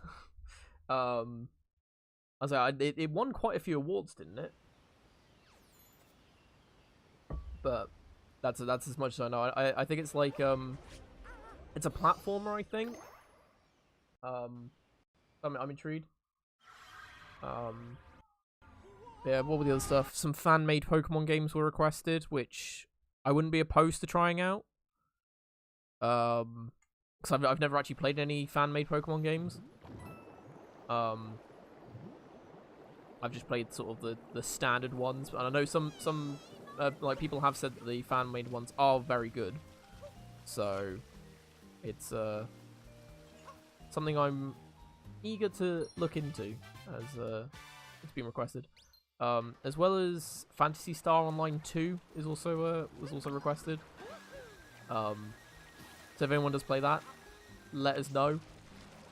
We'll try and get like a group thing going or something.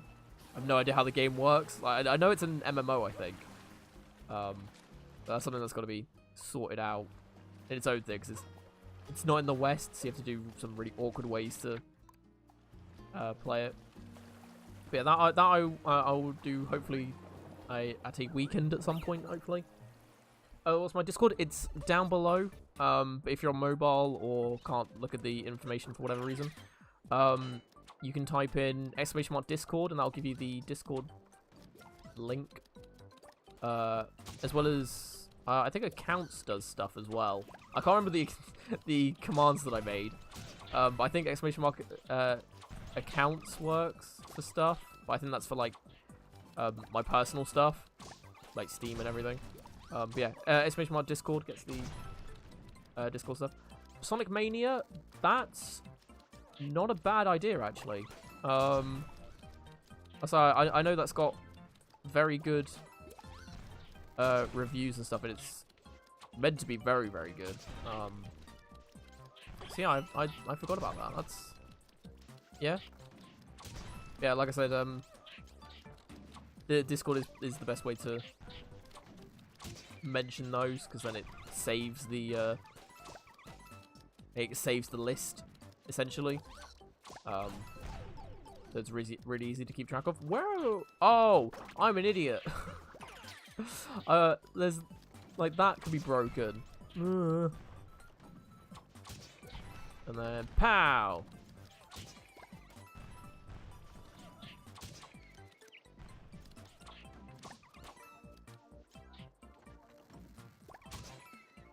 Yay!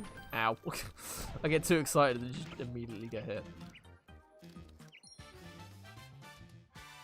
But yeah, if you mention Sonic Mania in the Discord game requests channel, that'd be great. Just so I don't forget about it, because that's a good request actually. Not gonna lie. There's actually oh, this is gonna be interesting. Okay, let's try this out then. That didn't work. So yeah, the other thing you hate about Nintendo is the amiibo. I mean, I don't mind the amiibos. I have one just because I got it. Ah, come on. Looks like I think I got it quite cheaply when I got my 3DS. Because they were doing a deal thing where it's, oh, if you get a new DS, then get an amiibo like for a $5 or something. Play Wii Sports. Ah, yeah, the greatest game known to man. Yeah, that's definitely a request. Actually, I think I still have Wii Sports somewhere. I have my Wii around. I know that. But I don't know. I mean, Wii Sports should be somewhere. Oh my god, how are you meant to do this? Ow.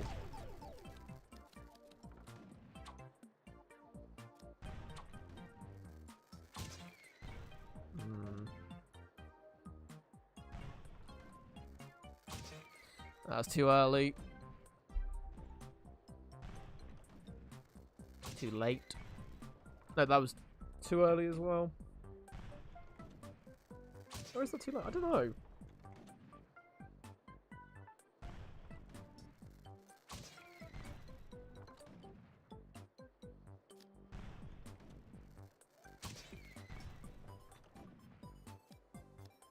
I have one of the Sonic ones. Oh, that's awesome. Also, I was really tempted to get a Little Mac one recently. Just because Little Mac is my main man. In Smash Bros. So, I was like, yes, it's very tempting. Cause it was only like, was it like 12 quid or something? Like, he's not a very expensive one. Because funnily enough, no one wants him. But yeah. Seriously, how the hell are you meant to do this? Like, I see what you're meant to do, but... Oh.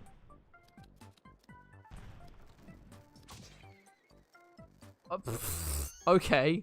You're meant to do it at that sort of angle, okay? That's... Sure. But 32 quid for a Sonic one, jeez, that's... I mean, it's dedication. But yeah, I mean, I like the idea of the amiibos, like, I thought they were cool. Like I've never hated the like Toys to Life stuff. Like I'm one of the few people that can 100% Lego Dimensions, for God's sake. Like, cause I got like I went into proper detail about all of the powers that you need to 100% everything, and then like the most cost-effective way to 100% it. And like, so what characters you need for what things and stuff. So it's like, you need at least one character per world to unlock their world. And then you needed at least one character that could do each of the powers. And it's like, so some characters are just not needed, like Superman isn't needed, and like some pretty well-known characters are just like, I don't want that, it's a waste of money. I say, why didn't you need Superman? It was for his laser, but if you got, I think it was Harry Potter, you could do the same laser effect. So he became pointless or something, and his super strength, like most people could do. Whereas one is Gold Mega Man, he's like 100 quid. I mean, 100 quid is not bad for something that rare. Like, I would like, amiibos tend to be quite rare usually. And 100 quid, so I mean, it could be worse. Yeah, the Sonic DLC was... Sonic's controls in LEGO Dimensions was... something else. And the fact that there was Sonic-only races you had to do was... not fun. Not gonna lie. Like, his controls, like, think... Like, if anyone's played, like, the original Sonic Adventure games, think how they played, and then... Oh, no! Yeah, think how the controls were in that, and how weird like, Sonic feels when he's running really quickly, and put that on a much smaller scale, and speed it up about twice as fast. And then you've got a rough idea of what it was like to play LEGO Dimensions as Sonic. Like, the physics were not there. It was an interesting experience, to say the least. But hey, I did it. But no, that game is a mess overall. I actually had to completely redo the Harry Potter world, which is like the over hub world thing for that for Harry Potter. Which had like loads of like side tasks and stuff. Yeah, I had to redo that. I went from 100% to nothing, and I had to completely redo it because the game just didn't register that I had 100%ed it after a couple days. Like I had finished it, 100%ed it, and then About a week later, I went back and it was like, no, you haven't done it. It's like, huh? It's like, yeah, you haven't 100% of this. What are you on about? It's like, yes, I have. You've said that for a week that I have. It's like, no, I haven't. What are you on about? It was the dumbest thing ever. I think I've mentioned it before, like, the whole updating system doesn't work. So, you know how most games, when you update a game, it's only a couple 100 megabytes if it's a big update or something. Or it's, like, 2 megabytes if it's just a normal update or something. And it's fine and whatever. Yeah, every update for LEGO Dimensions is about 16 gigs. Because for some reason, the way they update their game is if... You can climb that pole. What pole? Oh, that pole. Yeah, the way they update their game is instead of just giving you the update files and putting them where they need to be, it re-downloads the entire game with the updated files included. Don't ask me why. That's just how they did it. So every time there's an update, at which point was every couple of days they had a new update. Like, once a week at least they had an update after that. And you'd have to re-download the entire game. Which, if you don't have great internet, yeah, you're not playing that game for a while. So, yeah, that was dumb. And then there was, like, several people have complained about their saves being corrupted and stuff not registering, like I said about the Harry Potter thing with me. Like that has happened to people on a much bigger scale, which, yeah, nah, that's not great. Yeah, it wasn't the most well-polished game, to say the least. It was fun, and I did enjoy it, but it gets very expensive and very glitchy if you want to play through the whole thing. But, I mean, if you like LEGO games, you can probably get it for pretty cheaply now. And if you really wanted to, the way I did it with a couple of the newer expansion, or the newer characters... Can I not get out of here? Here we go.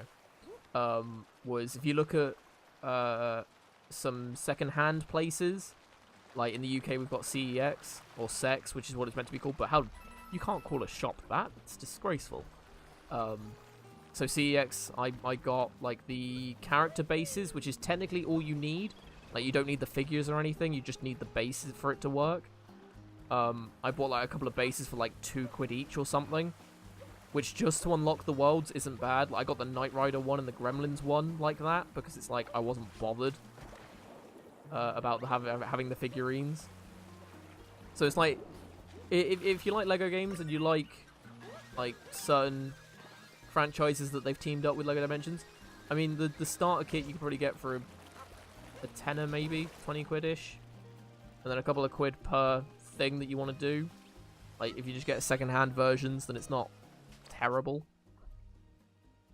You bought your Sonic Amiibo from CX? Yeah, CX is great for stuff like that. You prefer the older LEGO games? Oh, what, so the ones that don't include voice acting? You know, when they had to be creatively funny to make it work. Yeah, those were the days. And then LEGO Lord of the Rings ruined everything. Great game, but ruined everything. But talking about other LEGO games that weren't great, I played LEGO Avengers. When I think I got it for like a $5 or something on CD keys. Oh, I've ruined it. And I mean, it was fine. It covers... Oh, what films does it cover? It covers Avengers... the Avengers... Civil War... No, not Civil War. Age of Ultron... And Winter Soldier, I think is what it covers. It might cover one other, and I can't remember what it is. I think it might cover one of the Thor films. But I don't know. Am I lagging again? I am. It seems to be that time of day. Like, usually when I'm about to end, it's like, yeah, you need to finish now because the internet's gone to crap. Yay! So, sorry about that. It doesn't usually happen, as you've probably been watching all day. And it's like, yeah, now it suddenly just decides to break. But I usually finish around now anyway, but I'm in the middle of I'm ranting about things. We can't finish yet. Yeah, so Lego Avengers, it was an alright game. Wasn't amazing, but for a $5, it wasn't bad. The only issue with it though was they used voice acting, which I mean is fine. It's sure at this point it's become the regular thing for Lego games. But the thing is they didn't use original voice actors. They used voice clips from the films, which is alright. But when it gets to the point where you're listening to the same 3 voice clips of the same person saying, "Ah, look out," or "Oh, that hurt," it gets kind of repetitive and a bit dumb and really annoying to play the game. So yeah, so not a great experience to say the least. I mean, I finished it and it was alright, but it wasn't very long either. I sort of finished it and was like, oh, we're done? Oh, okay. That sure. Yeah. You like Lego Batman 2? I enjoyed the Lego Batman games. 2 was the one that introduced the DC characters, wasn't it? I thought 2 was alright. I really liked the first one. The second one was fine. The only problem with it though was the whole, oh yeah, look, loads of DC characters are in it, but then they were added in. Like, I'm pretty sure you unlock them, or the ability to unlock them, the second to last level, I think. It's either the last level or the second to last level is when you get them. And it's like, so you go through the whole game without them, and then suddenly the Justice League in its entirety turn up. And it's like, oh. Okay. Where the hell have you guys been this entire time? It's just like, oh, okay. But no, I mean, it was fun. I enjoyed it. So that was my biggest issue with it. But no, it was a solid game. I enjoyed it. I never really got into 3. I've been sort of lax on my Lego games. Like they seem to have increased the length of Lego games quite a bit, for my liking. Like, I remember trying to play Lego Superheroes, I think it's... Oh, that's the one I couldn't get. So, Lego Marvel Superheroes 1, I think it was. And I just cannot finish it because the levels are just way too long for my liking. And yeah, they have save points, so you can save and quit and everything. But, like, to give you an idea, they're about the same length as about 2 or 3 the original Lego Star Wars levels. So they're about twice as long, and it's just like, oh my god, just please end. 'Cause it's not even like a good narrative for them. It's like, oh, we're chasing this person because they're evil and they're doing bad things. It's like, yep, sure, whatever. And then like halfway through, it's like, yeah, we got them. Oh no, but they're working for someone else. Now we have to chase them down in the same level. Grrr. And then you do that, and then you do it again, and it's like, oh, okay.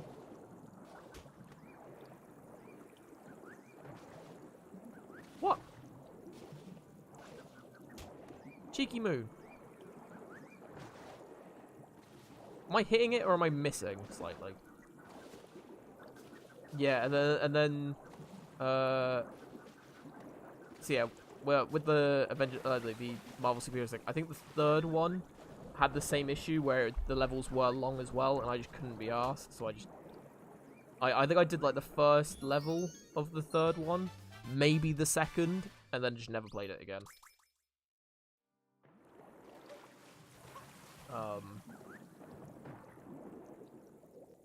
Hey, Mithrin. Good to see you. Hope you're doing well. So it's been a while, but good to see you nonetheless. It's like great timing because I'm about to wrap up in a minute. But yeah, hey, how's it going? You really need the Mario and Sonic games for the Wii U? I'll say Super Mario 3D World is good. I enjoyed that. But then what other Mario games? Oh, New Super Mario Bros. U is fun. If you like 2D Mario games, like it's pretty standard. Like, it's alright. It's also being ported to the Switch as well, so That's a thing. What were the Sonic games on this one? Oh, Lost Worlds. Yeah, don't get that one. That's not a good game. So from what I've heard, at least, like it's apparently not great, which is a shame. There's that one there that I don't know about.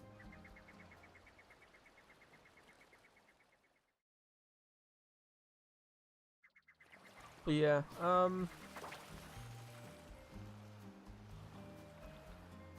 yeah, so, some games do get it. Well, it depends how long. Saying a game is long is fine if it's warranted to be that long. Like, some games just extend gameplay for no reason. Like, oh, what did I play recently that did that? Was it Kingdom Hearts 3? Where it was just like, why are we doing this? Oh, it's to extend the gameplay. What was it? I did something recently and it was really like that. I can't remember because it made you do some like fetch quest stuff and it was really crap. It was either that, but Monster Hunter is also like that. Monster Hunter World does that, where it's you have the what is it? You have the I can't think. Yeah, you have the main story, and then halfway through you'll have to stop the main story to hunt for tracks that just spawn in every mission you do, and you have to collect a certain amount to unlock the monster, and then you can continue, and you have to do that about 4 times. No. Yeah, 4 times, I think. And it's just so dumb, because all it does is slow you down. That's what it's there for. To stop you from getting to the end game content, which is the whole point of the game. Or at least that's what most people play it for. If not everyone. And it's just like, okay, sure, whatever. Yeah, I hate when games do that, when they just needlessly extend stuff for no reason. But, whatever. Oh, Sonic Boom. Yep, that's another one. Yep, that's definitely a Sonic game. You have Lost Worlds on 3DS? Oh, okay. I don't know how good that is, but yeah. I mean, Lost Worlds, I think, was just... I think it was okay. It wasn't terrible, but it was just okay. Which, in this day and age, isn't really a good thing. And the Olympic Games. I haven't played the Olympic Games, like the Mario and Sonic the Olympic Games since, what, the first one on the Wii? I remember that coming out and being like, oh my god, this is the greatest thing ever. Yeah. I have the new Super Mario Bros. U Deluxe. Oh, that's the Switch one, isn't it? Yeah. But no, some games are long, and it's fine for them to be long. It's just, if like RPGs and stuff usually warrant the fact that they are long. Like, especially JRPGs, because like the plot changes halfway through, which I mean is fine and everything, but some of them can be a bit like, oh, we're doing this, are we? Okay, sure. But most of the time it's pretty good. I have all the Wii ones. Oh, nice. Also, I really lax on my Wii collection, so I got rid of all my, or most of my good Wii games, years and years ago. Like, I got rid of Super Mario Galaxy. I still have my Smash Bros. Brawl. What else did I get rid of that I regret? Oh, there's some other stuff. I think there's some GameCube stuff as well that I got rid of at the same time. Yeah, it's like, I got rid of Super Mario Galaxy and I was like, ah, like years later I was like, that was not a good idea. And ever since I've just put off trading stuff in. Unless I really, really know I'm not going to want it. You played 2012 one for 217 hours? Jesus! That's some dedication right there. But yeah, that's impressive. Yeah, again, sorry about the lag that's going on at the minute. It's just that time of day when the internet just decides to crap itself. So that's always nice. Also, I'll look into seeing if I can fix it so it doesn't do this at this time, but I don't know if I'll... Also, I don't know if there's anything that I can change. I think it is just that time of day. So unless I... Like, probably the best idea is, like, changing my settings to lower the quality and stuff, but... I mean, I could do that and see if it helps it a little bit, but it's like I'm changing the quality for like the last 10 minutes to half an hour at the end of the stream over the previous 4 hours that I've been doing, or 4.5 hours that I've been doing. So it's like, I don't know. I mean, if you guys don't mind this little lag spike at the end, which you don't really miss much anyway, so. But it doesn't usually happen too often. It's just past couple of days it has been doing it for some reason. So I think something's up, so I'm going to investigate tonight. But yeah. But yeah, so that's going to do it for me tonight, guys. Ugh, can't talk. Yeah, I hope you guys enjoyed yourself as much as I did. Today's been great. We've done almost all of the kingdoms, so tomorrow we'll be probably wrapping up with Odyssey. So we're going to the Snow, Luncheon, Ruined, Bowser, and Moon Kingdom, just to do their Moon Rock stuff, just to see what they've got. Then we'll be heading back to the Dark Side, just to see if there's any fun things that I missed, and then we should unlock Darker Side after I've done all those. Because we only need 55 moons, which we should be able to get those. If not, we'll get close. So hopefully we'll get Darker Side, we'll try that out and cry all the time. But yeah, and so that'll be tomorrow, and then the weekend, as usual, will be multiplayer stuff. So make sure you've got your switches on and Smash Bros installed, because that will be this weekend, as it usually is. So yeah, if anyone is new to the channel and you did enjoy yourself, feel free to follow. It helps me out immensely and helps you guys find the channel easier, so you can hop on back and join in on this funness. Thank you to everyone that has already followed and keeps coming back. You guys are amazing, so thank you for that. It really does help out a lot. And also thank you to my subscribers as well. I still have no words for that. Apart from just thank you. It does mean a hell of a lot, and I still can't believe it's a thing, so thank you. So yeah, cheers for that. That always throws me off. Can you add me as a friend on Switch? Yes, you can. If you type in !FC, I believe it is, you should get my friend code. So FC friend code, funnily enough. Actually, that should work, right? Yeah, there you go. Yes, there's my friend code. It's all there. As usual, social media is all down below. If you want to check those out, feel free to. Twitter and Discord give live notifications when I go live, so if you want to jump in straight as I start streaming, that's the best way to do it. Twitter's a bit slow, but it does it. Discord is probably the best way, because at the minute I'm having to do it myself because the bot is down. So I do it just as I'm starting, sort of thing. So if you don't want to miss anything, that's your best way to do it. But yeah, I think that's about everything. Oh, as usual, Discord has game requests, so feel free to put stuff in there. So I have a couple things lined up for the future.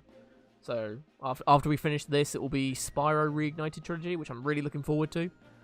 Then after that, I'm not sure. It might be Octopath Traveler. It might be something else that you guys want. I have to see what there is. But yeah, so if you do have any requests or anything, make sure you put it in the game requests channel in the Discord. That'll be most helpful. Also, I might set up a new channel for topics, because I mentioned this earlier. So what I might do is make a new Twitch chat command, for !topics or topic. So if you do want to talk about stuff, but you don't have a topic in mind at that time, you can do !topic, and it will give you a random topic for me to rant on about. So if you guys want to do that, I know a couple of you said that sounds like a good idea. I'll make a new thing in Discord for that. So if you have any ideas for topics to talk about, I've got a couple in mind that I'll put in, so at least it works for tomorrow. And then I'll yeah. So if you got anything there, I'll put those in Discord. Probably either put them in the normal chat at the minute, or just label it like, here's a topic to add, and then put the topic, sort of thing. Just so I know what that is for. Don't just don't just put like I don't know, Sonic games as a thing, because that's like, is that meant to be a request, or is that like a topic, or what? Or is someone just saying randomly Sonic games? Who knows?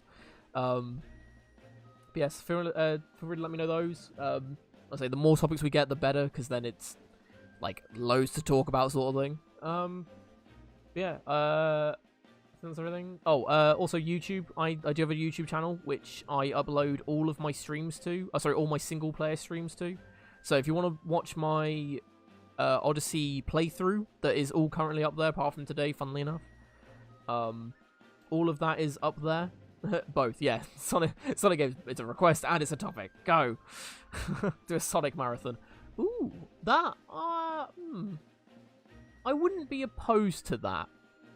Because what I could do is I could do ones that I've played before, and then throw in ones that I haven't played. So I could do like some of the really crap ones, like Sonic 06, Sonic Boom, Lost Worlds. So it's funny enough the newer ones, because I haven't played those.